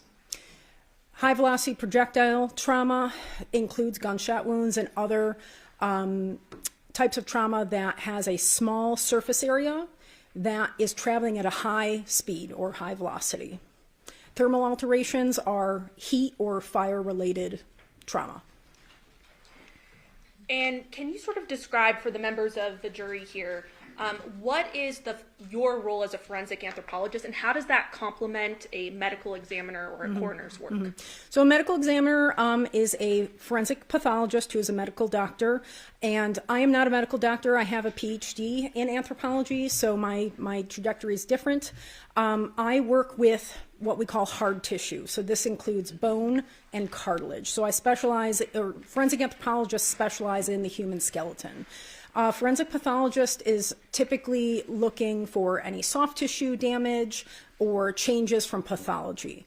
And so if they need additional information, they will call a forensic anthropologist to testify, or write a report on something specific such as identification or traumatic injuries when it impacts bone and cartilage. Now, what are some of the processes you do during a consult? Can you walk us through that process? Yeah, so it varies. If you have, it varies based on the nature of the remains. So sometimes you get fully skeletonized remains, which means there's no soft tissue left. All the skin, muscle, organs are gone. Sometimes you have fully fleshed individuals that have traumatic injuries, and that might include blunt force, sharp force, gunshot wounds, where the pathologist calls us in and says, okay, we have this, we want more information about it. Can you help us by looking at this more specifically at the bone level? And we'll go in, we'll advise on how we need the sample or the specimen, and they'll move forward with removing it for us and providing it to us. So it basically depends on what the request is. Okay, so ultimately you get a request and Yes. you follow through with Correct. the request, and that request is typically a question that needs answering. Correct. Yeah. So sometimes it's tool marks, sometimes it's is there trauma, or a lot of times is it trauma, or were they scavenged by a coyote? Right. So and a so broad range of things. Yeah, it's a broad range of things that we get asked with a very specific intent of like what they want an answer to. Now, you mentioned sharp force trauma or cases. About how many of those have you worked on in your career? I've worked on 64 cases with actual report that I've generated reports for. 2 of those were sharp force trauma. Have you ever worked on decapitations in your career? I've only worked on 1. And then, I guess, turning your attention to 2023, in your work, do you recall receiving a referral from the Clark County Coroner's Office in that year? Yes, I do. Okay. And did that referral include examining the remains of a Johnathan Willette? I didn't know the decedent's name at the time, but yes. Okay. But during your work on the case, you did develop what his name was, correct? Yes, correct. And you did an analysis of those remains, correct? Correct. Can you walk us through how you essentially got those remains and walk us through how that happened? Sure. So it was sometime in August 2023. I got a call from the coroner's office, and the doctor wanted us to come in and give our, feedback on what we could do with assessing tool mark analysis, because it was a sharp force trauma incident.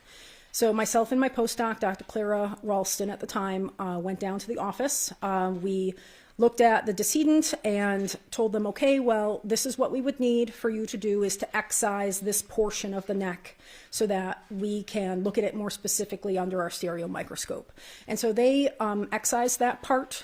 They macerated it, which is removal of the soft tissue, in their office under Dr. Clara Ralston's supervision. And then those remains were then packaged, chain of custody was followed, and it was transported by Dr. Ralston to our lab. That is when we go through the intake records on our part to make sure everything is present, nothing has been tampered with, and so we unbox it, take photos of that process. Once that is all completed, that's when we start our analysis, and we keep detailed bench notes that inform our report. As part of conducting your analysis, are there photos taken of what you're examining? Everything. Yes, we take lots and lots of photos. So those include photos with a digital SLR or digital camera, as well as with a microscope, which is called a stereo microscope. It's not like what you would traditionally think of as a microscope. It's looking at a higher or a lower level magnification. And prior to testifying, you did look through I did. This package. Yes. Many photos here, correct? Yes. Okay. Your Honor, permission to publish. Yes, Your Honor. Okay. By stipulation between the parties. Showing states 495. What do we see there? Yeah, so that is the paper bag that the remains were transported into our lab. That is a picture of the inside of our lab. So it's an unopened, stapled bag with the case number on it. And so that we take right before we open the bag to show the bag is unopened. This is how it arrived at our lab. Then showing you 496. Is this the inside of the bag you just mentioned? Correct. So that is the inside of the bag. The staples have been removed. A little dark, but 498. Do we see that there are contents to this bag? Yes. And would those be the samples that you had requested from the Clark That's County correct. Coroner's office? Yes. So you've unpackaged these items. What do you do next?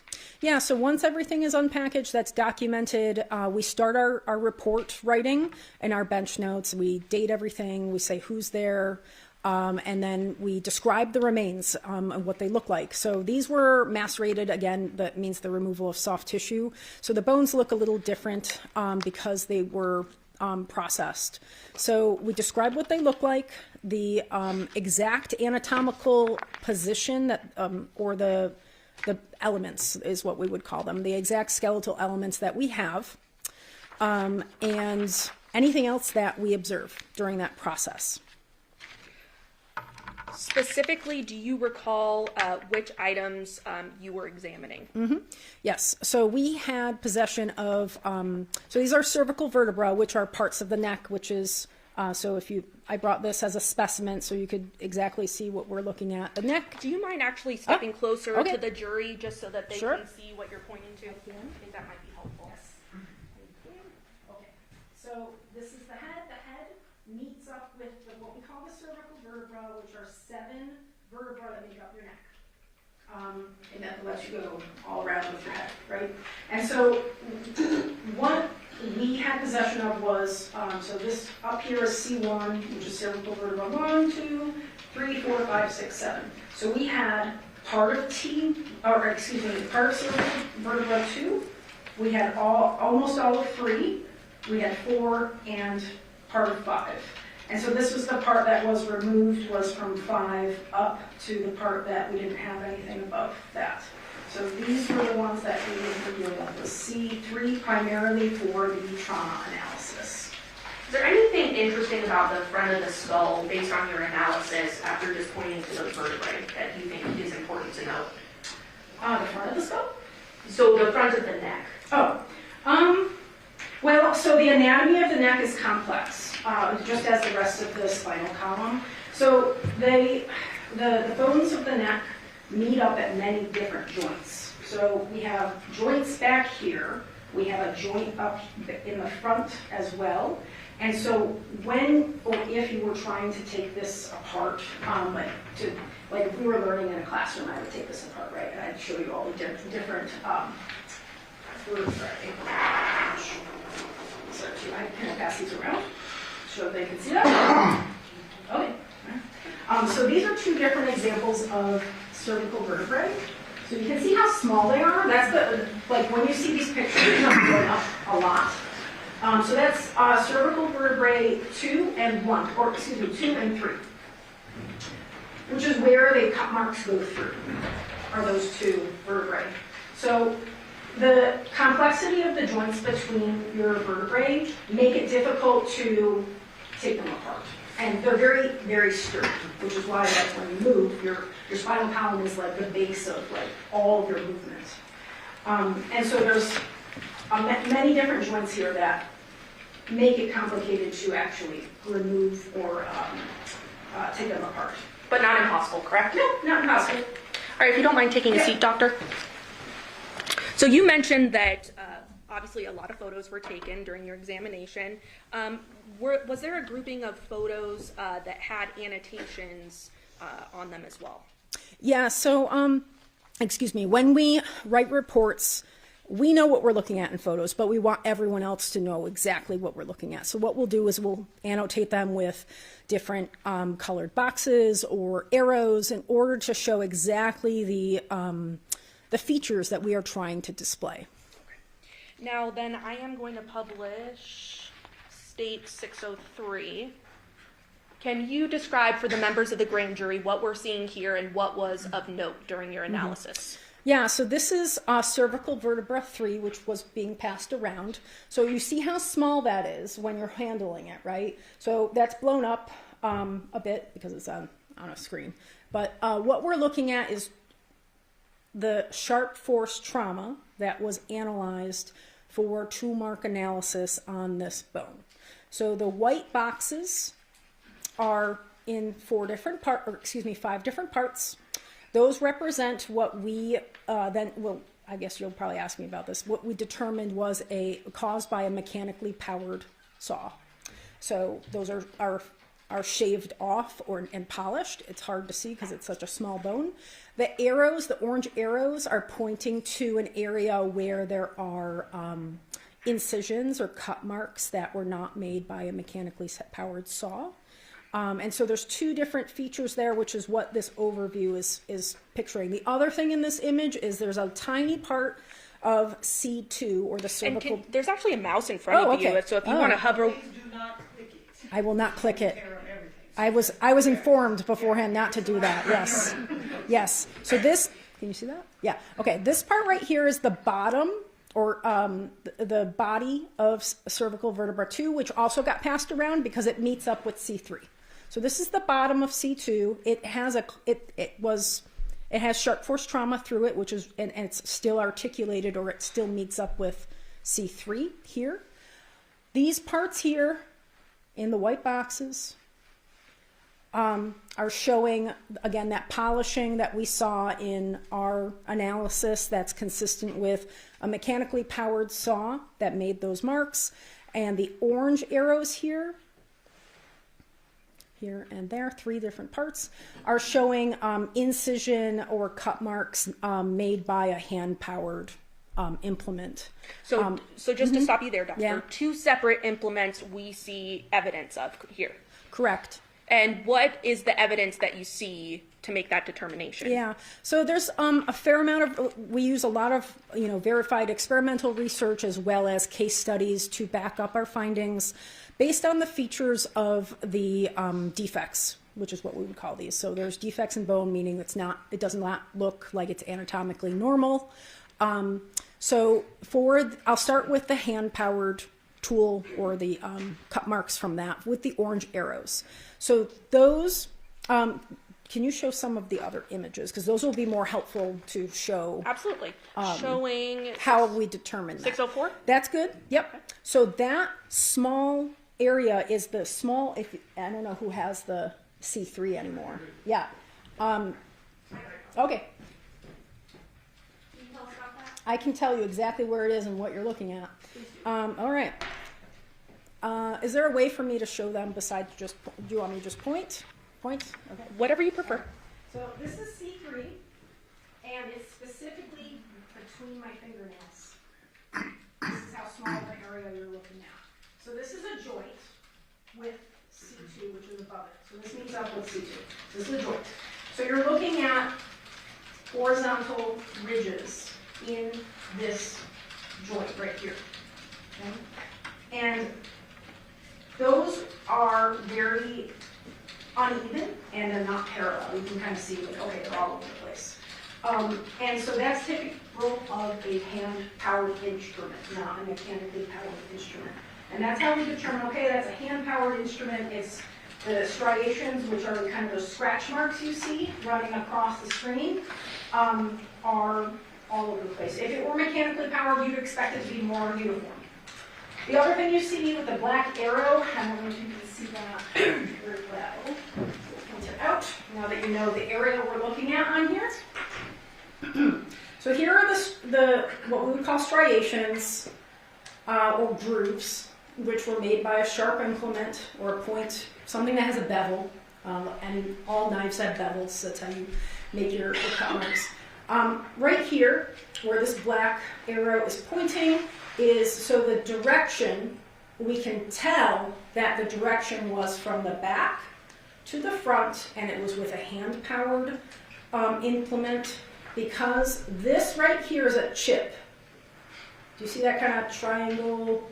It's not a perfect triangle. Kind of Yes, right underneath the arrow, right, correct? Right underneath that. That's a chip. So that's called exit chipping. So when you're cutting something, sometimes you pull the implement out and a chip will fall off. So it's showing the direction of the implement. And I just want to stop you right there. So we're able to see that this implement was back to front. Is that correct? That's correct. So that was back to front. Again, back is, back here. So it was the implement was traveling in that direction. Okay. And that's based on your examination with a microscope of the grooving. Correct. Showing you 605. What is of note here? That's the same area. So now instead of looking at that little joint from what we'd call posterior or the back, you're looking at it from the side. So specifically this little arrow right here, this is a very small area. So the scale isn't showing up very well here, but this is less than 1 millimeter, which is, I don't know, I can't do it. It's like that, very small. So this here is a V shape. You can see it's a V-shaped defect. We call that a kerf mark. A kerf mark is the actual base or the floor and the walls of where a sharp instrument has entered bone. Okay, so it kind of looks like a trough or I don't know how else to describe that. It's a V-shaped defect, and so you see the floor comes to a point, and you see the walls make a V. So that's typical of a non-serrated or serrated knife. So saws have larger, their tooths are spread apart for the most part. The only other saw that could make this is a very fine tooth bow saw, but it's most consistent with a non-serrated or serrated knife because knives come to a bevel, and that is a V shape. So it would be handheld but not powered. Correct. Is that what you're saying? Yep. It's so yeah, all of these evidences that you're presenting, the photos, this is like very clear that, the cross section of the implement was a V shape. It's consistent with a knife, and then the way the striations are going across the joint are uneven and they're not uniform, and that's again consistent with a hand-powered implement. So we're still talking about hand-powered implement. Yep, we're correct? still talking about one of the tools that was used. Okay. Showing 606, what do we see there? Okay, so that's the bottom of C2. So you're looking at C3 in I keep forgetting I can use this. Yeah, use So this is cervical vertebra 3 that you can see in the background. This part here is, again, the bottom of cervical vertebra 2 that was left on top of C3. Now, this right here is a piece that is missing. Again, I referenced exit chipping earlier in the other slide where you saw the little V shape. This is also a little chip that exited. This shows you directionality again. So this is the front of the body where this is. So this is the anterior front of the body.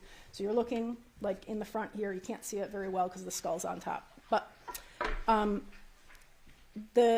means the direction was from back to front, and the chip exited towards the front of the body. So again, showing directionality. Correct. Showing you then 607. What do we see here? So these again are striations. These are incomplete cut marks or incisions that you see the orange arrows pointing to. So this again, C3 here, this is the back of the body. This is where the back is. You're looking at, again, a very small area. We call it the lamellar. It's just a little piece of bone that covers your spinal cord. So it's right here that you're looking at. And so the cut marks, I just put my fingernail in there. They're probably smaller than that, but they're right here. So the other cut marks were here. These are here. And so you can see there's a couple different areas that the hand-powered, non-serrated or serrated knife would have hit. Okay, thank you. Mm-hmm. So, in analyzing these remains, you were able to determine that 2 implements were used. Is that right? Yes. Okay, and they were what again? So there was a hand-powered, non-serrated or serrated. We could not determine exactly. It was a single, straight blade of some sort. And then the second one is a mechanically powered saw. Now, are you able to determine which implement was used first?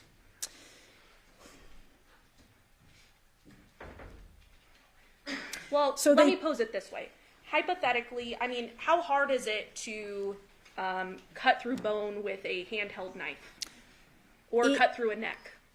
So knives, anyone who has knives in their kitchen knows that they should be used for soft stuff. Like, if you're cutting chicken or beef, you're cutting through the flesh of the stuff you're trying to eat. If you try to cut through bone with that, it's not going to work. It's just going to leave an incision because bone is too hard. So I don't want to say it's impossible because there are bones that if you used enough force, maybe. But saws are made for a reason. Saws, the teeth are such that they are made to cut through hard material such as wood or bone.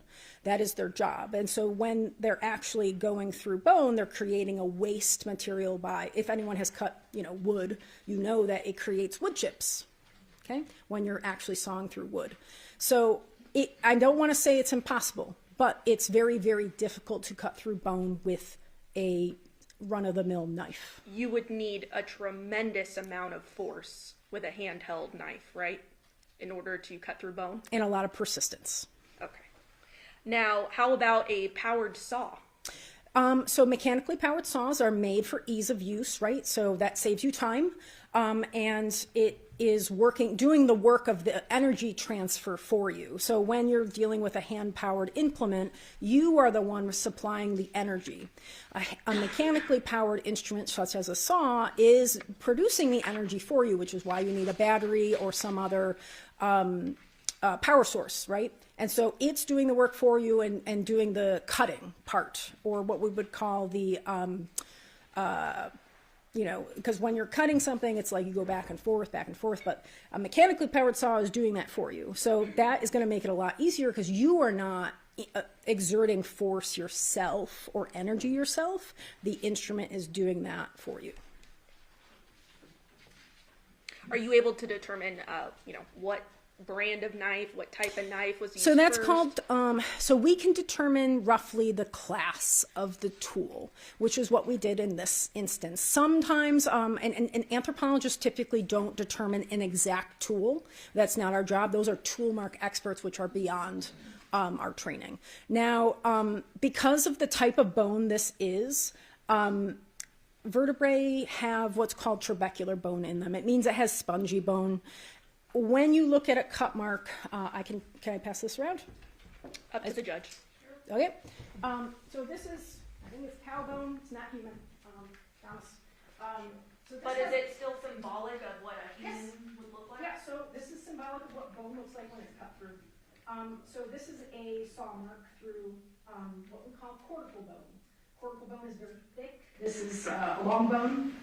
But cervical vertebrae don't look like this. They have what's called trabecular bone, which looks like spongy bone, so it looks like a sponge. So if you walk, does anyone want to touch it? You don't have to. No. But you can see the striations in there too, and you can feel the cut mark itself.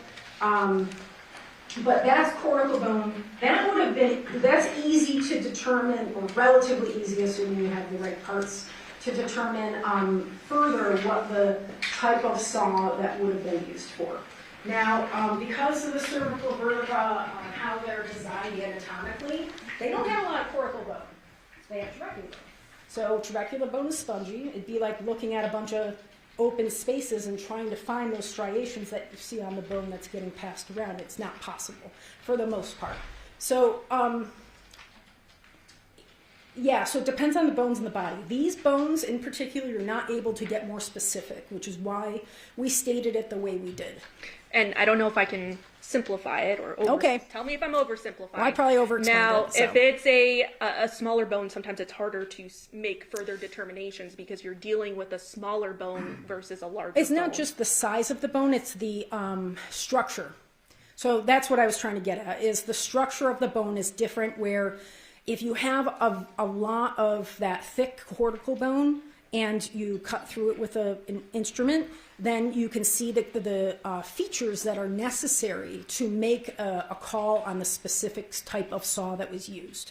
These do not have that type of structure because they're small and because they are primarily made of trabecular bone, which is spongy bone, which is some of that you saw in the images too, where you saw these air spaces that were in there. That's the trabecular bone that has been exposed. Okay. Now, I've stood next to you. You're a petite individual. Is it possible for a petite individual to have decapitated?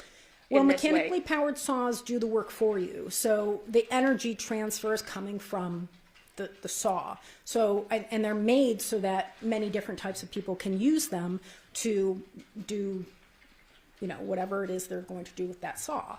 So many different people could use a mechanically powered saw to cut through hard materials such as wood or bone. So it wouldn't be impossible for a smaller female to do so, correct?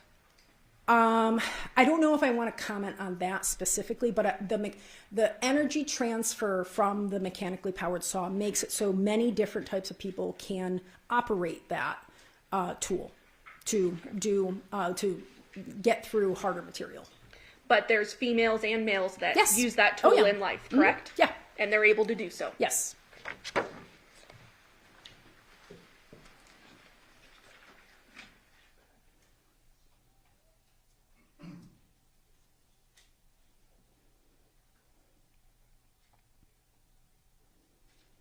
So just to be clear, the incision happened back to front in this case, correct?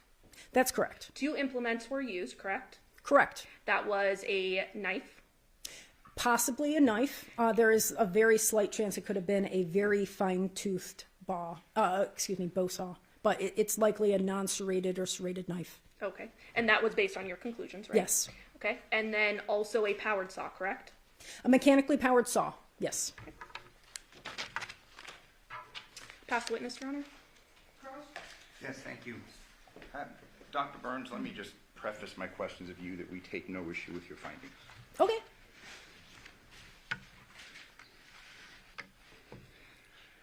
You were asked a question just a moment ago whether or not it would be possible if a small woman could have done this, and you said you didn't want to give an opinion as to that, correct? Yeah, I mean, I would reference the user manual for a mechanically powered saw to see who should or should not or could operate that.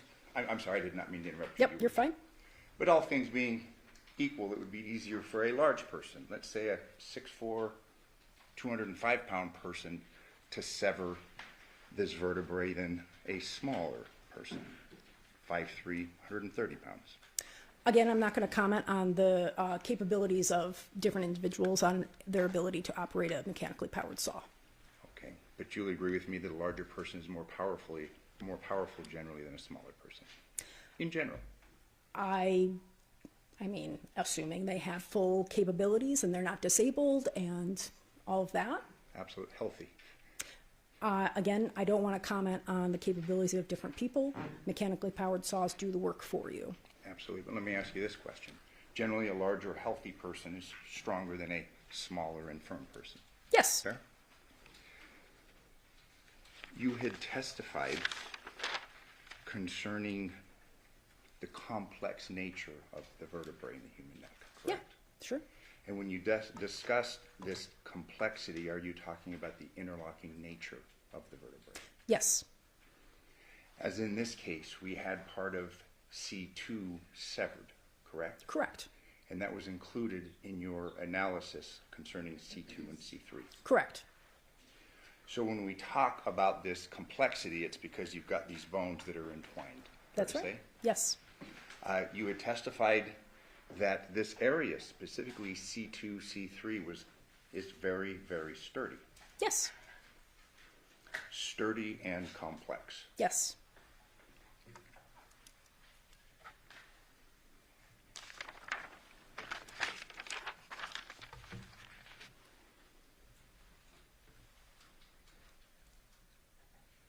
This knife, obviously, you were not given any sort of a sample, and you said that's beyond No, your area of that's correct. expertise. No comparisons. Correct. Same thing with the question concerning the mechanically powered saw. Again, no comparisons. That's that you're correct. Aware of. But we know that it was a knife.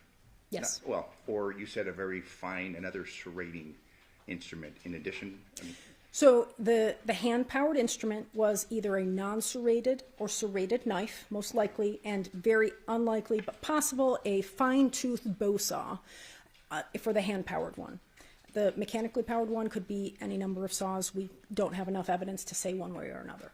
Now, I wasn't told, they just wanted an analysis done. I was not told any number of instruments when I was given these specimens. understood. So, in reference to the hand-powered knife, that still could have been electric, perhaps, but very fine. So I don't know about a hand, like you're saying, like a mechanically powered knife. Correct. In addition to a mechanically powered saw. Yeah, so anything mechanically powered would produce very uniform striations, whether it was a knife that was mechanically powered or not. These were very uneven and in different directions. Okay. So unlikely. Unlikely, but possible, perhaps. Probably not. But you are very comfortable in your testimony and your conclusion that we had a mechanically powered saw. Correct. And that was given the nature of basically the injury to C2 through C3. Correct. You are unable to opine as to the width of the saw blade, anything of that nature? So that we don't have enough evidence for. If you had the other pieces of the vertebra that were missing in this case, and if there were what we call false starts, which would have produced a kerf floor, which is the bottom of the cut mark, we would have been able to say more, but we cannot say anything more than what we said in the report.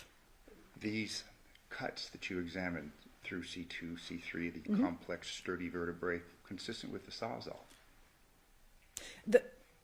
Can you restate that? Yeah, consistent, what you saw. Findings, would that be consistent with the mechanically powered saw? Correct. Yes. Are you able to opine as to what kind? No. Okay. Are you able to opine as to consistency? Like if I ask you, hey, we have a Sawzall that's generally used for cutting through drywall, things of that nature, would that be consistent with your findings here, having been used? A drywall saw? A Sawzall. Yes, so it can include any mechanically powered saw, yes. Fair. And you're not able to opine as to whether it was battery powered or plug-in, correct? No.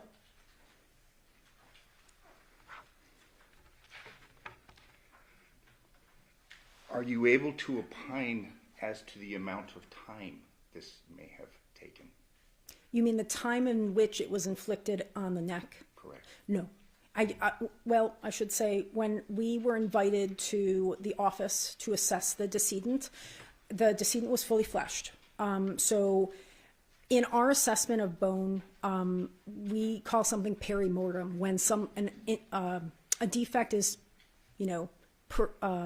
made on a bone at, around, or shortly after the time of death, meaning our interval is wide. I cannot, like a forensic pathologist could tell you different things based on soft tissue.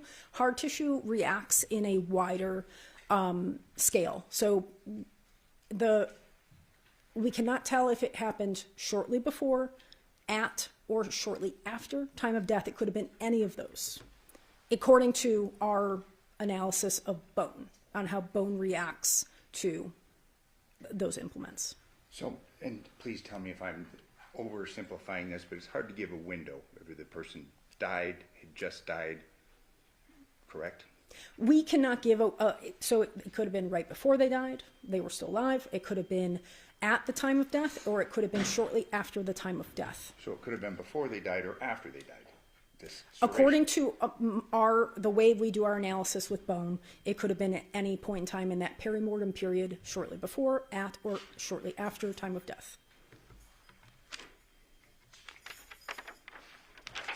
Are you able to give an opinion concerning how long it would take a person to be decapitated? No.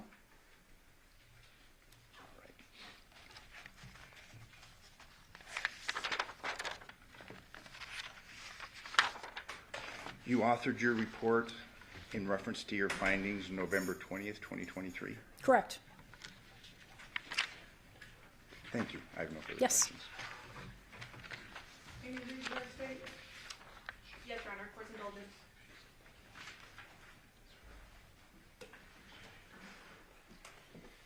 Ma'am, just briefly, now you're not able to determine whether these incisions happen post-mortem, pre-mortem, anything like that, correct?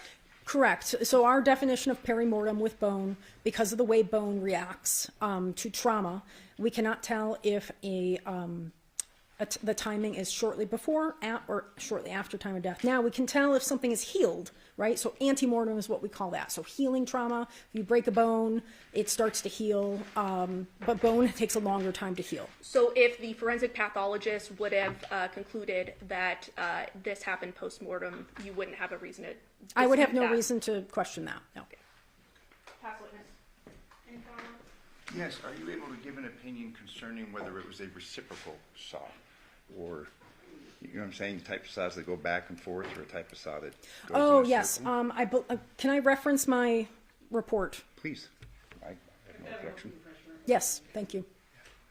I do not have it. Yes, if I may approach. Yes. Thank you very much.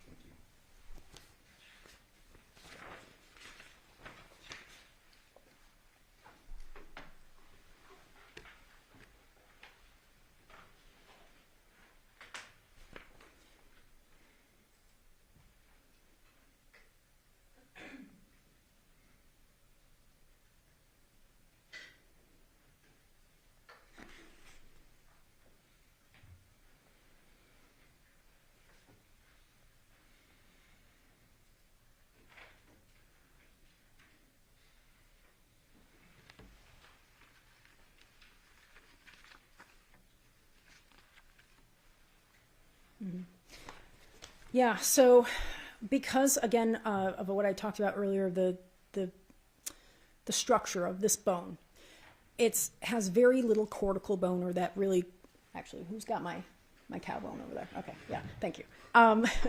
Because of the structure of the bone itself, we are not able to say further what type of saw it is, so it could have been any type of mechanical saw. So you're not able to opine as to the speed of the saw, anything of No. that nature either? Or No, whether because it there's very little area that is cortical bone, which is where those features would be observable, but because of the type of bone, we didn't have enough evidence to say one way or another. But again, and just finally, my final question in reference to this complex nature of the Sure. cervical spine, small but sturdy. Yes. Correct? Thank you. No further questions. Any comments, state? No further questions, Your Honor. Do the ladies and gentlemen of the jury have any questions for this witness? Okay, seeing no response, no excuse, thank you very much. Okay. for your testimony today. Thank you. State, would you mind gathering her remarks? Yes. This goes back to the defense. Okay, thank you.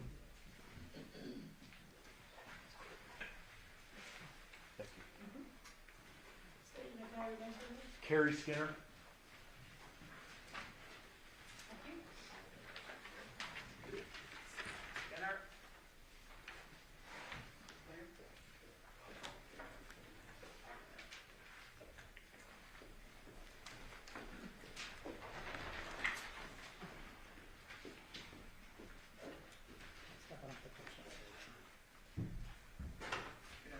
Good afternoon. You solemnly swear or affirm the testimony you're about to give in this action shall be the truth, the whole truth, and nothing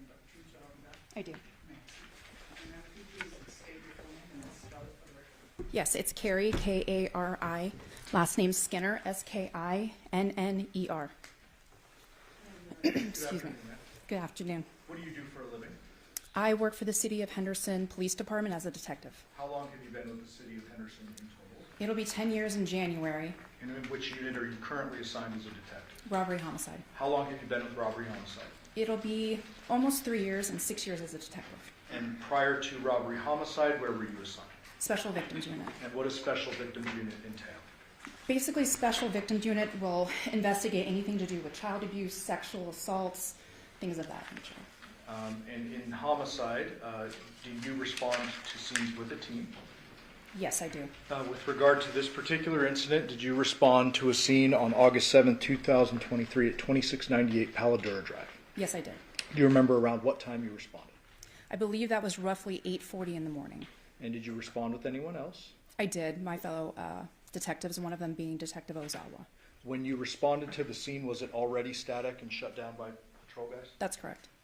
When you responded to the scene, did you immediately go in, or did you do a couple things outside before?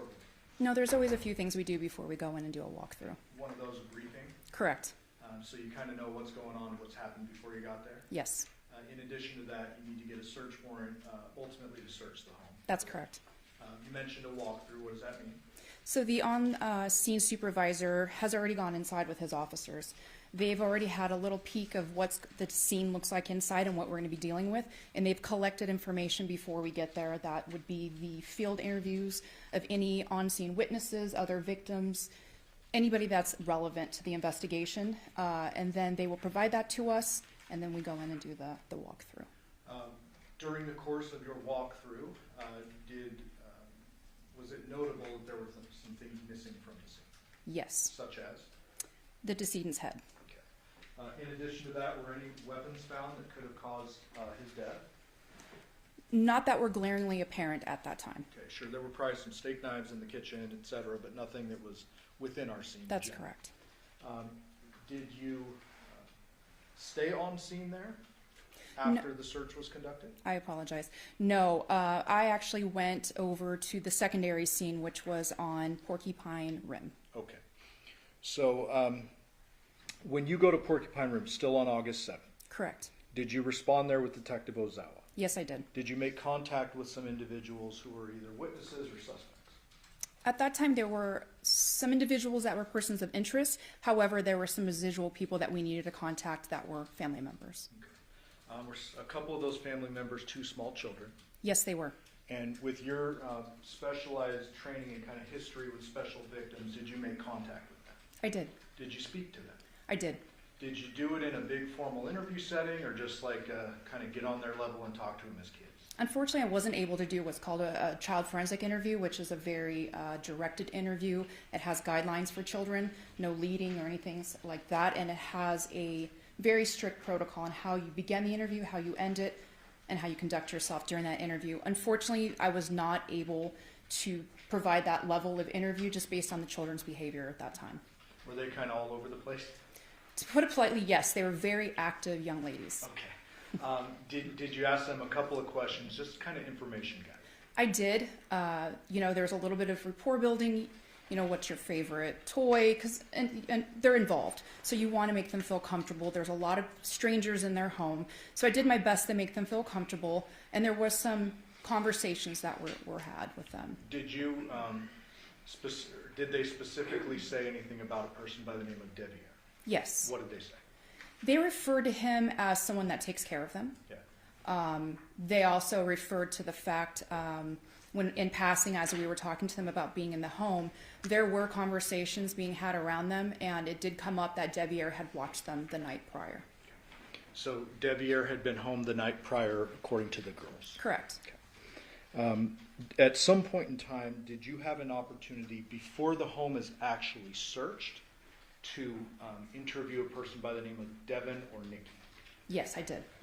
What name did you know her by at that point in time? At that point, it was Devyn. Okay. Do you see that person in court today? I do. Can you please point to that person, describe something she's wearing today? Yes, she's sitting over here at this table, and she's wearing a light-colored, looks like a floral blouse. Would the record reflect identification of the defendant? The record so reflects.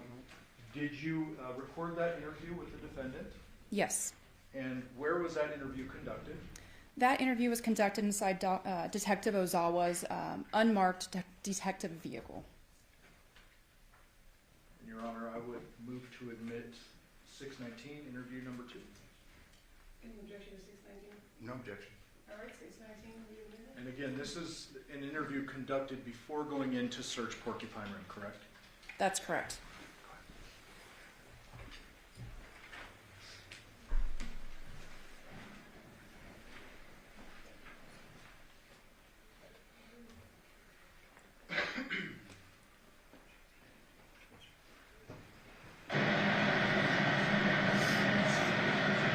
August 7, 2023, approximately 15:08 hours, and my name is Dennis Detective Dennis PD, badge number 1531. Also here is Detective Skinner, badge number 63.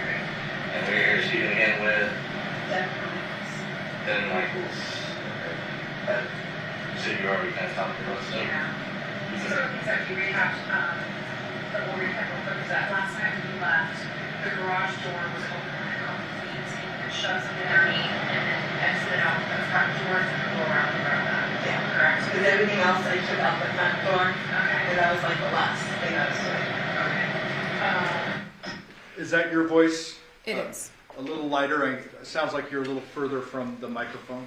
Yes, I'm in the back seat of the vehicle. Okay, and you said something to the effect of, we talked a little bit before this recording started. Yes. And then I believe what I heard was the defendant said she left the Paladura home and the garage was open, she slid something under it, and then she herself exited out the front. Is that correct? Yes, it is. All right, we're going to resume.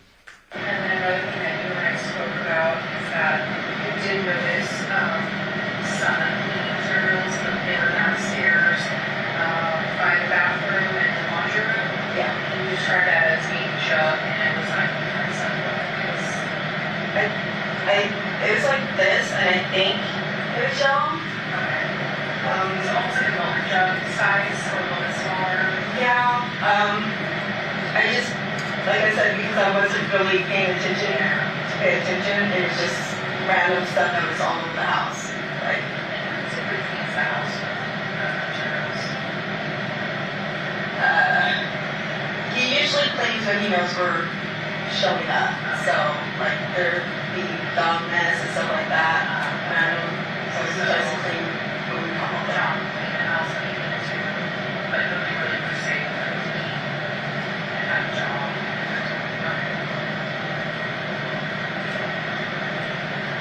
And then we also discussed that his ex was drinking in town tonight.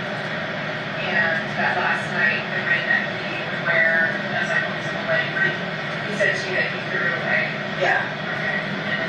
We kind of made the joke of it, 2 points, put it in the trash type thing. Oh, okay. So, and then you would call as Andrea, correct? Yeah, Andrea. You would call her twice, but you're not sure if they're married or not. No, I know they weren't married, but yeah, it was just. Okay. Well, this is something that the girl is back. Is that right? Yeah.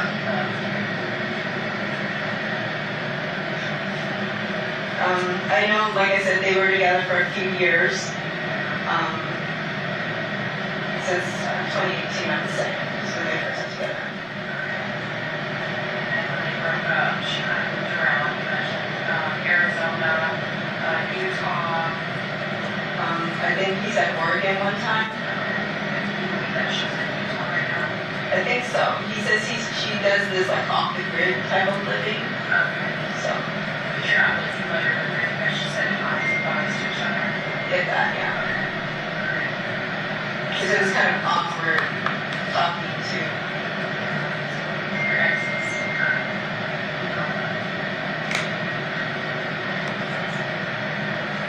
And the last time you spoke to him, as well as his mother, was last night, just before you left, you were cleaning up like how the alcohol containers and stuff. Right. You mentioned putting a pina colada and a Jameson bottle in the fridge, and his mom had a red steak. Right, we were just like randomly cleaning up the different things.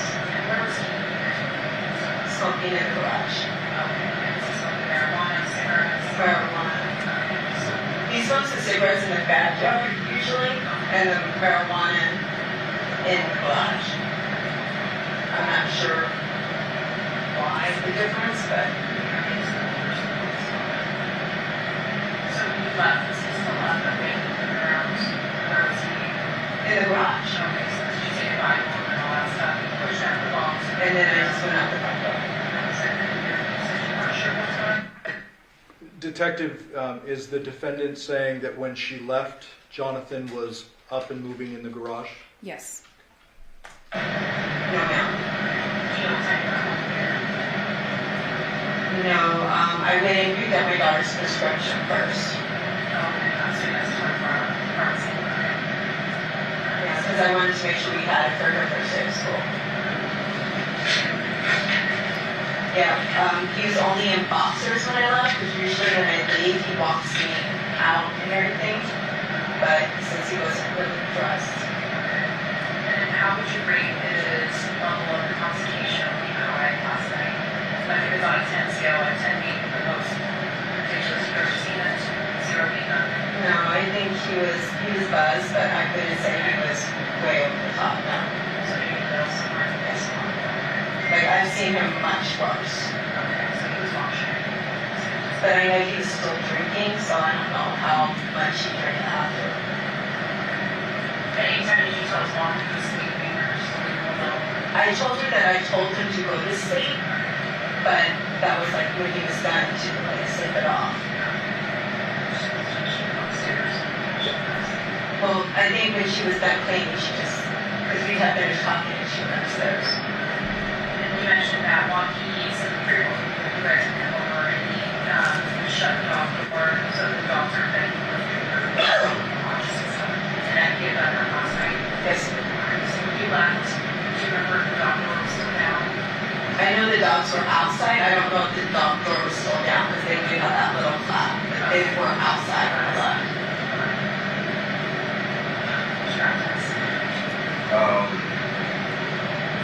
So just so talking to Devyn here, so it's kind of just an odd dynamic, you know, that you guys have. So it was basically kind of confusing, you know, when we're talking to Yoko. It doesn't sound like she knows. She doesn't know that we are married like that. She just thinks that we are still here because we don't really want everybody kind of in our business, and it does make sense. Yeah. No, I get that. Just like I was saying, I talked to Yoko and I talked to you, it was like, that we didn't realize that you and Devyn here were married, but like, you guys been married for 2 years, you said. Almost 2 years, but Yoko does not know that. But are you guys, talking to Devyn here, it's kind of like, it sounds like you guys got married, but not because you guys like love each other. You know, it's convenience. Like, I have a lot of medical issues and he's been taking care of me and the girls. So what was your reason for getting married to Devyn? Because legally, as my spouse, he has more rights and access to things than someone just as a random. So like pick up prescriptions, other He things. can do anything as my spouse. He actually, I had to go into a hospital in an ambulance and he's the one that took care of all of that. Okay. So are you guys like intimate together? No. Does he sleep in your room? Sometimes, like he'll fall asleep when we watch TV, but he usually sits on the couch. And right there, in there. So you guys aren't really, when you say married, you're not dating, and you're not doing stuff together, you're not intimate together, and things like that. You know, and that's why John was okay, because John knew, and that's why he was kind of okay with everything and being able to move in. Gotcha. And then, but there's still, he's gonna have to move out, or he was gonna have to move out? Devyn was not happy about it, and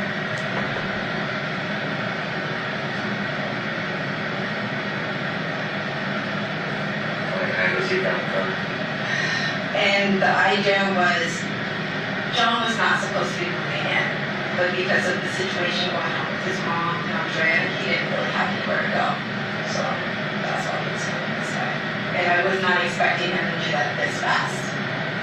What do you mean? We talked about him piecemealing and slowly moving things, and it went from a slow thing to everything got moved in one day. And it kind of cut dead ear That's right. very quickly. That's what. Because when you were talking about it earlier, saying that he wasn't good with it, but he understood. Like when we're trying to figure out the dynamic of everybody. Like when you say you two are married, I'm thinking, yeah, you guys are in love, and you guys, everything. You guys are one happy family over here, and then now you're bringing in your ex. That's why we don't tell anybody we're married, because you automatically assume the word marriage, this is what you have. Yeah. But a lot of people get married for No, I get it. I totally understand it. and if you see my medical marriage, you will definitely understand. And sorry to hear that. The issues and stuff. So When you called me, I was actually on my way to get an EEG. yeah. I had to switch the schedule. You said you went and picked up your daughter's prescription on the way home on fish day? This morning. Or after you left the house, right? Yes, sir. Well, which place did you go to? At CVS on Cheyenne, Seagull. Yes. I have the receipt if you need it. It was Cheyenne, or Seagull, soaring balls. Sargos. And then after that, you just come straight home here? Yes, sir. And then you don't remember what time you left? No, sir, because I left and I went straight. I went and came here, so my receipt will say what time it was, say what time it was. Okay, so we can check just the time. Just get like a time frame. It's like when you left the other house. So I know you said you weren't sure exactly when you left.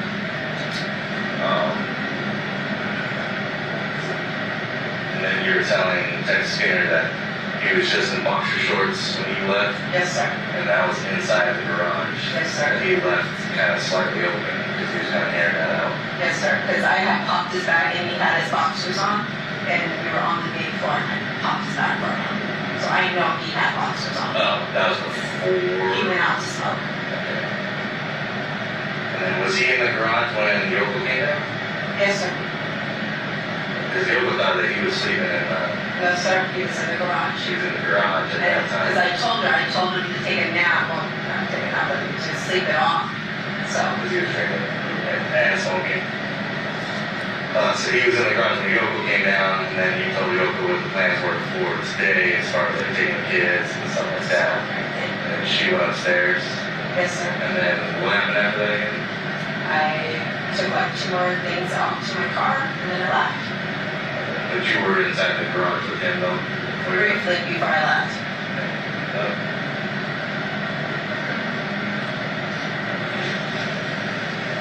What's on your face? He wasn't answering because his phone is here. His phone's been here all day. Whose phone is that? That is our dad. What was it? It's on the garage in front of our house. Oh. It got left. Like it, sir? Okay, we'll hold on to that then. Thank you. Thank you. Why did you go? They're talking to me, and you guys are being nosy in there. Please be careful.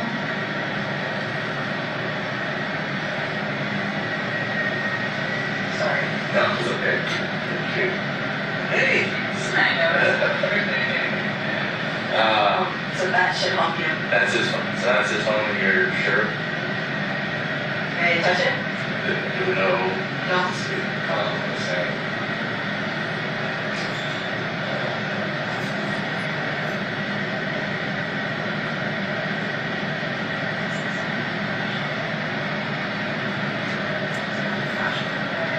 That's like,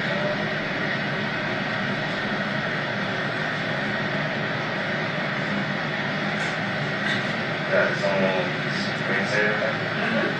You know his code by chance? There's no book. No code. You just swipe it.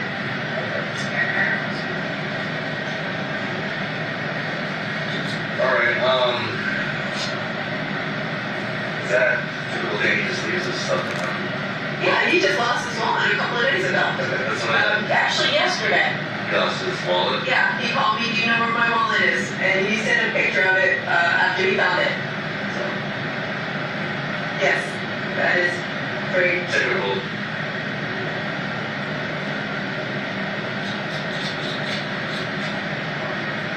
Okay. So you said you went, before you left, you went in the garage, briefly spoke with them, and then you went out the front door. And then when you left, was the garage still halfway open? Yes, sir. Okay. And then after that, you went to the CVS on Cheyenne, and then from there you came straight here. Yes, sir. And was anybody awake when you got home? No, sir. The girls were passed out, so we said, yeah. That's it. Is there anything else? That's it. So it is 3:22, and that's gonna end the Detective, when the girls approached with that phone, did you observe anything of note on it? Yes. What? There appeared to be, to me, apparent blood, and it was smeared on the screen. Okay. Did you have an opportunity to look at the screen and see if there were any notifications present? Yes, I did. Were there? There were none. If you receive texts or calls on your phone, your notifications show up. Correct. And that's kind of a common thing. Yes. So it appeared to you that there was no incoming activity to that phone if it's just sitting there all day. Agree. After that interview was conducted, did you and other detectives authorize a search warrant for the Porcupine Rim address? Yes. And then were you part of the search of the Porcupine Rim address? I did enter in and assist at that point. Okay. And ultimately, did you exit and then conduct another interview with the defendant? Yes. While you were interviewing the defendant the third time, or I guess the second time for you, but the third interview, were you getting updates live from other detectives in the home as they found certain items? I was, yes. And I'd move for the admission of 620. Any objection to 620? No objection. 620 will be admitted. And I am going to play it, but before I get yelled at by the judge, I'm going to say we have to end at 3, so we might have to stop halfway through or partway through. Sure.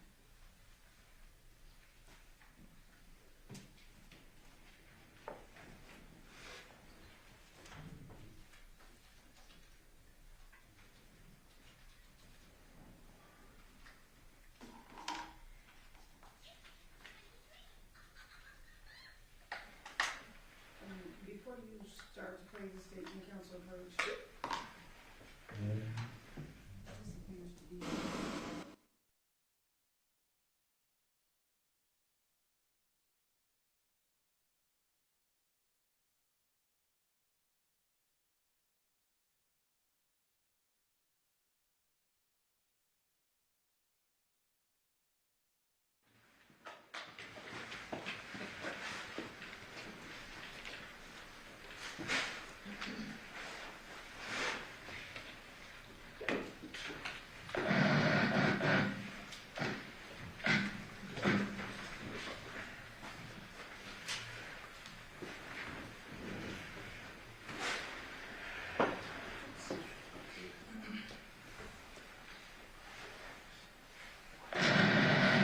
It is August 7th, 2023 at approximately 19:55 hours at night. Detective was out with Henderson PD, badge number 1531. Detective Skinner, Henderson PD, badge number 2233, and we're being again with Devyn Michaels.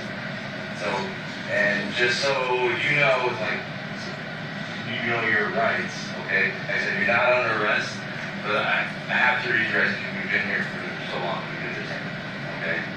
So, I know you said you want to speak with us, but I gotta make sure that you understand your rights. Like I said, you're not under arrest, but I still have to read your rights because you are being detained, and we've been talking with you for quite some time now, right? So you have the right to sign, you have that right, and you say can will be used against your law.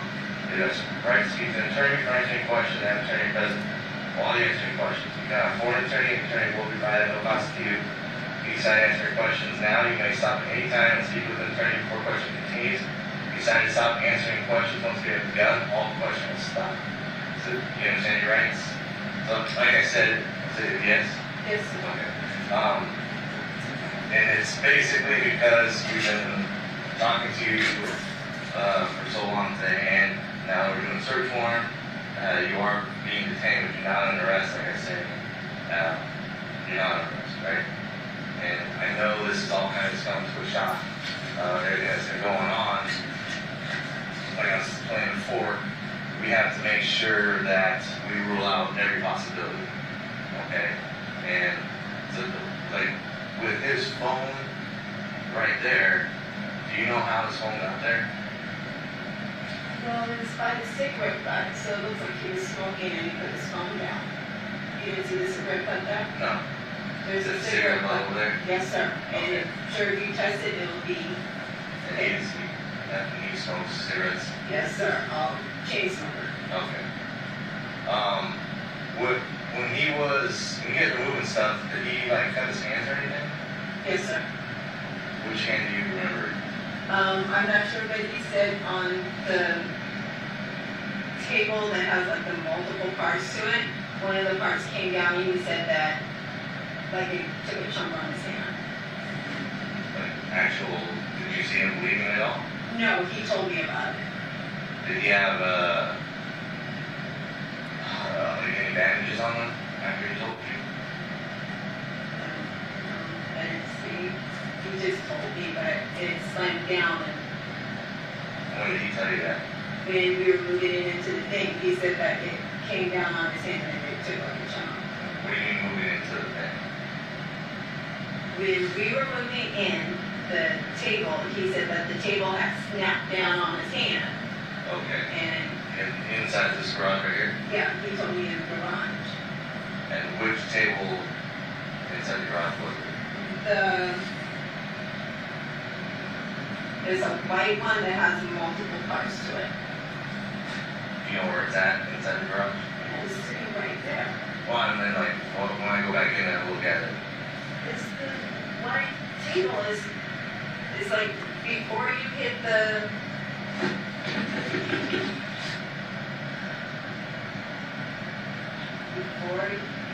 to the freezer, there's a white table with multiple sections to it. so What am I missing? well, your reactions are starting to elevate and be different. I don't mean to do that, but I'm getting scared. Okay, and what are you scared about? Because you're asking me, did he hurt himself? And I'm going by what he told me. He said that when he was moving the table, because he loaded the truck by himself. Okay. And so, I guess what is worrying you right now? You're saying, I mean, you've already told us. Nothing is worrying me, but I feel like, Things are pointing in your direction, like you were saying earlier. and like I said, I didn't load the truck. He loaded everything himself, and the lighter things I unloaded.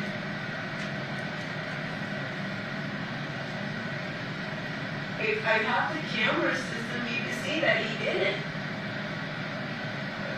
Did you guys already, what do you mean? So the camera that you took down, it was up before you guys left? That was like one of the last things you took down? Yes, sir. Where's that camera system at? It's in the garage. I showed it to him. Okay. It's right back. And it's like the DVR and everything's in there? I think so. He said it records. Okay, and then that was recording you guys packing up right before I you did left? not pack anything. He packed everything, sir. I mean, that was what you guys packed. Was that the last thing you guys packed before you left? Come back here? I didn't pack anything. He packed everything, but when I got back, he just tightened everything down and we left. What do you mean when you got back? When I left here, I went back to Henderson, got in his truck, and then we drove back here. And so when you drove there, everything was already packed? Yes, sir. Everything. And then what time was that, do you think? It was around 8:20, 8:30, and then we got here, I think it's at 9:01 on his. Okay, and then after you unloaded everything, here, We got we in drove his back truck. over there. Yes, sir. In his truck. Now, did you leave your vehicle over there? Yes, sir. Now, why didn't you guys just both drive back? Because he wanted to take his vehicle because of the trailer. He uses it for, But like, why didn't you just drive your car and he drove his car? because he said he wanted to drive one car. I sat in the passenger side of his truck. Well, that's what I'm just asking. I didn't know what was the reason for, like, because you were planning on coming back here at some point, right? Yes, sir. So, I was trying to figure out why. Like, what I you- offered and he said we You'd rather just drive Yes, sir. back and forth. And then we went to the gas station and he put more gas in his car. And you could see us at the gas station. No, which gas station did you The Arco. We went to the Arco twice that day. Which one's that? On Windmill and Eastern. Okay. You went to the Arco Windmill and Eastern after you guys left to get here? Yes, sir. So it might be between like 8 and 9 o'clock. Oh, definitely. It was like beginning like at 8:20 when we were leaving to head back here. And that's when I told you the Mountain Dew that he left was still on the gas pump from earlier that day. And I went over there and was showing him your drink is still sitting here. And where was that at? He left it on the gas pump the first time we were there. Oh, okay. You were asking me, does he forget things a lot? Yeah. He forgot his soda at that time. Okay. So we went back and looked at the video at Burlington. Do you remember anything else while you were there at Burlington? Like you said that you took Janae to the bathroom. Was there any time that you took both girls and you guys both split up? I had, after we came out of the bathroom, Tamia with me, and then John kind of was walking around by himself. I think he went to the shoes. Was that at the very, when you get there, I guess, when you guys arrive at Burlington, at what point do you guys break off to take her to the bathroom? Immediately, like almost immediately. She was asking for the bathroom when we first walked in. Okay. Did you guys talk to anybody when you first walked in? Just the security guy at the front, and he said it's towards the back. And me and Janae was walking back there. Okay, that's when you split. Yes. And then after you guys left, that's when she's saying that Johnathan and Tamaya were walking around. Yes, sir. And they were contacted by somebody at that Yes, point. I did not see that person. Okay. So the video at Burlington shows, or at least what my partner was saying when he was there, when you guys get there, you talk to the security guard, but then all you and Janaea and Tamaya basically split up from Johnathan at that point. Tamaya didn't go with us into the bathroom. I know that for a fact. It was just me and Janaea. Did she follow you while you guys were going that way? Even though she didn't go into the bathroom? I don't think so. I don't think she came with us that way. Okay. As like I said, my partner he was at the Burlington factory, looked at the video, and that's what he saw. So when you guys get there, you talk to the security guy, and then you and your two daughters walk, Okay. and then Johnathan walks away from you guys. I know when we came out of the bathroom, she was definitely with me because we were looking at all the little knickknacks, like towards the back of the store. Okay, was she waiting for you right there? I do remember when we came out, she was right there. Right by the bathroom entrance? Or No, by the gate. She didn't go into the bathroom. There was like a gate blocking it off. oh, okay. Was Johnathan anywhere around there?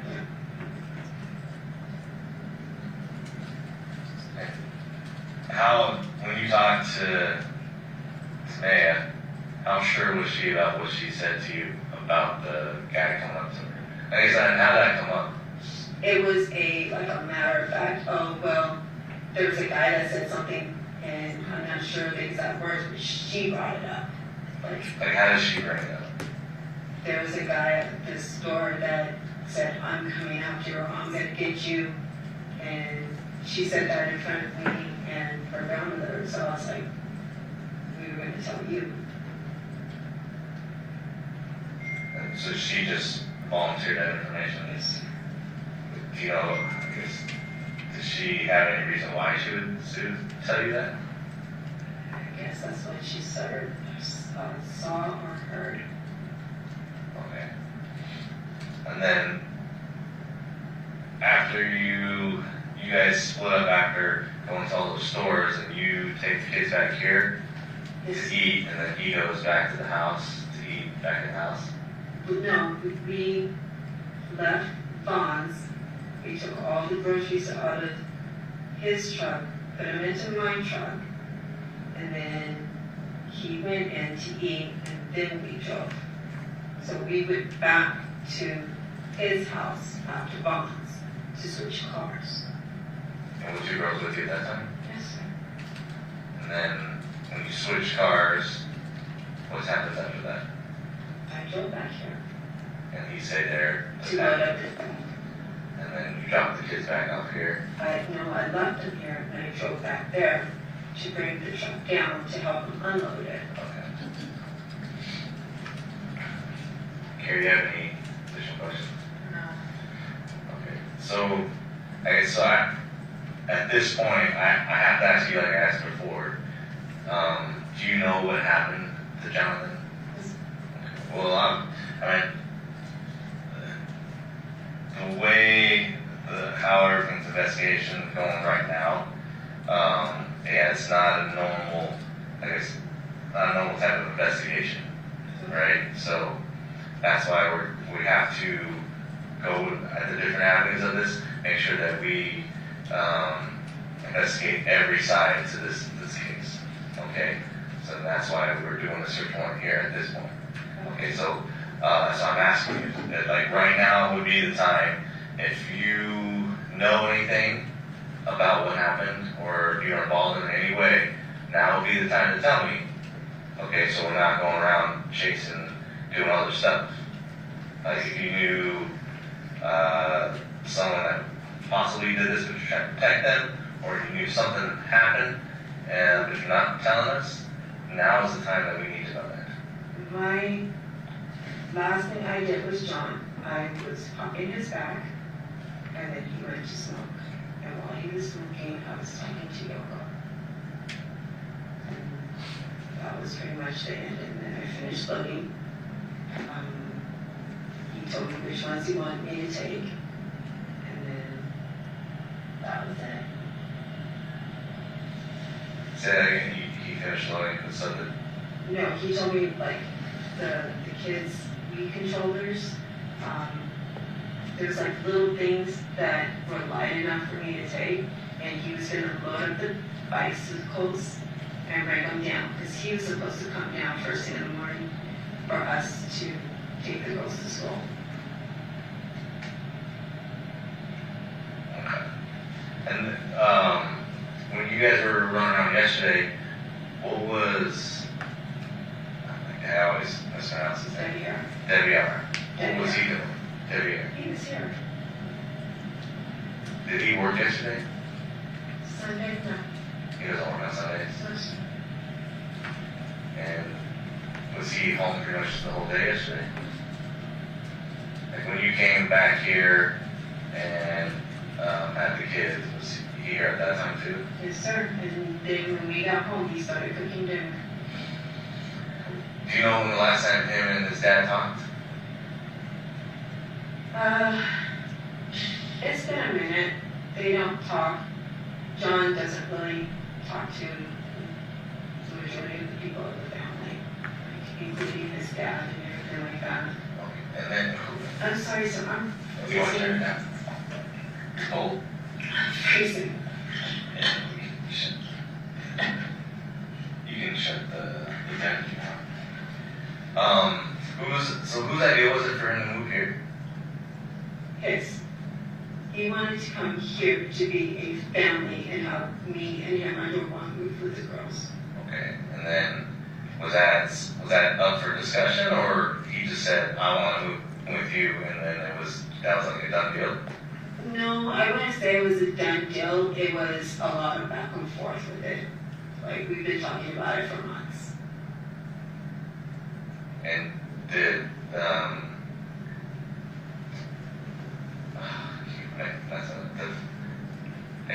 Devyn, did Devyn know that he was coming? Not yesterday, no. Absolutely not. And, I mean, did he know that, did Devyn know that John was moving in? Devyn knew that John and I had talked about it. Devyn did not like the idea, but I did not know John was bringing all that stuff last night. Gotcha. We were supposed to just be moving, like, the girls' things, the bunk beds. I had packed up, like, all their old clothes, you know, like, bags and bags of clothes I had packed up for them. Okay. And what did Devyn and Johnathan talk about yesterday? They didn't talk yesterday. Devyn had opened the door, saw that we were loading into the garage, and that was it. And then, Oh, they never actually spoke to each other? No, sir. Oh, okay. And then... Devyn made it sound like he might have talked to him, so. No, sir. When, So he saw him, went back inside, and that was it. yeah. I think he just opened the door because he heard noises. And just, I mean, I can't speculate, but it was just open the door and close it type thing. And then when I left, I just let him know I was leaving, and that was it. Would Devyn have any reason to want to hurt Johnathan? No, sir. No, sir. You don't think so? No, sir. I mean, they didn't get along perfectly, but no. Anything like in the past that they've gotten into fights or anything like They've that? had arguments, but nothing ridiculous, no. Okay. Do you think Devyn would have anything to do with it? Or no? Why do you smile and say that? Shake your head no. He's one of those types that things don't bother him. Like, you could be angry and everything like that, and he's always very calm and mellow. And how upset was Johnathan when we found out that you and Devyn got married? Oh, he was furious at first, but once he started realizing, like, with all the medical things and everything like that, John and I, we started talking again. We hang out. We actually go to birthday parties and, like, the 4th of July, we get all the fireworks with the girls. Like, we actually were building our connection again so we could have more time with our family. And that's something that you wanted to happen also? Yes, sir. And then, because like, the reason why I ask these questions is, as far as like him being the one that said that he was going to move here, is the way you guys make him sound is like he's very pushy and kind of wants to get his way when stuff. Yeah, right? he definitely can be that way. Like, was this something that he forced upon you? Like, hey, I'm moving back in? It wasn't that he was forcing upon it, but I know he was having issues with Yoko, and she was trying to get him out of her house. Like, the night, last night, she was telling me she still hadn't paid her any rent money. He owed her $200. She was saying, see if I could get his EBT card, so she could at least take the money off of that. So I know she was pretty upset at him for not being able to pay her back. She said it had been years since he had paid rent. So, and I sat there and helped them talk to the car company to kind of get the payments back on track because he was falling behind with that. His phone was constantly being turned off for non-payment and things. Do you think that, did he have any issues with Yoshida? He said that they were basically using his EBT to live like a lifestyle. Like, they would go and get the fancy food and everything and kind of use all the money and keep it on the card. That Yoshida and Yoko would do that? Yes. How upset did that make Johnathan? Oh, they argue daily. Do you think that Yoshida or Yoko would have anything to do to hurt him? I don't see them being capable of hurting him. Like, I know they argue, but I don't see them being aggressive people. Like, I know Andrea had pulled a knife on him. But how long ago was that? Last year, I It think. was last year. From what I was told. I just know that he was trying to get out of that house as quickly as he could. And it was supposed to have been like a piecemeal type thing. And it went from a gradual thing to everything now.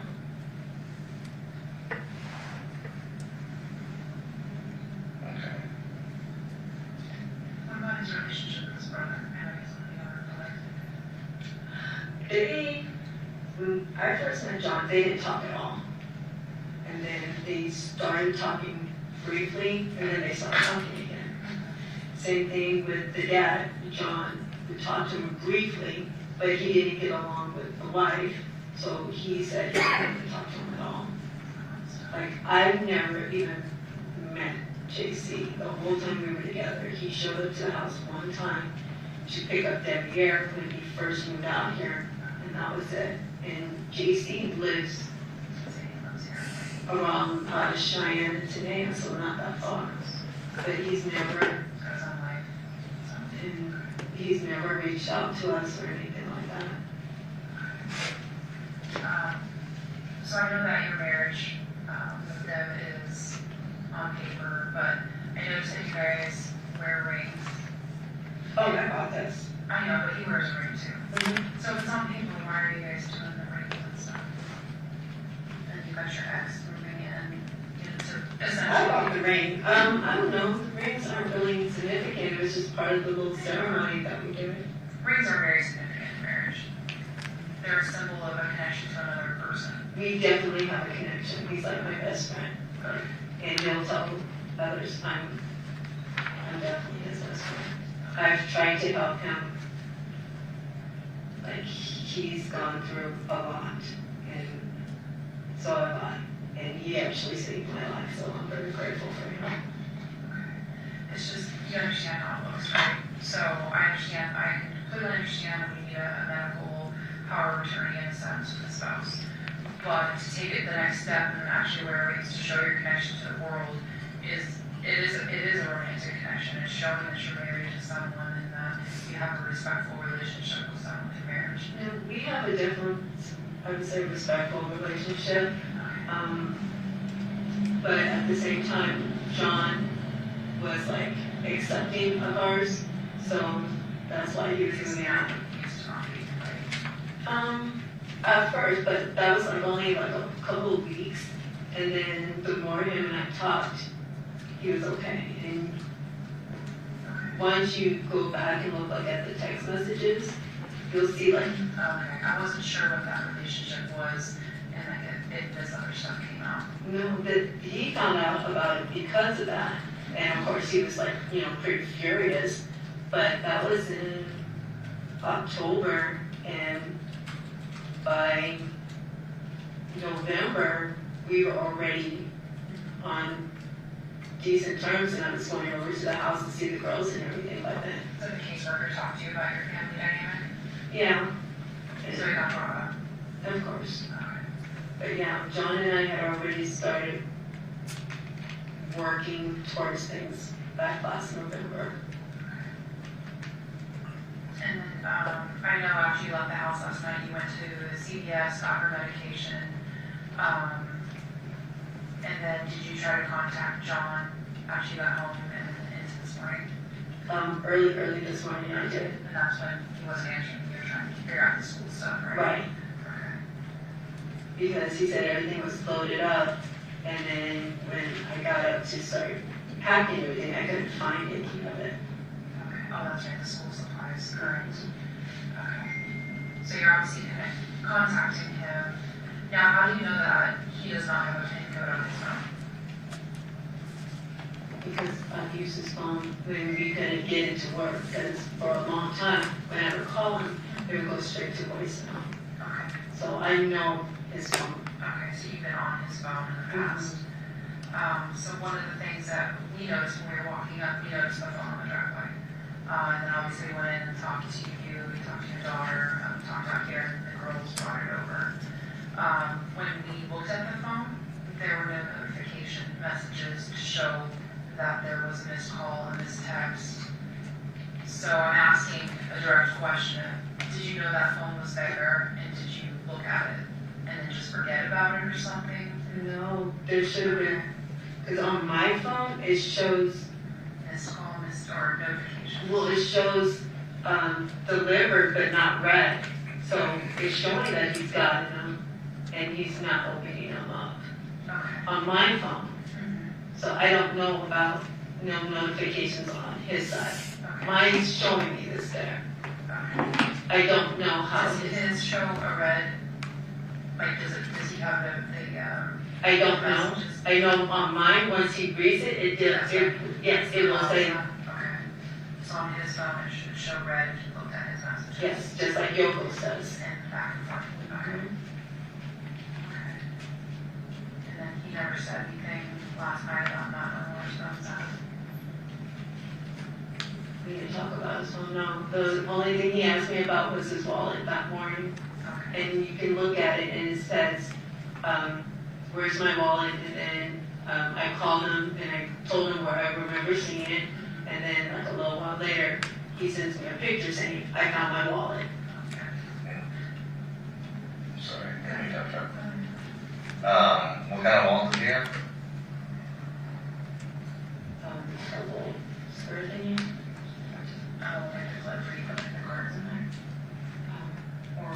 Is it like a bifold wallet or? It looks like it's about this, like a little square wallet. Okay, and does it, is there anything else in the house right now that belongs to him? That belongs to him. Anything like, you said he found his wallet? And he found it where?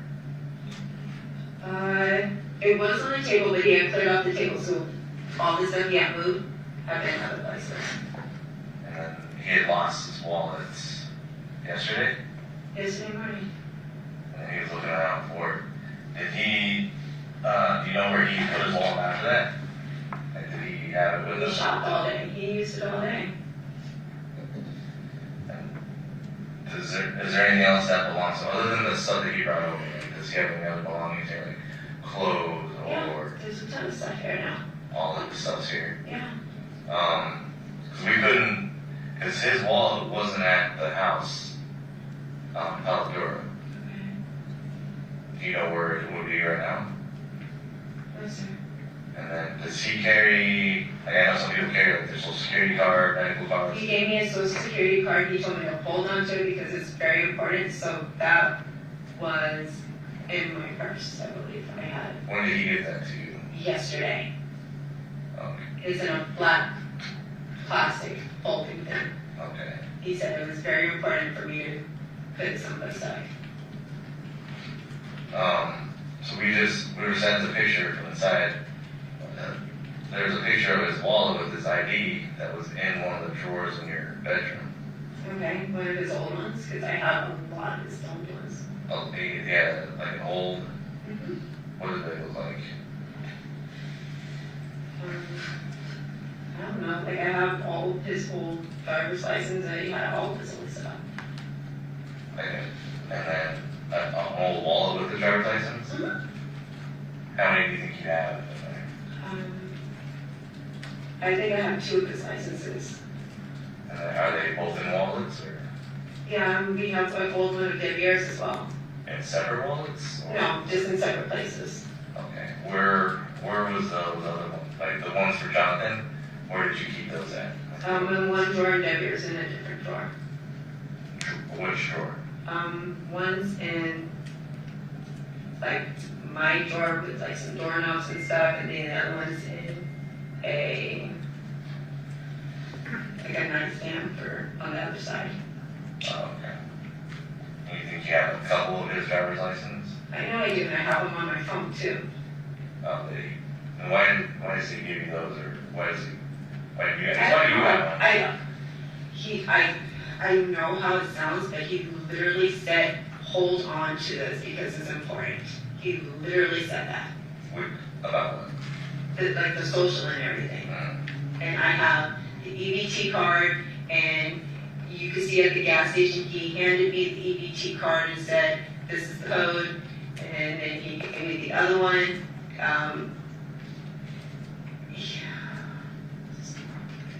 What's that? I said, this isn't good.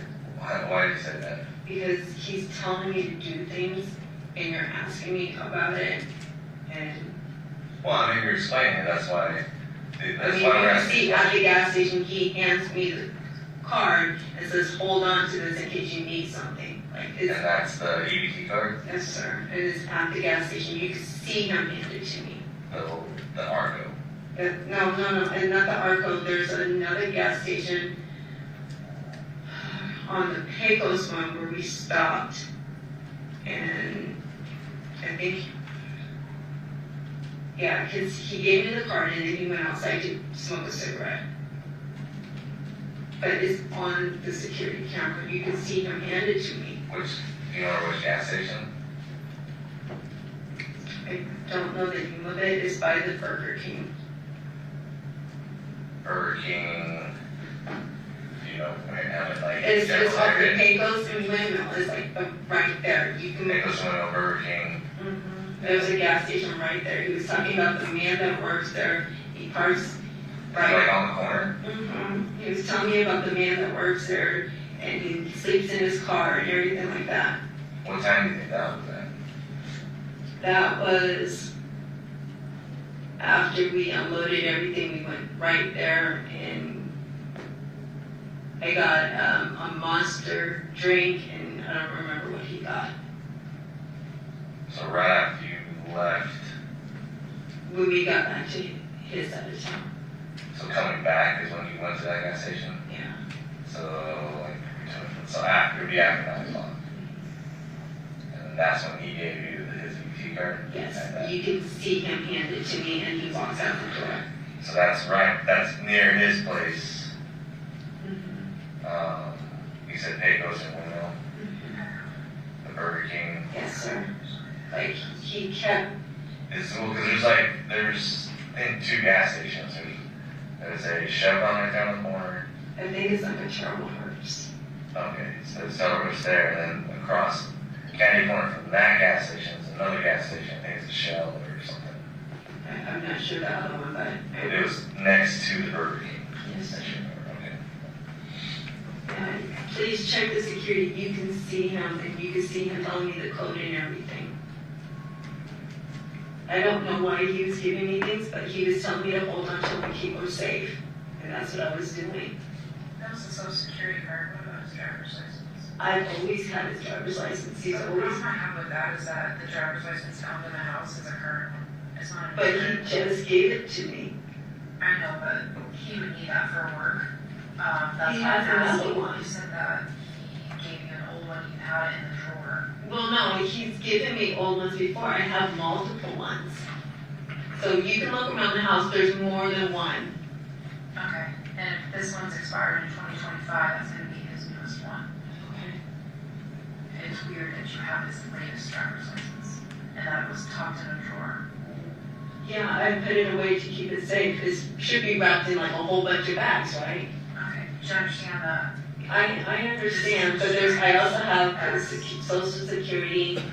I understand, and that's why I'm like, it's just getting weirder and weirder. It's like I'm doing things that help, and it's not helping me. I got it. Well, yeah, is that just being able to explain some of the stuff? That's all we need is explanation. I'm trying to explain it, but the more I'm talking, the more it just sounds really stupid. And Especially a driver's license, that doesn't need to really be kept safe. No. A social security card or birth certificate, I completely understand. Especially if somebody is transitioning in their life and they're wanting to find a new place to live, you want your important papers. but I don't know what else was in it. It was just a lot of things. Okay. But it wasn't his wallet, he didn't hand his wallet over to you. No, it was a lot of things. Like it was like a square thing he handed to me, and then a black what are those called? but not his wallet. You know what his wallet looks like. You saw him pull it out to purchase Yeah. things. So he had his, so when we find his wallet, it's gonna have his driver's license and his cards. Okay. I just don't know why someone would give a driver's license to someone. But not, he didn't give you a I always, when John and I were together, I had everything. He had me hold on to it so he wouldn't spend money needlessly and things like that. Like he's like, hold on to this. And Yeah, but you guys don't have that relationship right now. we actually were. So you're closer than we thought. Yes. I went. He asked me to marry him yesterday. And just can we know what time this is? I apologize. You guys, I do have to do something that we have to end today at 3 o'clock. What time are we stopping this? 36 minutes and 55 seconds into the interview.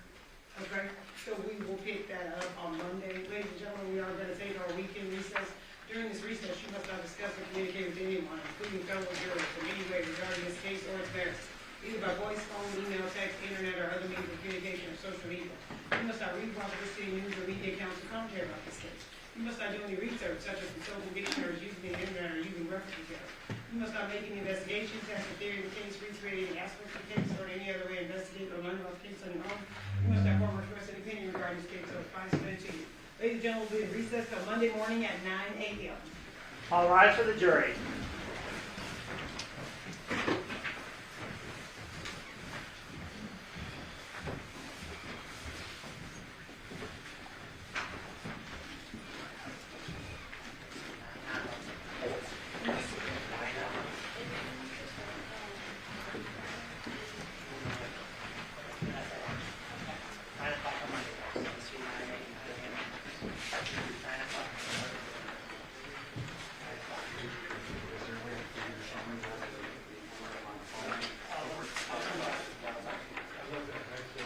Okay, thank you. 9 o'clock. 9 o'clock on Monday. Okay, Executive, you may be excused. I just remind you, you're still under oath and not discuss your testimony with anyone. And we'll see you back here Monday morning at 9 a.m. Okay, thank you. Make the record reflect your outside the presence of our jurors. Do you guys have any matters about that person? Very briefly. Okay, go ahead.